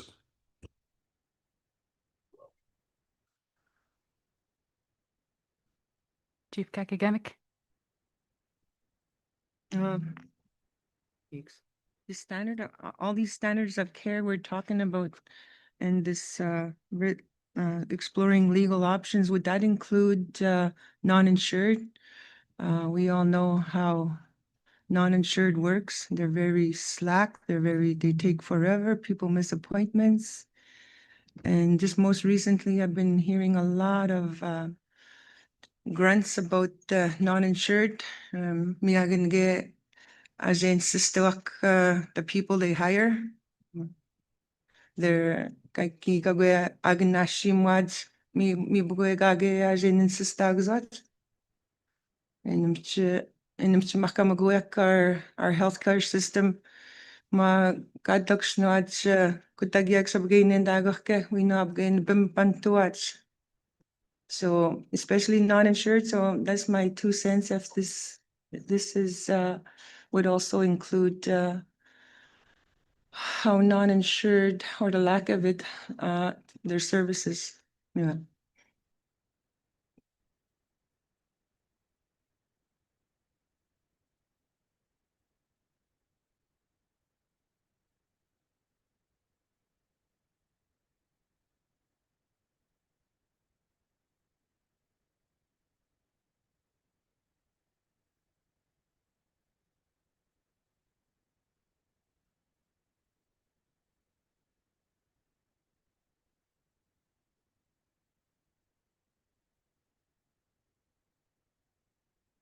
Chief Russell, would you be able to respond to the question about non-insured being included as part of the process in this exploring legal?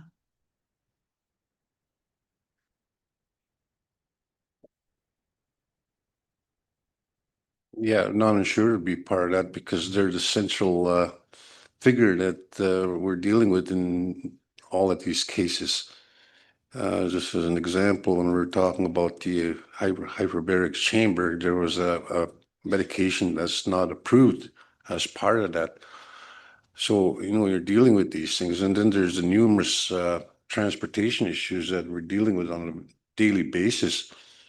At one point, Cat Lake had 40 missed appointments in 1 week. So, you know, that demonstrates, you know, the ongoing health issues we're having. And not to mention the cancer death rate that we're having, the diabetes death rate, and the opioid medical related issues. And then the ongoing social media issues that are at the hospital, we see those on a daily basis.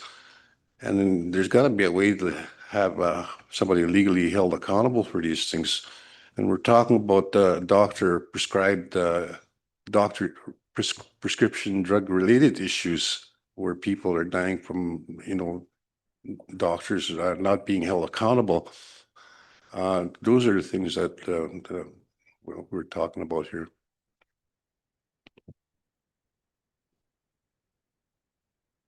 Thank you.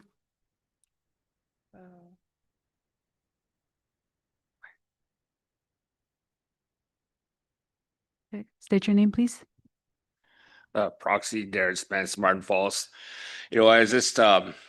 As we talked about these health services and all in our community as well, I've only been in council now for less than 30 days, and every day we're dealing with the services and the lack thereof from non-insured. So I went to other friends in other territories and asked them what is the solutions that they found. They went to ISC and have people employed within their own communities that coordinate all these services. I'm wondering if we could have someone from NAN, from the health transformation, their staff to reach out to those other territories to see what solutions that they have been able to come up with. Because I know that I spoke to 3 chiefs from Manitoba, Saskatchewan, and they state that they have their own service provider, and that's is a direct branch from the ISC non-insured. Thank you.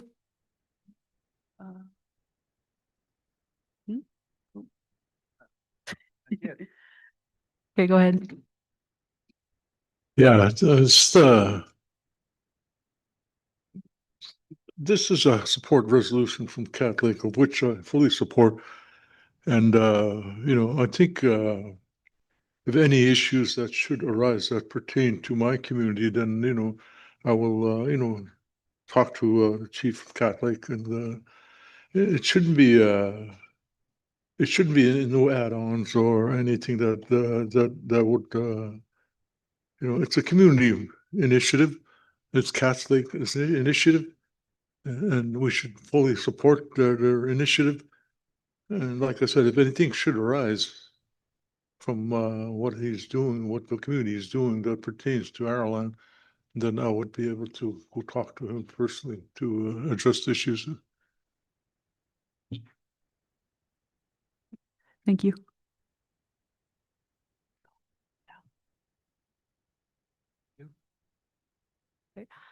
We're gonna call for a vote now.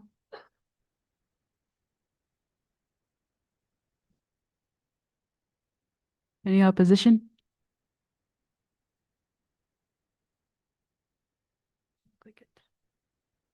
Extensions?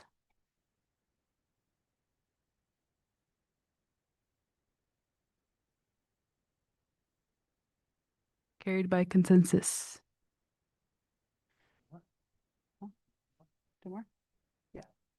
Okay. Thank you, Chief. So Summer's going to do 2 more resolutions. They're both health-related resolutions. We were reminded just before we took the break for lunch, please stick to the agenda, is what we were told. Chiefs, we're behind on the agenda.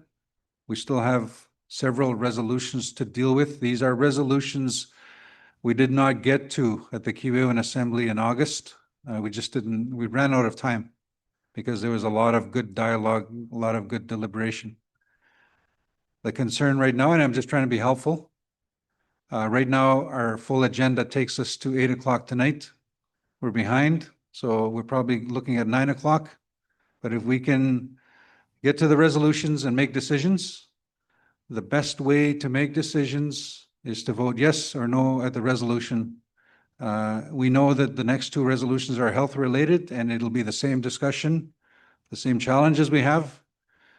But the best way to keep moving forward to make the decisions is to get to the vote and vote yes or no, and then get to the next very important agenda matters. So just being helpful, just to expedite the process. Right now, we're looking at 8 to 9 o'clock tonight. We're going to be done. It could go longer. Hopefully, it doesn't. Thank you. I'll turn it back to our youth co-chair. Resolution, immediate call for action for equitable access to healthcare for Niskananga First Nation. Therefore, be it resolved that the Nishnawbe Aski Nation Chiefs in Assembly support the call of Niskananga First Nation Chief and Council for an immediate meeting with the Minister of ISC to discuss an action plan to implement a long-term solution for a fully operational healthcare facility in the community. Further, be it resolved that the Chiefs of the Assembly support the Niskananga First Nation initiative to secure adequate interim service delivery and a new fully functional Indigenous healthcare facility, as well as a closure plan for the potentially contaminated nursing station that has over 30 years of longstanding operational issues. Further be it resolved that the Chief of Assembly support Niskananga First Nation in asserting their human rights to health and non-discrimination, as well as their treaty rights for access to medical care and protection from illness. Finally, be it resolved that the Chiefs of Assembly support the immediate call of Niskananga First Nation to hold Health Canada and ISC fully accountable for immediate implementation of necessary action items to ensure equitable and quality healthcare services. This is moved by Chief, how do you say his last name? Chief Gary Kozis, Niskananga First Nation, and Chief Marshall Beardy, Bearskin First Nation. Are they both here? Would you like to speak by this resolution? I can go first. Chief Marshal Beardy, Indigenous Kaz. Wegagujik Shkunaman. Ewi wawijga wutog nichkwe zuman skandaga kogmakanwich. Emi wena the man kando gmao nega kweke pamyadan shinwan. Weshkajegi maznega degvan treaty adhesion here kweknga pamya and shine. We aki ka share guy ka ju unachge. I was just saying that in English there that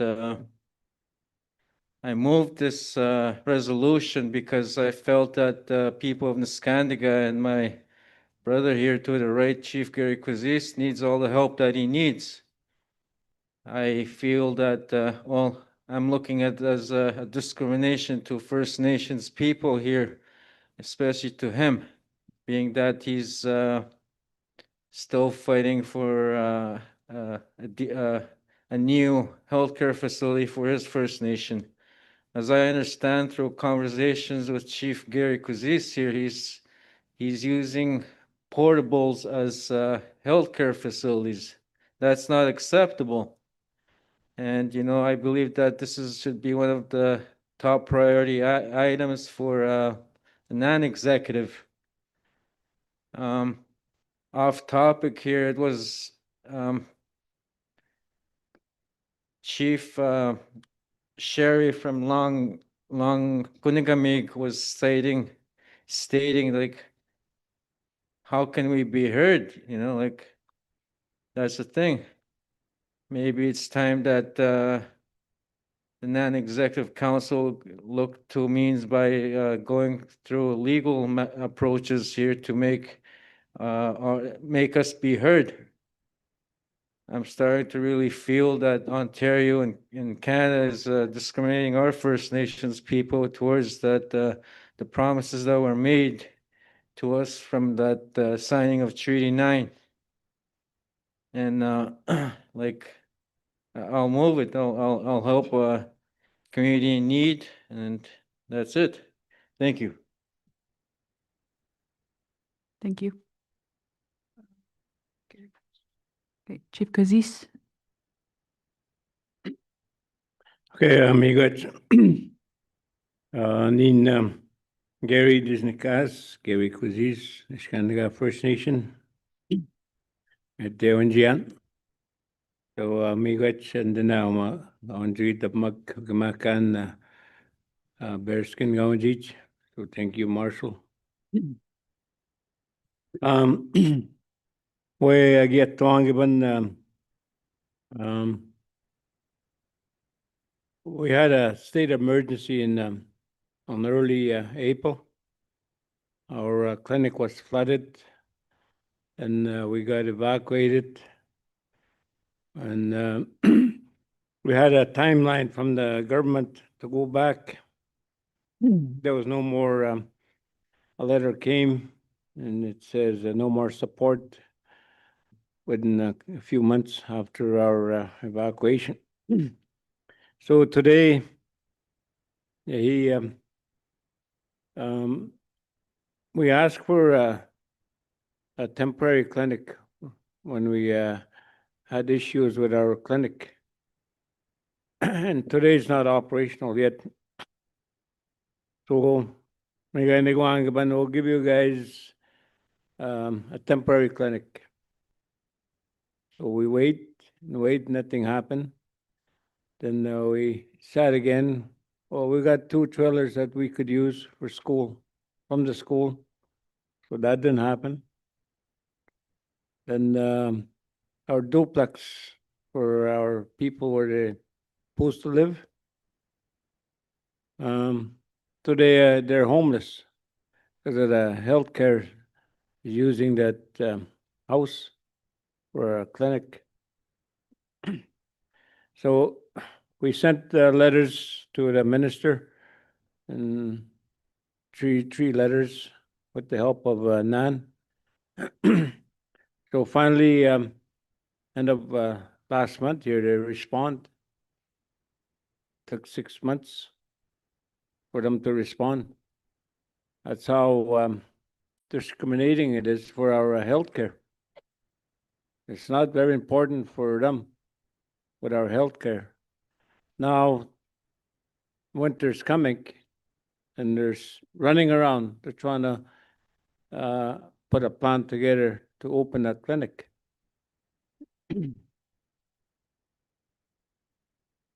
So anyways, just to make the story short there, like, this is why I put this resolution there on when we had that AGM in Moose Factory. So my community is very struggling for health right now. There's no confidentiality, there's nothing. Everything's broken with the patient. May I say, in my community, I know we have a lot of health issues. We've been talking about it. We've been passing the resolutions already due to our health. I think this is where we have to really demand the government. You know, they have to do their duties within the treaty. May I segue our as First Nation people. We're still living in the third world. Kamishkegonan says known from the reconciliation. Nothing hasn't changed yet. The words are good, but the actions, there's no action. So that's why I put this resolution. So, may God. Thank you, Chief Kazis. Chief Abbas. I support this resolution because Lansdowne House was my childhood community. Lansdowne House became Nishnawbe. Okay. When I hear Nishnawbe or Lansdowne, I'm pretty saddened because the way the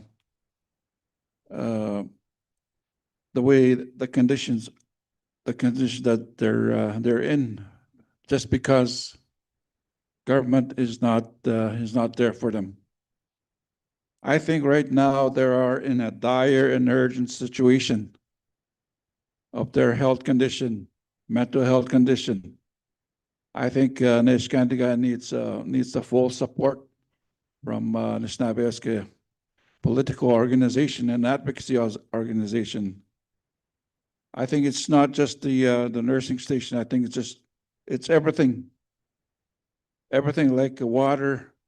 They need good water, like water service treatment, and also their mental health, addictions and crisis situations. Like I think they're even more dire and urgent need. Nishnawbe needs that help, needs that attention, and we need to act. So in order to act, kita nung namin ni our executive to go stand up for them on behalf of the chiefs, on behalf of the communities.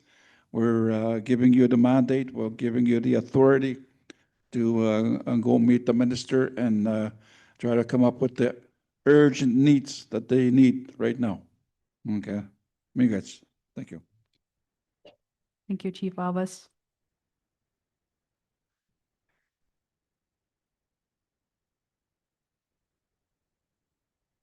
We're calling for a vote. Any in opposition? Doesn't look like it. Extensions?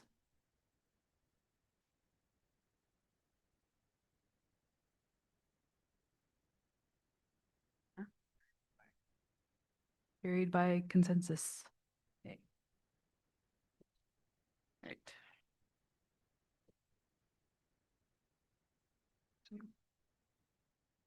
The next resolution reads, Health Services authorizing NAN to explore and seek immediate investments in dialysis services. Therefore, be it resolved that NAN chiefs in assembly affirm that First Nations in the territory are overrepresented in the need for dialysis care and that immediate and coordinated action is required to address this critical gap.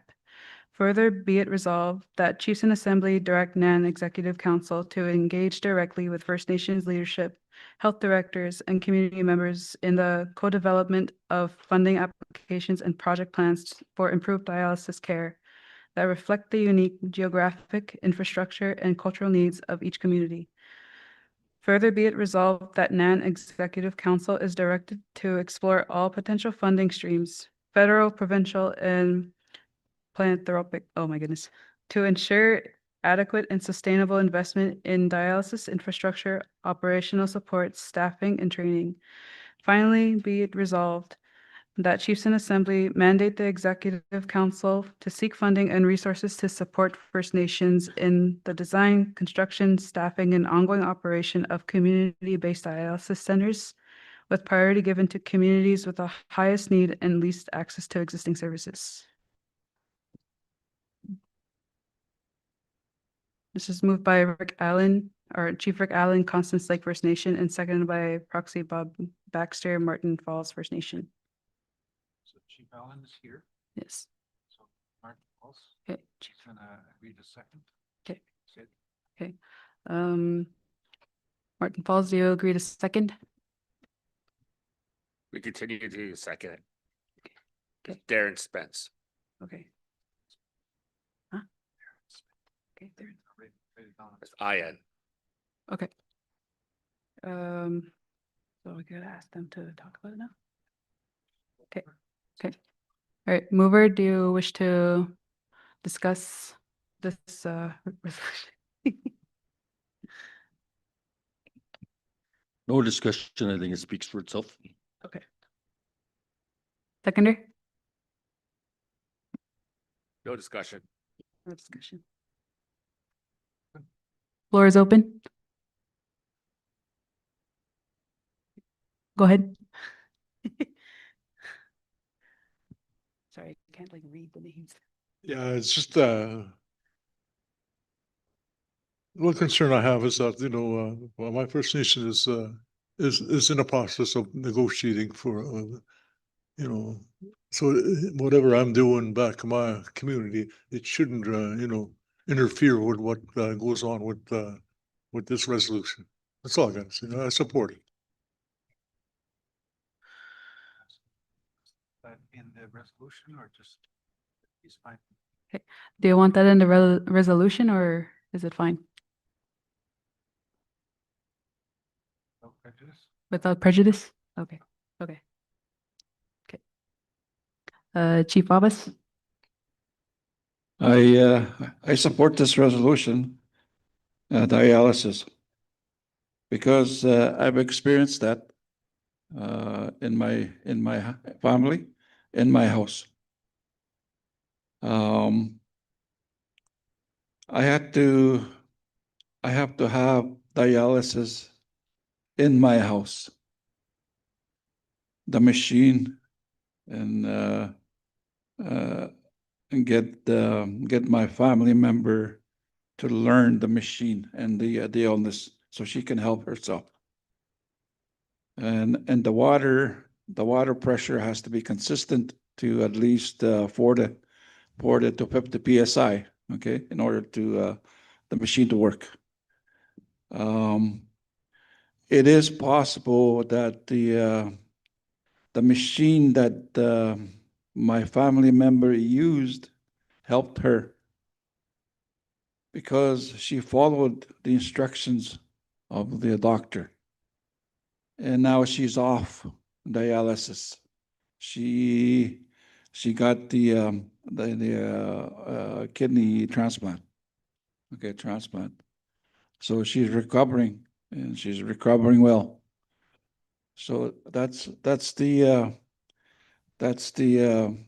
one of the models is to look at having home-based dialysis in a house, in a home, because I've experienced it, I lived it, and I made sure that she get well, that she was on the machine, that she learned it, So it really helped.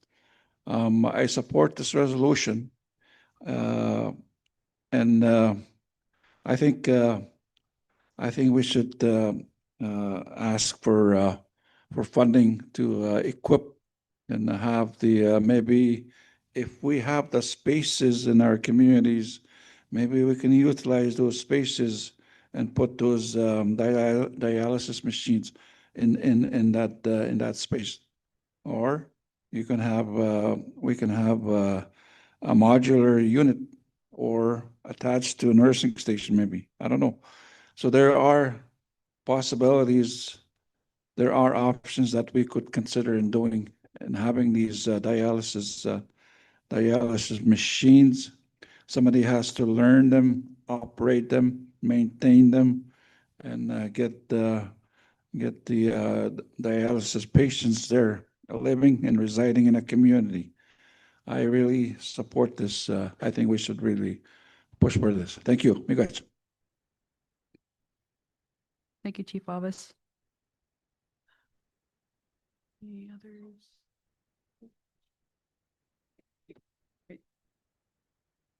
Chief Allen Conslick, I'll speak on this resolution as well.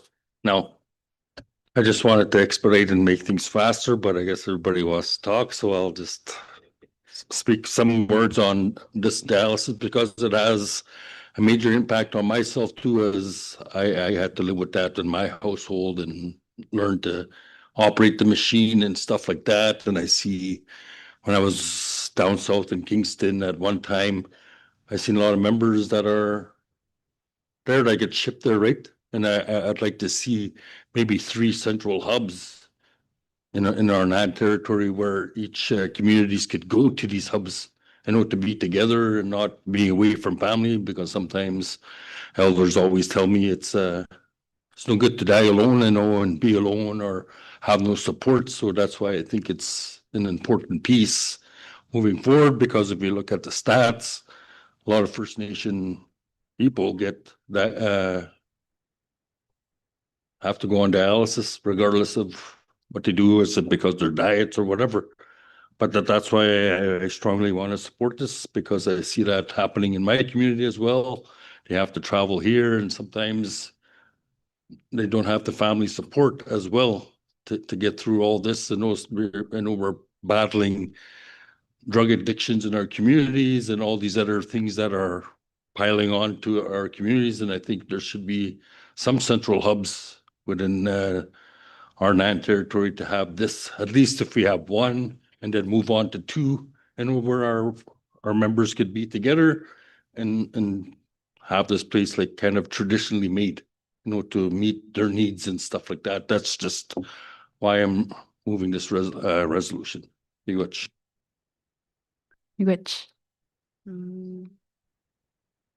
Sorry. Oh, yes, go ahead. Oh, yeah, go ahead, Sonny. No, the reason why I said what I said before, so I support the resolution 100%. It's just the wording that says priority given to communities with the highest need and least access to existing services. That to me will any individual communities that are in the process of trying to get one will this will conflict with what the wording is saying here. Is the priorities be given to the communities with the highest needs and least access to the. That's why I brought it up. Like Caroline is working on our own process. I just don't want the processes of any other communities are doing the same. Be impeded by this resolution.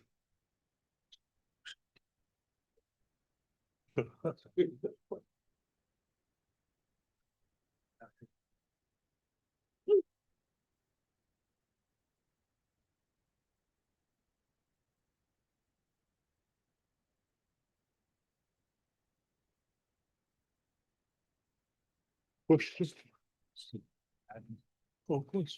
Okay. Waiting for yellow. Okay. The resolutions teams have added in the additional comments here. Finally, it be resolved that the implementations of the resolution is without prejudice to dialysis services projects being pursued by First Nations and tribal councils. Is this what you were hoping to add on to the resolution? Okay. Thumbs up. Oh. Movers and seconders? Yep. Yep. Okay. Am I calling for voters now? Okay. If there's no voters, I can wait. If there's nothing else, I'm going to call for a vote.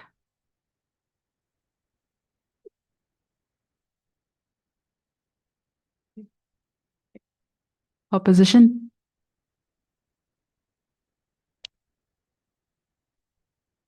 Abstentions? Okay, good. Okay, carry to consensus. Okay. Thank you. Good job to our youth co-chairs. Give her a hand. Miigwech Summer. So looking at the resolutions package, the next one, I'm going to change things up a little bit again. So the next one is action plan to resist priority projects that lack free, prior, and informed consent of NAN First Nations. There's a briefing note as part of that resolution. What I'd like to do is, because that one, I have some questions, might require some lengthy discussion. Hopefully we can resolve it fairly quickly, but what I'd like to do is put that at the end so that we can get through the other resolutions first. And then we'll come back to that. And again, mindful, Chiefs, you told us right before the break, stick to the agenda. We've got lots of business to deal with. So the next resolution, I'm going to turn to the resolutions team. We're going to bypass that resolution. So the next one would be I think it's addressing the second generation cutoff. I'm hoping that everybody supports this without arguing. Okay, here it is.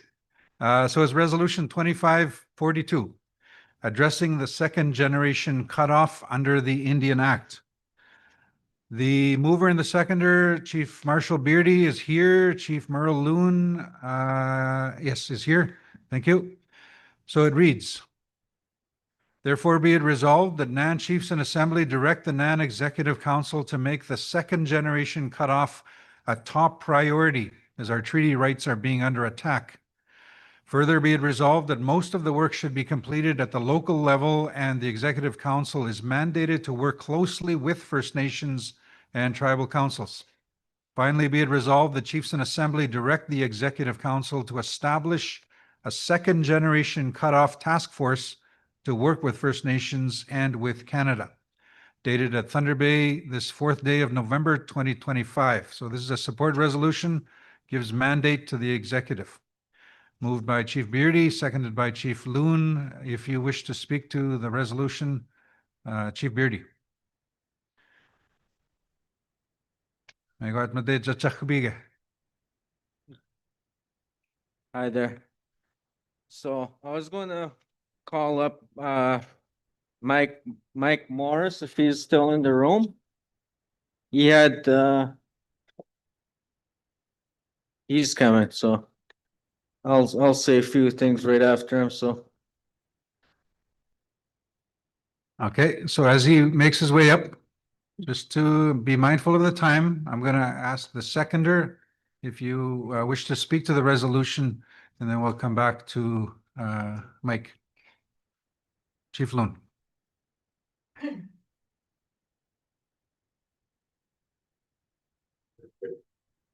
Chief Beardy, you'll need to turn your mic off. Yeah, go ahead.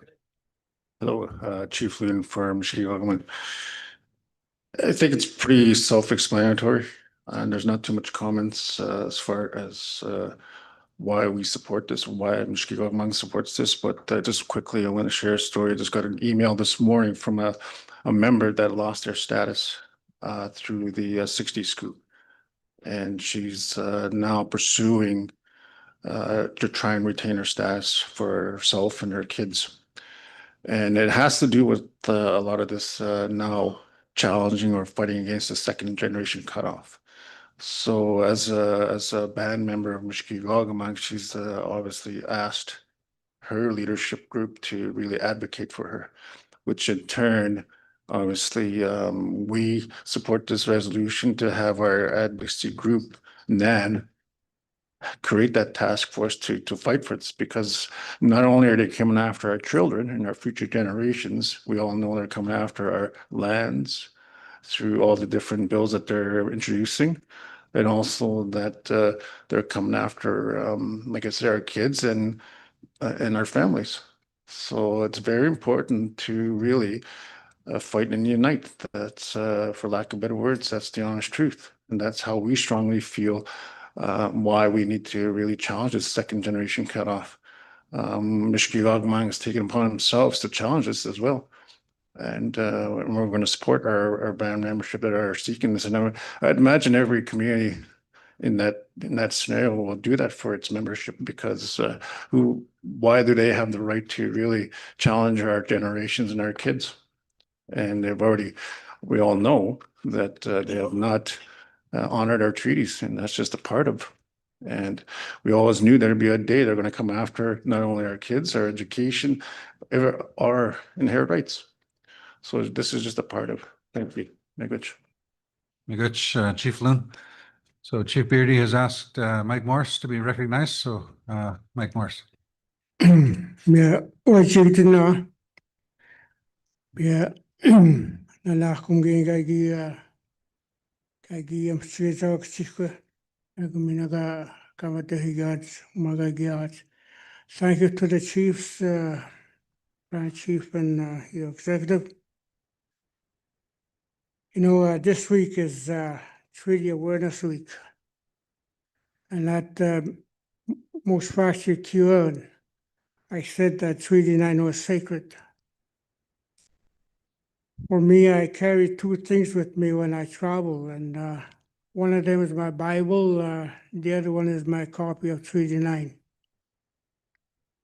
In 1929, my grandfather, Jordy Winneby Tonga, signed that treaty for me and my children and grandchildren, and I have great-grandchildren. And what we're talking about here is an injustice that we have allowed to grow for the last 40 years. How many of our people have not been recognized as who they are, as treaty signatories? How many of our people in those 40 years have been denied treaty benefits that you and I take for granted? In the treaty adhesion group from 1929, I made this chart. There's 7,319 of us that live in these 9 communities, and we live with 1,031 S2 that are called S2. And that represents almost 15% of our population. Think on that, 15% of your population that their children might not have treaty status, they might not have treaty benefits coming to them. This is by design, make no bones about it. You know, the 1985 Bill C-31, even though it was going after a good thing, to make sure that those women who married non-natives could get their status back. But they started this S62 and 61 categories. And that's where we are now. You know, 40 years, the leadership has ignored this issue. I only found out about it last April. I met with some non-staff to get educated, and I made up my mind that I was going to make this a focus of the work that I need to do. We have 144 in Casablanca that are S2. At this moment, I don't know who they are. I know that they're living there. How we identify them, that's still something that I need to teach myself. And the other thing I have to try and teach myself is how do I get them from 6.2 to back to 6.1? I don't know if that's possible, but that's something that we need to work on. You have to understand that they are at the precipice, these 6.2s. Their children are not going to have treaty status. They're not going to get treaty benefits, and their children will not have treaty status and treaty benefits. And what's happening right now is, you know, you have 15% of our people that depend on the rest of us that have treaty benefits, treaty funding coming to us. How much longer are you going to be able to hold on to pay for those people for the services that they need? There's many a time that I sit in my office and the health director comes to me and says, you have to sign this check so that we can send this person that is not seen to have treaty status to a medical appointment in Solcott or wherever. I've done that many times. I've never counted how much money we've spent on those people that need the help. We just do it. But that's part of the mandate that this workforce will get from each of our communities to go back to our records and recoup that money that rightfully belongs to our First Nation, to get all that money back. But the big work is, you know, how do we get these 6.2s back to a category that they'll be able to have treaty status. there are options. The task force will have to look at those options. One of them is obviously is to repeal the 6261. That would be the easy way. But nothing's ever easy with Canada. It's going to take a lot of work. So this task force work, it needs to start now. And those 144 that we have at Casablanca, I don't know how to help them. So I need help to help our people that don't have treaty status. And I say to you that as the chiefs that sit around this table, and those chiefs that have sat around these tables for the last 40 years, that we've done wrong. We've done wrong to our own people when we didn't take on this issue. Maybe it was too hard, or maybe it was too simple. I don't know what the reasoning is. But when I found out about it last April, I told my wife, before this cancer gets to me, this is going to be one of the last things I want to work on. I'm very fortunate in my own family that I don't have any 6-2s yet. So I want to keep it that way for the rest of our family, rest of our people in Casablanca, and for the rest of the people in the whole Treaty 9 territory. They are all entitled to be Treaty 9 signatories, and we can't let Canada take that away from them. So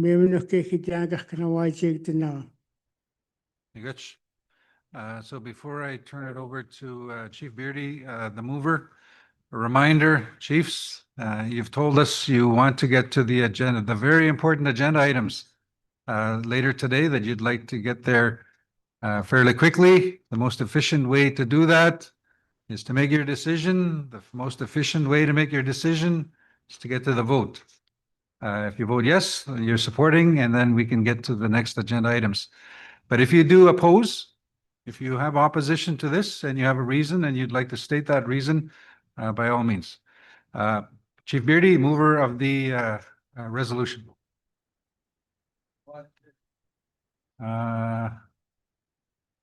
Chief Wesley, can you turn off the microphone right beside you? Okay, good. Yeah. Hello.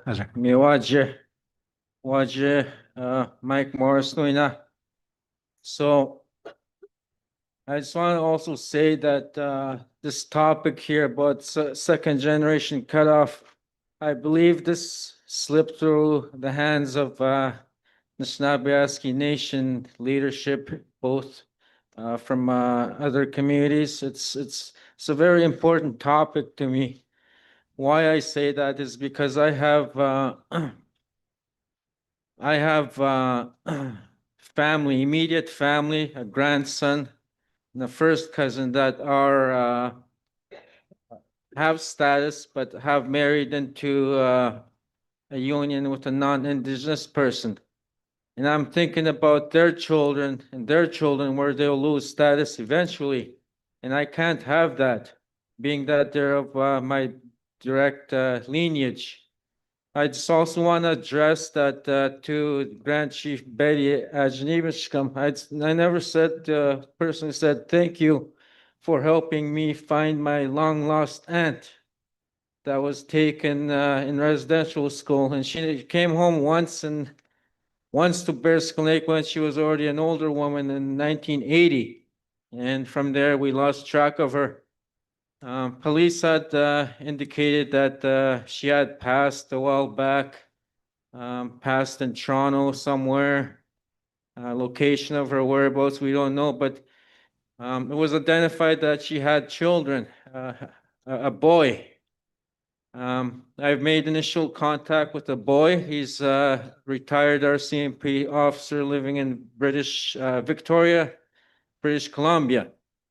And he's married to a non-Indigenous woman and has children. It's these children, when they start having children, they'll lose their status. And it's them that I'm thinking about why I moved on this. They're my direct lineage and my grandfather's bloodline, it's kind of important to me that they don't lose that status. I've accommodated them in every need possible during my taking the title of chief for the First Nation. And, you know, I was really hoping that we'd meet our family here, long lost family here this past summer, to which it didn't happen. So hopefully soon.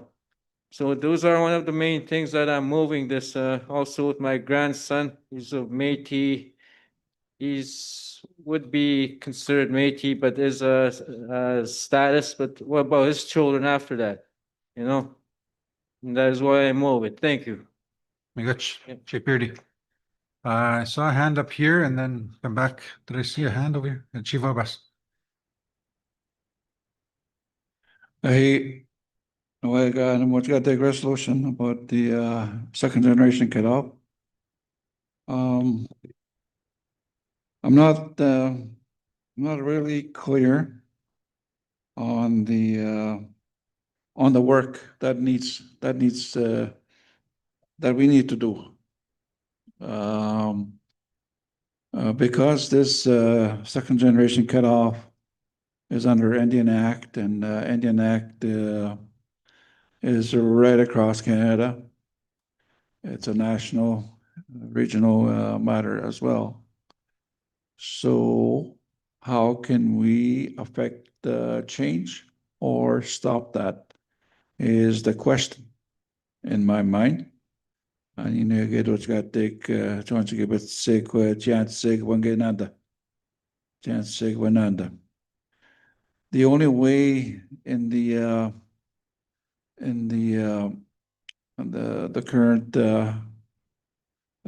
governance, the Canadian governance structure is through the passing of legislation in the House, to amend, to call for amendment or deletion would have to go through the House, right? Mr. Gesig, so how do we affect that change? How do we make sure it happens? We're not the only First Nations in this area that are affected by this second generation cutoff. It's right across Canada, right? It's right across Canada. So how do we amend this to go away is the question. You know, we can't do it ourselves because it's under a legislative law, all right? Or we can pursue a legal action. Yeah. So we need to look at the what are the options in pursuing to make the change or end this law. It's a big fight. Yeah. All right. And I would like to recognize one of our youth here sitting with me, Ramon, okay, to speak.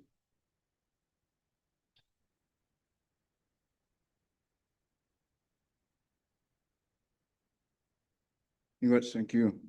Wache Ramon Karakwapit, Nishnawbe Arobska Dostin Mixototem. Hello, I'm Ramon Karakwapit from Marobscut First Nation, Eagle Clan, and I'm a Oshkatazak rep from the Youth Council. And before I start, I just want to say that thank you for allowing us here. We fought hard to be invited to the table, and now that we're here, you know, we're pretty proud to be a part and have a part in the discussion. And with Bill 5, Bill C5, Bill C2, especially what we're talking about right now with second generation cutoff. Obviously, everyone knows that it's a part of a broader assimilation effort in the modern day. With Bill 5 attacking our sovereignty with the land, and with Bill C2 questioning our sovereignty for who is status, who is First Nations, Métis, or Inuit. And that should be up to the communities in the normal world. But in this system that we're in, We're been under an Indian Act before the majority of Treaty 9 was written in 1905, 1906, along with the adhesion in 1929. The Indian Act supersedes that. We've already been within their law before we created treaties with them over here. It's different around Canada, but that's the reason why a lot of our treaty rights are always overlooked, undermined, and bulldozed over. Because we're under this Indian Act, we cannot be truly sovereign, but this Indian Act places us in a box, a clear box. We can see out of it, we know where we can grow, but we can't get out of it until we become truly sovereign. And how can we do that when some of our highest forms of governance here at NAN, Chiefs of Ontario, AFN, their resolutions don't mean squat to the government because they're advocacy bodies. Meanwhile, we still carry this individual mindset as First Nations. That's why they're able to pick us apart when it comes to these agreements. And that's a little more on Bill 5, but with the C2 and relating to the second generation cutoff. A part of my time and the youth council's time and a lot of the youth, we're going to lose 40% of our membership in the next 10 years. A lot of the youth council, we are 6'2s. And there's a precedent set for assimilation because we have a body outside the First Nations dictating who's our laws and our government system. And even the systems that we run our First Nations by, INAC, the Chief and Council, all designated by the Indian Act. And it's a hard question because no one wants to make a decision. We've been stuck for years, 30 years, since the creating of these bodies. And it's hard to make that decision to let go of some of that I wouldn't say power, but governance of our individual mindset with the First Nations. We would have a much better and stronger position against the government joining hands as unity. But that means letting go of some of the individual rights that we have as First Nations. And that also means compromising with the government as a nation to nation. And for there to be governmental bodies for the treaties, instead of having advocacy bodies represent us, we would have so much more power in lobbying and agreements. And we wouldn't be put under bills that dictate our government system because we would be in control of that system. But as long as we keep going forward without making any decision, those hard decisions, you're going to see another bill that attacks your rights. You're going to see another bill that questions everything where we came from and where we're going. It's already in the public that they want to turn us to municipalities, to get rid of the red paper and turn us to a white paper, to have us be self-governmental systems under the jurisdiction of Canada. Assimilation isn't coming and knocking at the door, it's already here. And it's been here. And we just want to see those hard decisions being made because our treaty is being eroded little by little. And there's that mindset that we carry from our predecessors that don't touch the treaty. Because if you touch that treaty, if you feel like you don't have nothing now, imagine what you'll have in the future. And that was from someone that spoke at the AFN quote child. But at the same time, I agree with a lot of sentiments that Wesley said is that we have to take that back and look at our treaty. We have to reinterpret it and get back into a discussion with Canada, nation to nation, and not as something under an Indian Act. Because as long as we're under that Indian Act, whatever decision made in this room is squat, especially if it's made with NAN. Because NAN is an advocacy body, but you could change that. Or you can have NAN dictate the road to creating a Treaty 9 government system that will have that power to create an agreement that is a little more balanced than it is now. Migosh. Migosh, thank you. So I just want to clarify, Chief Wabas, as part of your comments, you had some questions but I think there were more statements and things to be thought through. So they weren't questions. Okay, thank you. I have two more that I saw hands raised, Deputy Grand Chief Achini Beneskam and then Grand Chief Friday. Chief Gagnon, your microphone is on. Were you wishing to speak as well? Give him a nudge. Your microphone is on. Did you want to speak, or is that just from before? From before. Okay. Deputy Grand Chief. Yes, Mingwich. First of all, I want to thank the mover and seconder for supporting this resolution, and for Councillor Mike Morris for being a strong advocate. I urge each and every one of you to support this resolution. It's you know, as the speakers have said, like this is a process, you know, to eliminate our rights as treaty people, and I just wanted to explain a bit that it, you know, part of the high number of 6-2s is because we have a lot of single parent families now where you may have one parent that does not sign the registration or the treaty entitlement document. So that is something that we need to have, you know, that would be part of the task team presentations, as well as, you know, we have been going to the child welfare agencies as well, because there's a high number of children there that are at risk. So I ask each and every one of you who have authority over a child welfare agency to have that examined as well, because they need to be part of, you know, the solution here. They need to be part of the strategy to ensure that any children that are entitled to be registered, like that there has to be a process for them to be registered, because there's a high number of them in that, with the number that we have, the approximate number that we have. And also about 15 months ago, there was letters that were sent to each of you as First Nation leadership that identified some of the numbers in your community. So this needs to be taken as a priority, and we will continue to address it. And the reason why we had to get a resolution is because now the federal government has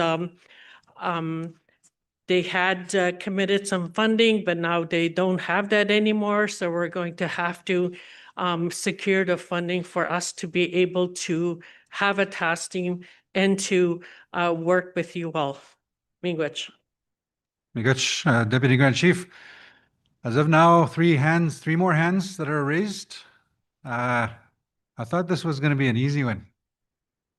I thought everybody is fighting hard against the Indian Act and Section 6 of the Indian Act, and that we would vote yes for this resolution. But we, I guess we have three more that want to speak. So Deputy Grand Chief, or sorry, Grand Chief Friday, Chief Crane, and then Chief Wesley. So for some reason, he can't turn his microphone on. Maybe somebody's got theirs on. No. On the end, Grand Chief Friday. There we go. English Leo Friday ni chinika na gumaga proxy na taban sa procri. Ayam pagwetsi ayamya ban mi gagwetsi kita baca no bisis yamit umagi kono segala mutama. Gumaga ayaw chinika so Andrew Solomon. And so okay. Okay, we'll recognize Andrew Solomon.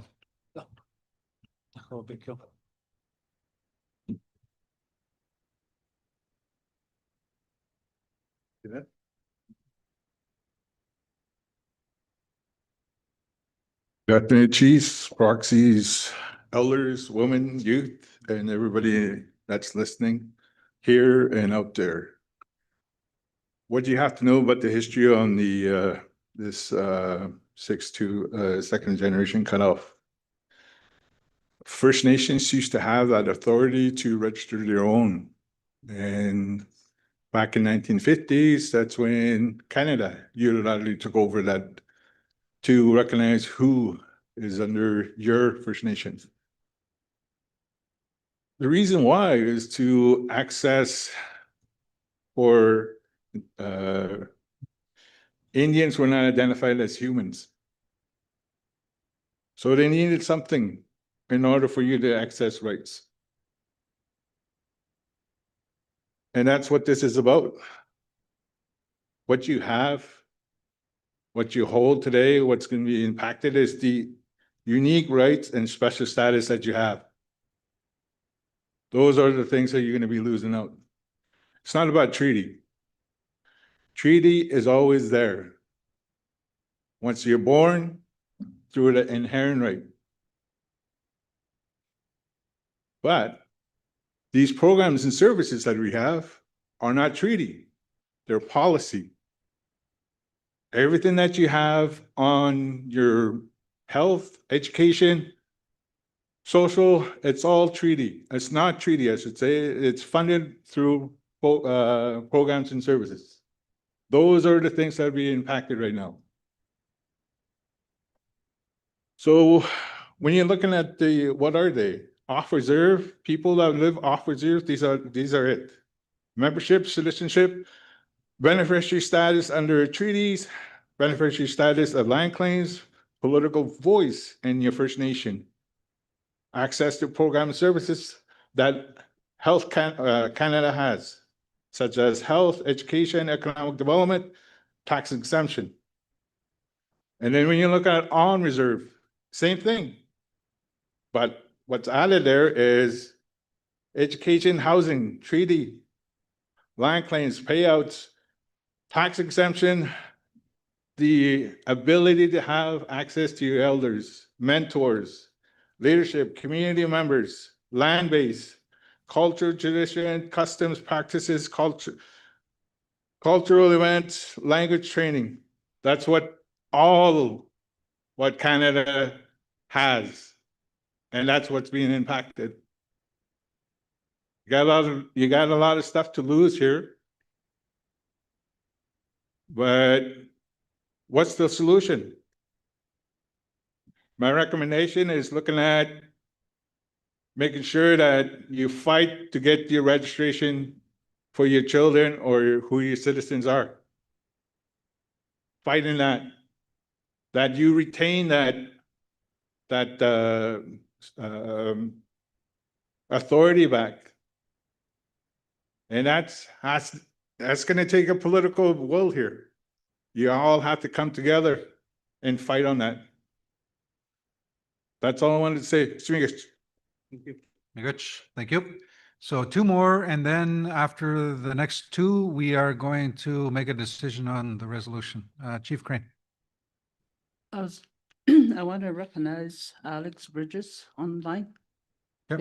Thank you. Thank you, Migach. So Alexandra, you're there, I think, online.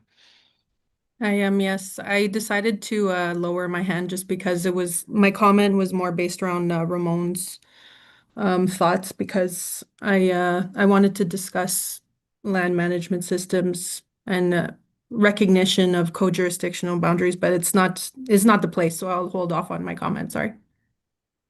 Okay, Migach. Final speaker, Chief Wesley.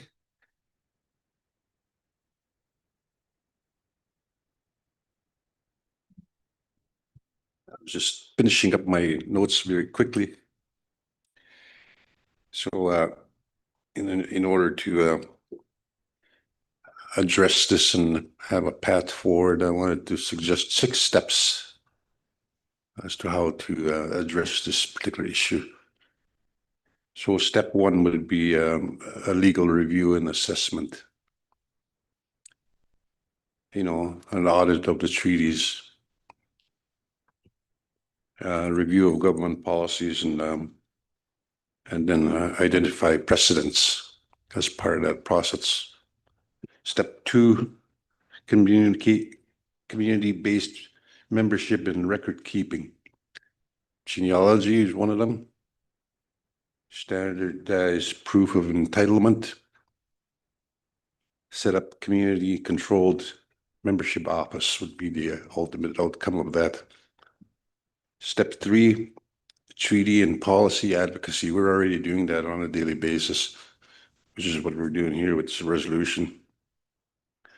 So, but as part of that, you negotiate amendments to those particular clauses that Anna Betty was talking about. Lobby for legislative reform. And then engage allies. We're already doing that with the AFN, COO, and everybody else. Step 4 is community education awareness. Inform the community. The biggest one would be training the administrators that we already have. So, there has to be shifts in the community. There's not enough awareness in our community about the second generation cutoff, especially our band registry clerks. And then public information. And then step 5, didn't get to finish my notes here. Oops. So step 5 is legal enforcement, litigation if necessary. That would require filing legal challenges, seeking declarations, and the use of Section 35. So that would be step 5. But the thing is, litigation would be a last resort in this issue. I think we're pretty much near that stage right now. And then step 6 is the long-term governance and monitoring, presumably when you've addressed that part. So you'd need to create a rights-based continuity office, annual reviews, and then adapt and evolve. So the action there would be to develop a permanent intergenerational rights oversight body with the community. So that's my suggestion. I'm interpreting all of the stuff that's going on. These would be the 6 steps that we would need to undertake. Very well scripted. So I'm just going to leave it at that. Thank you. Good, Miguel. Chief, sounds like you got the terms of reference right there for the task force. So good stuff. Before I go to Chief Semple, Chief Wesley, are you okay with executive hearing that, the notes being taken and that being forwarded to the task force, or do you want that actually in the resolution? That's good? Oh, okay, very good. Okay, I want to make sure that's noted. Very detailed 6-step process. Chief Semple. Oh, Chief. Whoop.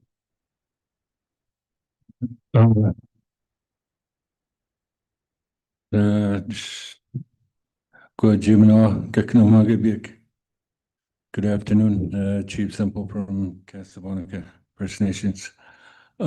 Chair, I have a member here from Casablanca. He needs you to recognize Kenny Lawson. He wants to speak up. Okay. Yep. Is he behind you? Oh, there he is. Yes.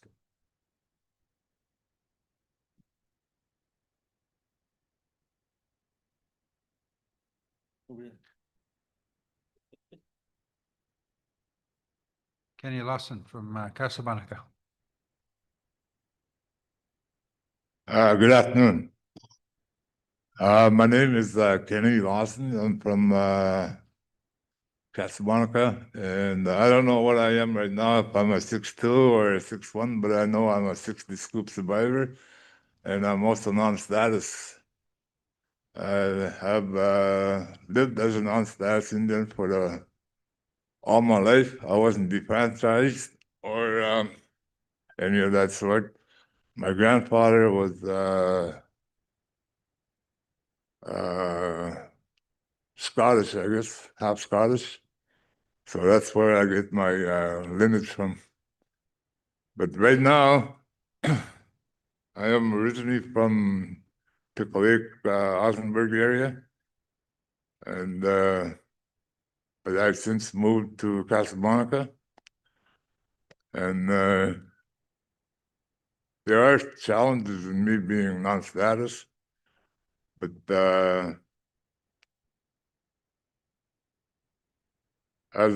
whereas I have to pay for all my medical expenses, but CAS has adopted me, not officially, but they have included me as one of their band members, but I just don't have the rights as a full member. I can't vote or anything like that. But they have helped me in an area in my difficulties. Like for instance, my medical, and they have given me a job too. And so I don't know where I stand right now, but I am who I am. I guess I'm still, even though I tried 3 times already to get myself reinstated into having a full band membership, and I don't know where to look to.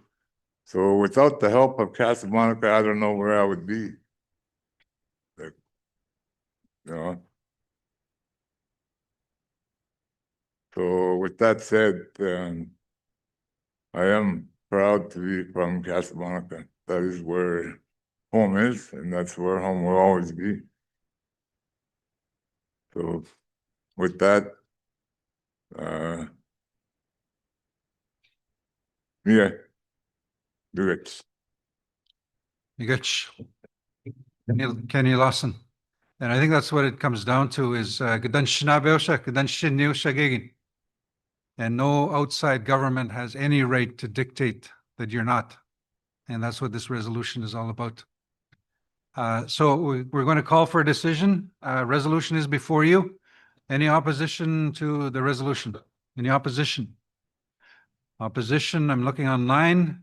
No opposition. Abstentions? Any abstentions? Last call. Any abstentions? I see none. So the resolution is carried by consensus. Migich, thank you. What was that hand signal that I'm to do? I'll do a little dance. Carried by consensus. Okay, Connie's got two more. Two more resolutions. They should be fairly quick. And then we'll go back to the lengthy one. Those are famous last words. Should be quick. Okay, this is resolution 2543, and it's establishing the Kanina Kinikwanash Memorial Fund. As we know, Kanina worked with Wawate for many years. Therefore, be it resolved that Nishnawbe Aski Nan Chiefs and Assembly mandate the Nan Executive Council to work with Kanina Kinikwanash's family to establish the Kanina Kinikwanash Memorial Fund, which will issue awards to selected people working in Indigenous radio broadcasting. Further be it resolved that Nan should complete the required work as soon as reasonably possible so that the first Kanina Kinikwanash Memorial Fund Award can be announced at the 2026 QAON conference dated this 4th day of November, 2025. Mike is not a proxy though, right? Mike Morse. Okay. So Anna Marie. Okay. Oh, okay. It is the same resolution. Right. I'm the one that's delaying this. Sorry. Okay. Moved by Chief Nancy Sagajigabo, who's here, and seconded by Chief Archie Wabas. Would the mover like to make some comments?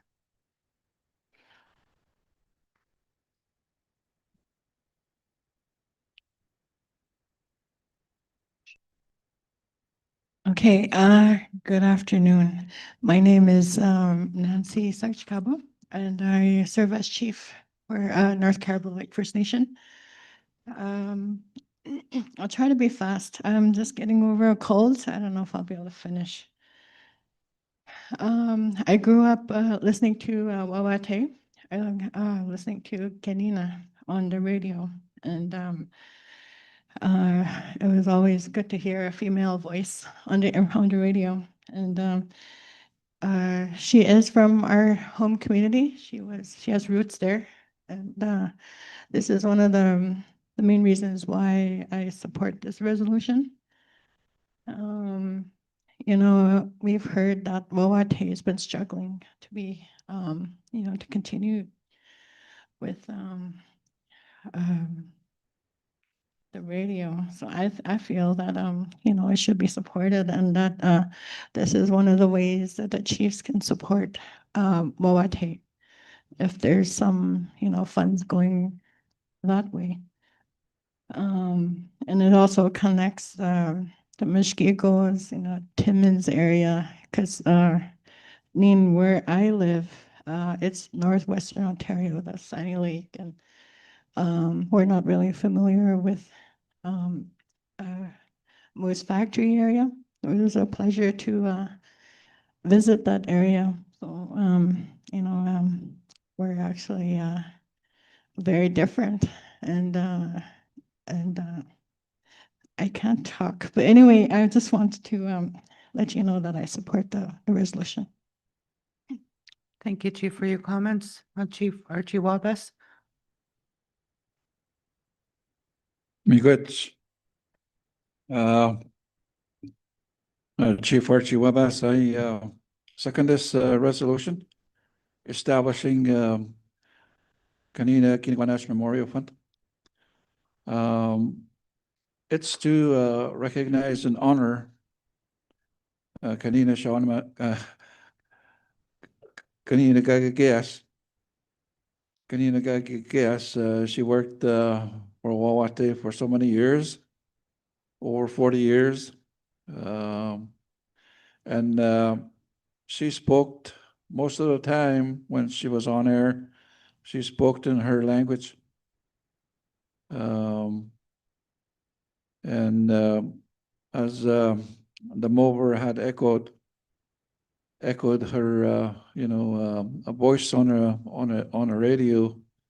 Sometimes Kanina would speak on Wawate to do her program, and she's not with us here anymore. I would like to honor her legacy by establishing a memorial award in her name. And that can be refined in the future in terms of what type of award. It's something to do with the communication in Nishnawbe in M1 and Nishnawbe M1. Yeah, dokan I guess can you take one here? You gave me now that award. Yeah. So I support this resolution, and I am sure my fellow chiefs will follow this resolution as well. Thank you, Miigwech. Thank you, Chief. So the floor is now open. Hi, Chief Marshal Beery. I'm here to recognize Deputy Chief Billy Cam. He likes to say something about the Wawate or something like that. Wawate.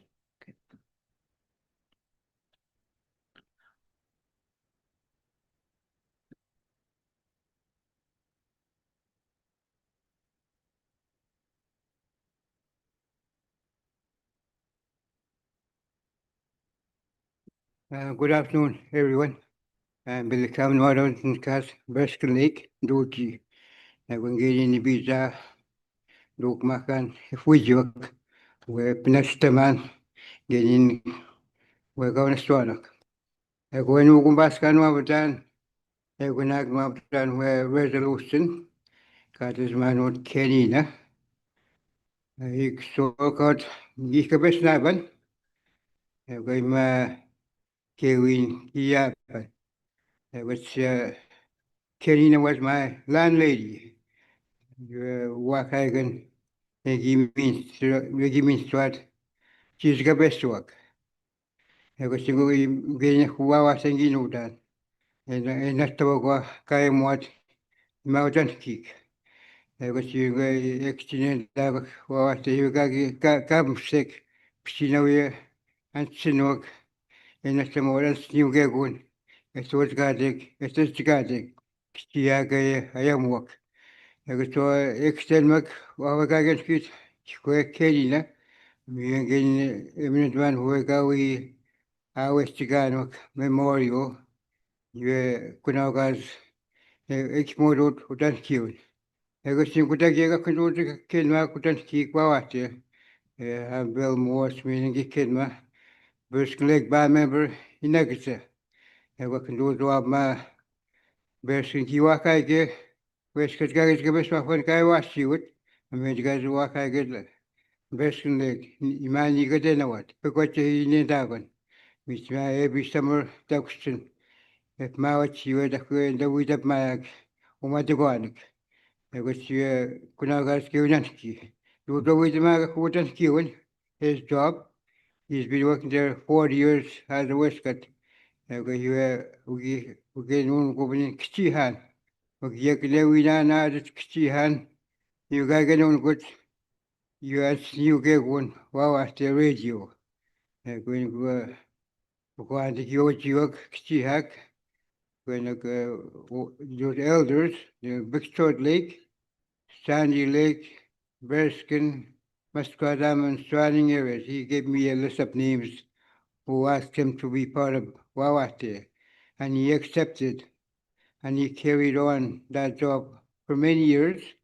I hear him all the time. But he was here this summer. He came to our barn office to see us that he was thinking of soon retiring.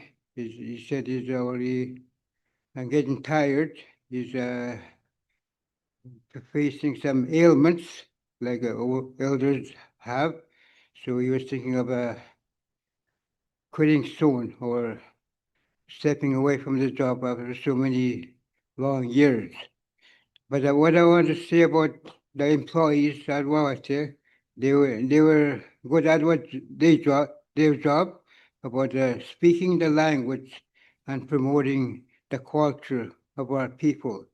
And I think we should recognize all of them in some way, like we do with Karina, but in some way, like when they stop working, there's always some retirement events going on. And also we should provide something for their golden years for them to survive in the next couple of years. So that's what I'm encouraging other chiefs, communities to show their respect and their appreciation for all the hard work that these workers did, including Kenina. So that's, I want to say a few words about Wawase. Thank you. Okay. Miigwech, your statement about recognizing those other long-standing employees of Wawate is noted in our minutes. Miigwech. Okay. The floor is still open.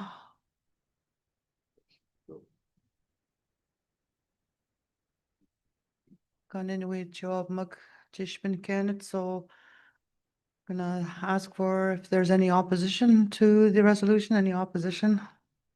These are all formalities, you know, these guys are just laughing. Any abstentions? I see none, so the resolution's carried. Miigwech, Miigwech. All right, so we'll get into the next one, which is Indigenous Youth Movements.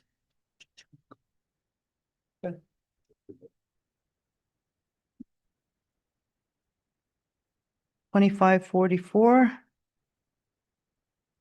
We'll go right to the therefore be it resolved that Nishnawbe Aski Nation Chiefs and Assembly support Indigenous youth movements and their mission to protect Indigenous rights, lands, and culture. Further, be it resolved that the Chiefs in Assembly encourage community members, organizations, and partners to provide ongoing support and advocacy for Indigenous youth movements. Finally, be it resolved that First Nations and First Nations organizations are encouraged to contribute funds to Indigenous youth movements to support their upcoming youth gatherings and future gatherings, which will be held on the Attawabascat River. Dated this 4th day of November. Moved by Chief Gary Quisense, who is in the room. And seconded by Chief Leon Beardy, who is also in the room. Does the mover have any comments on the resolution?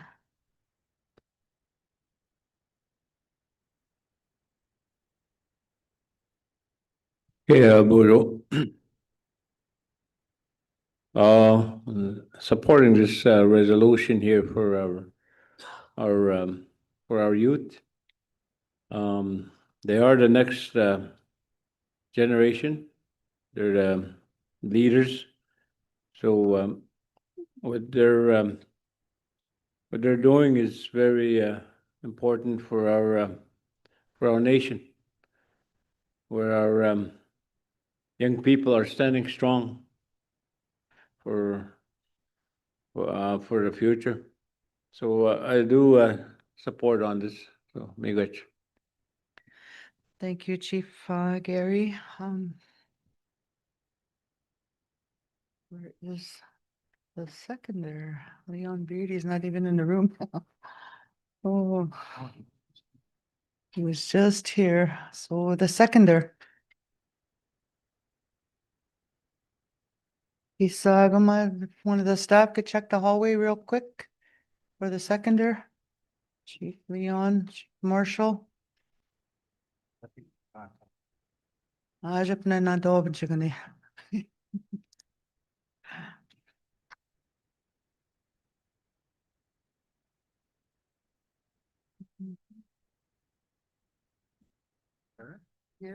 Yeah. Kaya siya hindi ka na gani. Okay.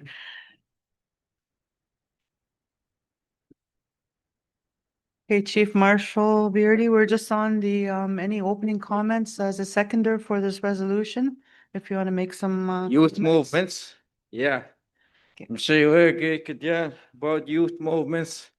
I think it's very important that any youth body, either it be on a platform of government tables, everything, that they be a part of everything that an elected body does. When they're in that situation, recognized, they are our potential future leaders, is how I look at it. And that's why I second that motion, this resolution. I mean, in a nutshell, that's why. Thank you. Bye. Okay, thank you, Chief, for this comments. Thank you, mover and seconder. So the floor is open for additional comments on these resolution. 2544. Chief Archie Wabas, thank you, Madam Chair. Good. I support this resolution because we need, when we talk about action, okay, when we talk about action, our youth and our warriors will be always on a front line to take action. Okay, we need to support them in whatever way that we can. Yeah, and I would like to recognize Ramon to speak. Thank you. Yeah, this was a resolution that I brought to the chiefs to garner support for the youth movements. And the youth movements, the majority are actually present here and within the council. Present here, we have Okinawak, is a youth movement I founded with Cohen Chisel. And also we have Here We Stand. That's my cousin Geronimo and my family that created a permanent encampment on the side of the Arwabscut River going to Nishkanaga, where Wailu and a lot of the other mining permits are going to be designated as a special point. So we also have Youth Rising Together that's present with Sierra. We have Kat and also Shem, and they're on the youth council as well. And we also have Stand with Nishkanaga, and that's founded by Lashy. And we work very closely together. And we've been doing a lot of work this summer, and I think we've been picking up a lot of slack that we would hope that our leadership would have speared and forefronted. For standing against these bills, for making sure that the word was spread more than just our people, but to the public. And with word spread nationally with Here We Stand from my cousin, Geronimo, exercising their inherent treaty rights on that land. With a lot of support from Gary Quistis. He supported Here We Stand very strongly and Stand with Nishkanaga, and making sure that we have our lands protected. And we're doing the same thing with the other movements, making sure that this assimilation process, but also the health of the land is protected. Because the idea of prosperity that we've been finding is that spirit, that intent, but also those rights of those that can't speak. And we reside on that land and we come from that land. We're the children of earth, which is the children of Creator. We're the artwork of the earth. That's who we are. And we have to respect where we come from. At the very, very, very least, make sure that it's respected when it comes to these agreements. And with these youth movements, we've been advocating for that free, prior, and informed consent. But we understand that rallies, we understand that marches and protests can only get us so far. So we've been growing as movements to get the support of people outside of indigenous organizations, outside of the band councils, and outside of anyone under a treaty. And on behalf of Okinawak, we've worked with so many coalitions since the summer with the Canadian Health Coalition, the Ontario Health Coalition. And now we'll be working with the Toronto Council Steelworkers. We'll also be working with Legal Advocates for Nature's Defense, a lawyers firm that's been helping us more than a lot of the organizations that say that they represent us, which is organizations outside of us that's been helping the youth spread the word of protecting our rights in the land. But there's only so much we could do because these aren't elected positions. They're ones that we've grown into. They're the ones that we feel called to be on this path. And going forward with these movements, on behalf of Okinawak, we wanted to not only have it be a grassroots organization that can be on the front line, especially when that road's being built up to the Ring of Fire and to where our home is. We'll be there. We'll be standing there, but we'll also be outside of it, growing as a political body to make sure that our rights are respected, because I'm sick of seeing us get trampled on. I'm sick of seeing this. We've been born into assimilation. And we carry this fire of the seventh fire prophecy, which is why you're seeing such an uprising of the youth, challenging these systems and these mindsets that we're in, because they're limiting. We have boundless potential as people, but yet we limit ourselves to the things we're born in, to these boxes that we believe are our homes, but they're prisons built over top of us. We know just how special the land is. We know how special we are to each other. We know how special the youth, our elders, our leadership, our mothers, our children, our two-spirit, our men. And that's why we're fighting hard. Even though we might not have much of a backing, we're still out there with $0, $10 in our pocket, making sure that the word spread. And the one thing that I wish heavily that we could have the support of our leadership, the support of our people to continue to keep going forward. It's not easy. My family is threatened with the rest. up north because they want to bring that road up. But there's talks of diversion now, at least towards the Nishnawbe area with the Attawaskut River, because of the efforts of Here We Stand. So it's not useless. These youth, they have a voice, they have that fire, but they're guided by something much bigger than that. And we would like the support of our leadership and our people. And I want to say miigwech. Thank you. Thank you, Ramon. With that, I'm gonna call for a vote. Do you want to comment? Yes, comment. I would cautiously support this resolution because of the fact that that community's aspirations, be it wherever it is, communities want access roads. Does that mean that we're going to be blocking them or opposing the autonomy of the First Nations? It's something that I agree with the movement. I fully agree. I fully support it.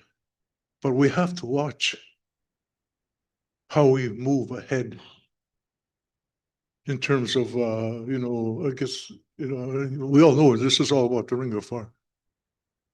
But the communities that I know, that I've talked to, they want road access. They want hydro delivered to their communities. And is this going to pit First Nations against First Nations? That's what I'm saying, cautiously. I will support, but at this time I would have to abstain because of the fact that we haven't really thought this over in terms of how the autonomy of the First Nations. I just saw an agreement, Webber signed with the province. And they're saying that they want road access to their communities.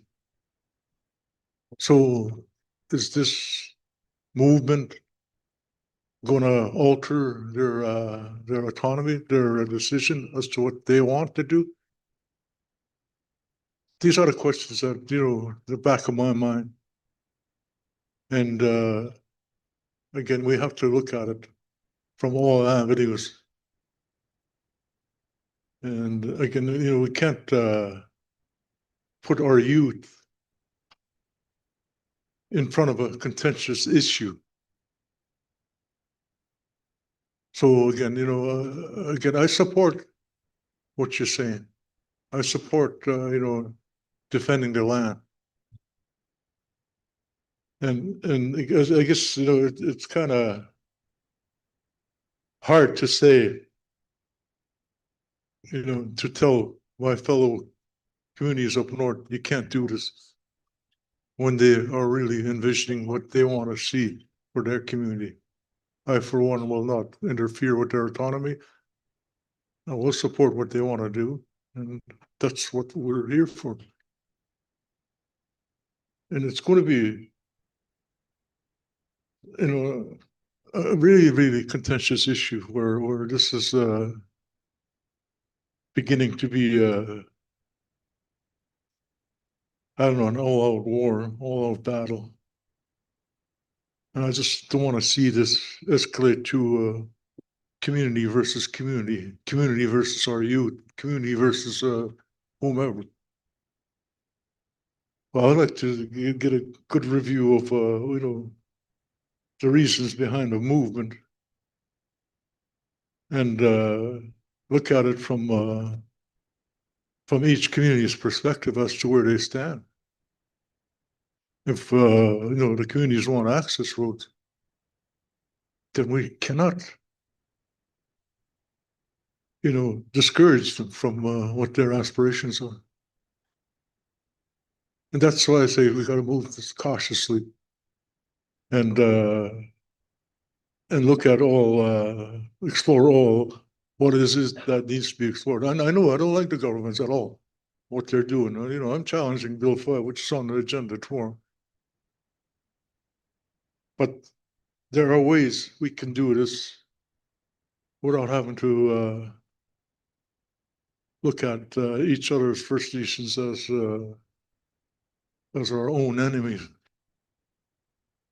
We have to look at it in a way that, you know, how do we work this out in terms of, okay, the community's aspirations, if they want a road, if they want high through, if they want, you know, the basics of what we take for granted down south there. So with that, you know, if it's resolution was forward, I will, you know, politely abstain. Thank you. Okay, thank you, Chief. So I am now going to call a vote on this resolution. Okay. Maybe some clarity here on the youth movement. You know, when Ontario and Canada passed a law, when they passed a law to access the resources from our lands, there was no consultation. I was never informed. Maybe most of everybody here weren't. And all of a sudden, the bill became a law, so they can access these resources to these lands. And after, when they made these laws, they want to consult. They want to consult First Nations when they already have decided what they're going to do with these resources. Despite our arguments, despite our needs, they will still access those resources. They might give us some things, some jobs and things like that, but those are individual and short-term employment opportunities, training, things like that. But it's not a lasting benefit. We have these resources. We have these resources. At the same time, we are trying to save the land, the natural setting the way it is, because it had sustained our nations, our people, since time immemorial. Okay. The only confusing part is when they came to our lands and they start enforcing these rules and laws against us. You got to follow this, you got to do this. And we became Indian reserves. And they said, okay, you guys have your own community here while we dig out your gold. So what's wrong with this picture? What's wrong with this picture is that, you know, they're digging out all the resources from our lands, the spiritual people that believe in resonance of the minerals that are on the ground support the surface for some reason. Gold has a sound, okay? You know, copper has a sound that resonate the energy and support the ecology, life system. When that is distracted, it affects the land on the surface. It becomes barren, you know, in the future. And we're left out with nothing, just a desert, maybe just a community surrounded some trees. Like, is that what we want in the future? No. I think I need a better deal than what we have now. We got to have a better deal, better arrangement than what we have now. What is it? Where can we find it? You know? Or are we just going to allow them to come and just extract whatever they want? while we struggle with a lot of things on our communities. Chief Saul talks about this. You know, the only reason why we can't extract resources is, you know, we want to, but we don't want to. We want to, but again, we don't want to. You know, we can partner up with anybody, any company, to extract these resources and get all the riches that we want. But again, at the same time, you're affecting your land, the ecology and everything. So we really need to think about the now and the future, because our ancestors from the past, I mean, so kind of they lived off these lands, the beauty of the land, the animals that we consumed and sustain us. So there has to be a balancing act, okay? There has to be a balancing act in order for us to go into future with prosperity. What is it? An English now, we have to, you know, go back on a drawing board or something, or per se, or something like that. Yeah. Well, anyway, I'll recognize Ramon to also speak on his, you know, on his mission to try to, you know, stand up and say to the government, there are people here you can't go through. And they're going to come and say, why? We have a law already. Yeah, you didn't tell us about it. You know, that kind of thing. There has to be some form of a negotiation. Yeah, you know. All right, Migas. I just wanted to answer with some of the concerns with the youth movement and about the idea of blocking development. That's not what the youth movements are about, nor were they founded on that. The reasons the youth movements were founded was to make sure that our inherent rights were protected and the inherent rights of the land were protected. And Bill 5 sets that precedence of assimilations of those rights, of those environmental protections, of those treaty rights that we also carry. Because what if a special economic zone is determined right there at the Ring of Fire? That's their first opportunity that they want to come for. That jurisdiction goes federally to the Canadian government now. That overriding any previous provincial regulations, environmental regulations, or treaty rights.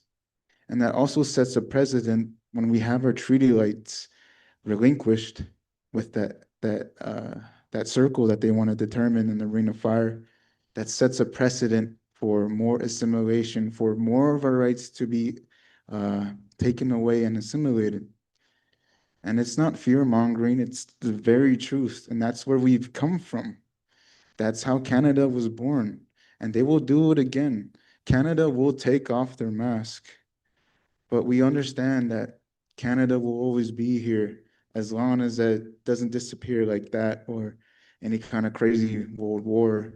But to speak on that, we will always have to have some kind of agreement with Canada, but not at the expense of our rights and not at the expense of the health of the land because of those environmental regulations being overlooked and not upheld.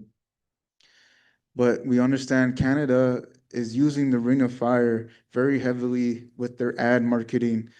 I'm pretty sure everyone saw the baseball game. Every single ad break was about the Ring of Fire.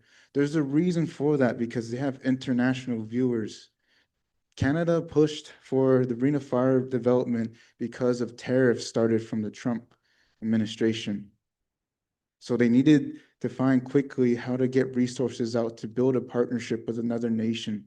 We're being affected by international politics with pressure much heavier than Canada, which is why they're pushing so hard for the Ring of Fire at the expense of the First Nations that reside in the territory.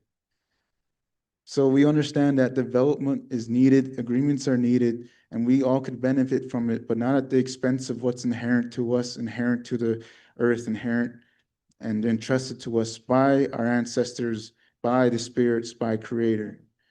And if there's a way that we can find that balance, as Archie says, we need to find that.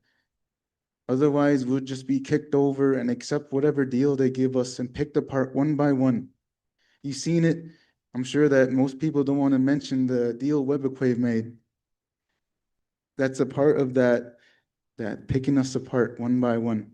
And Webequave did that to help their First Nation. That should be respected. But we know that with the way Bill 5 is written now, that sets a precedent for them to continue growing up to the First Nations that don't agree with that.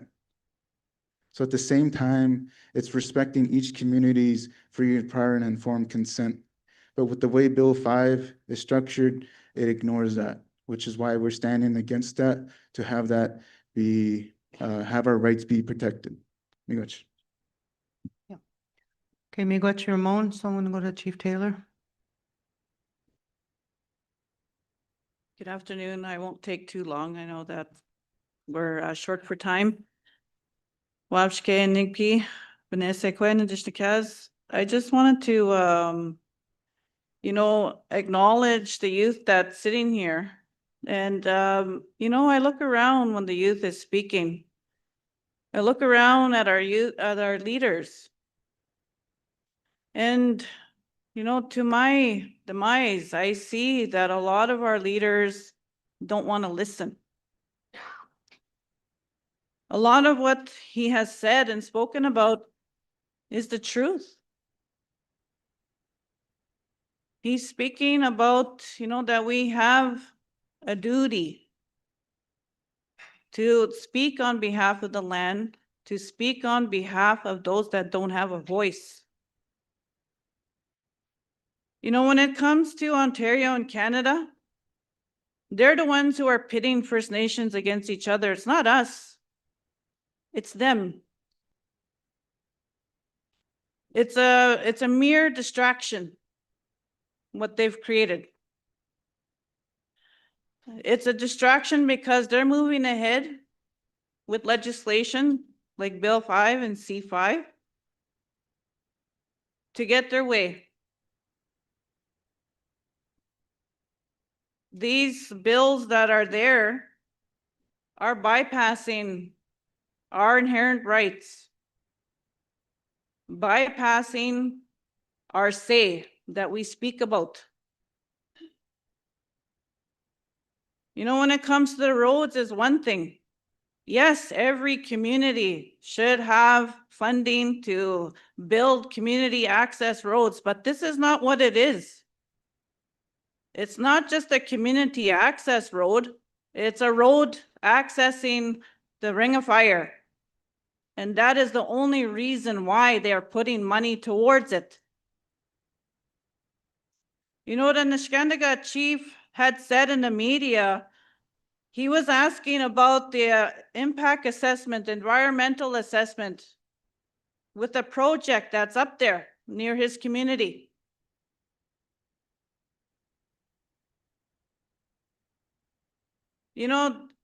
We have a responsibility.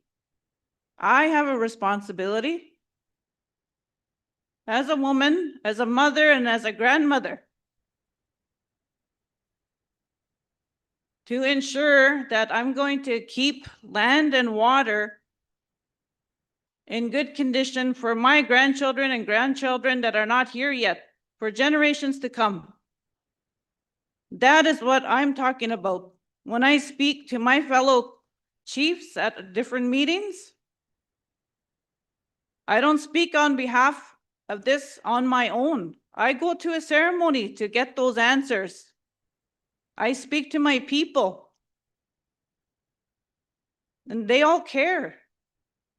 So it doesn't matter if you don't support our youth or not. They're going to go ahead and do it. They're going to go ahead and stand up. And that's exactly what we should be doing ourselves.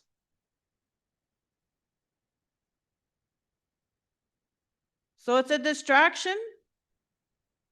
So that way we can put our focus on these agreements that are being made and fight against each other.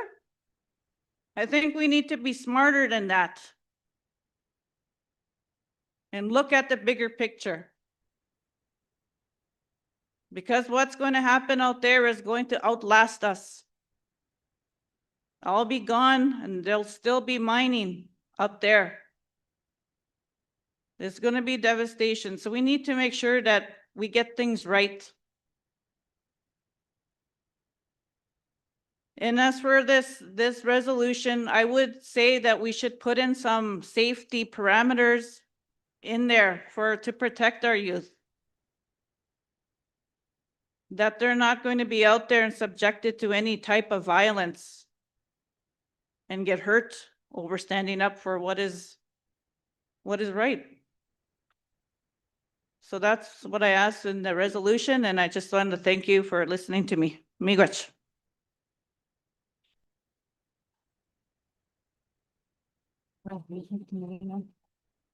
So I'm looking to the resolutions committee to put in the resolution, the safety parameters recommended by Chief Taylor. And we do have another speaker after.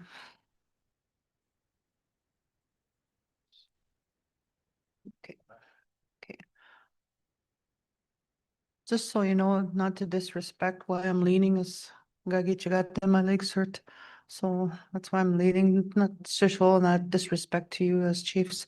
I'm gonna go to the next speaker while they're working on the addition to the resolution. Okay. Sorry to point. Hi, I would like Alex to be recognized online. Wait, she's online, Alex. I would like her to be recognized to speak. Okay. Hi, everybody. Okay, Gwetch. go ahead. Thank you. I will make this very quick. I know you are running over time, so I just wanted to say hello.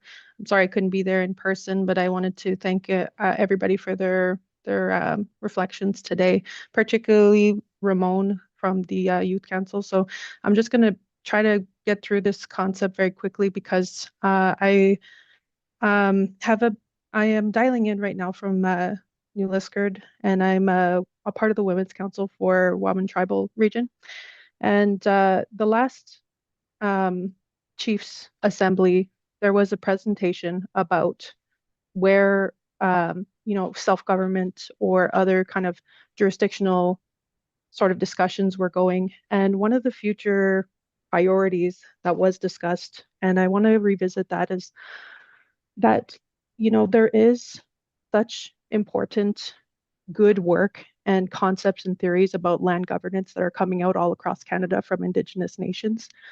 And part of what I do for my work is I discuss this type of topic.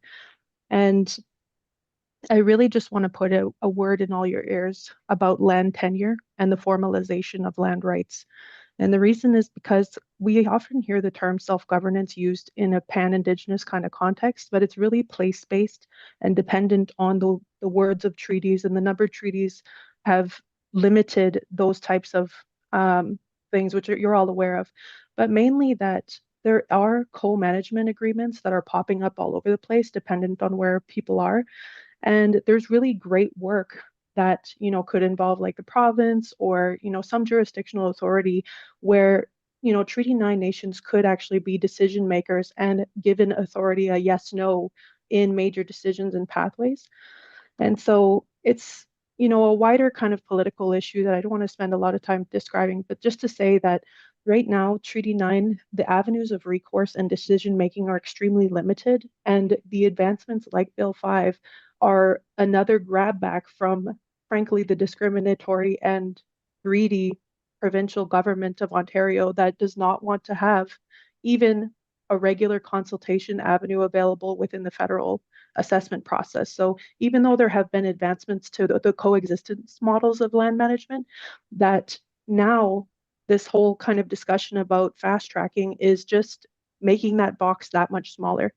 And so I just want to say that because I really think that, when we talk about moving from a coexistence model to co-management model, that, you know, there needs to be some essence or like registered authority. And so again, you know, it's not like I am not a chief or anything, and I don't want to, I'm speaking for myself, but just to say that, you know, I see a lot of other territories that are achieving really positive results and getting that recognition, and really are kind of like thought leaders in this process, that I think that could be a model that could be applicable to this. So really, you know, I've spent a lot of time thinking about what are the avenues of recourse, and I just wanted to put that out there. So my apologies, sorry to rant there, but I just wanted to say that. So gotcha, everybody. Very good. I'm sure that your input and what you've just talked about will be useful in the discussions when we get into the Bill C5 discussions. So I want to go back to the inclusion of the onto the resolution. Finally, be it resolved that First Nations are committed to protecting the safety of youth movement members engaged in protecting the Indigenous rights, land, and culture. That was a recommendation made by Chief Taylor. Is that okay? Okay, with the mover? Seconder? Okay. Mina, yeah? Don't see any more comments. More comments. So I'm going to call for a vote on this. Any opposition to the resolution? Any opposition? I see none. Any abstentions? Do you want your abstention noted? Any other abstentions? So one abstention, Chief Sunny Gagnon, to be noted. Any other abstentions? And I see none, so the resolution is carried. Miigwech. Good discussion, people. Good discussion. Warriors out here. No breaks. We didn't give you any breaks either. Okay, so we are going to go back to the resolution. And I'm going to give it back to Adam on this next one. Miigwech. Miigwech, Connie.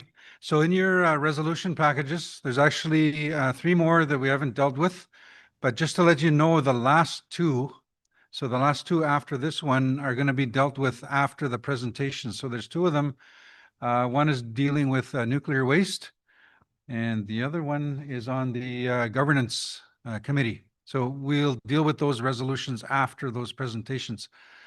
But we want to go back to the resolution titled Action Plan to Resist Priority Projects that Lack Free, Prior, and Informed Consent of Non-First Nations. So this one is not as straightforward. There's some, I'll have to explain a little bit. That resolution was brought forward at the Kiwewin Assembly. Of course, we didn't get to that resolution. There was a presentation as part of this resolution. So the resolution is moved by Chief Archie Wabas, seconded by Proxy Frank McKay, who was proxy for Slate Falls at the time, but now for Sachigo. They're both here. So this one, if you look at it, it says confidential. So it's based on a legal confidential briefing note that was actually presented to chiefs in assembly in August. So the recommendation for this one is that we go in camera, just merely because we don't want government hearing our internal strategy sessions. It's not to hide anything from our community members, but it's the fact that it's internal strategy and we don't want government to hear. So the recommendation is to go in camera for this discussion. Now it gets a little bit, again, not straightforward because there's some matters that I'll have to explain after we go in camera. So if we go in camera, again, chiefs, it's your decision. This is your meeting. If we go in camera, the recommendation is that we turn off the live feed. We ask any media to leave the room, any government to leave the room, and any industry to leave the room. So in this case, industry would be anybody from the mining or the exploration industry. Even if you are everyone else can stay, all NAN citizens can stay, but even if you are a NAN citizen and you are part of industry, you're asked to leave the room. So that would be the recommendation, but I need a motion for that to go in camera. So I need a mover.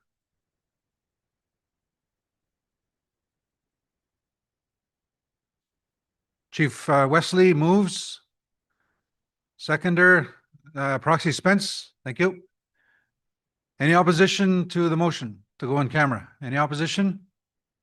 None? Abstentions? None? Okay, so we will now go in camera and then I'll explain a little bit about the resolution. So with that, we're going to turn off the live feed. We are going to ask all media to please leave the room. Anybody from industry, the mining industry,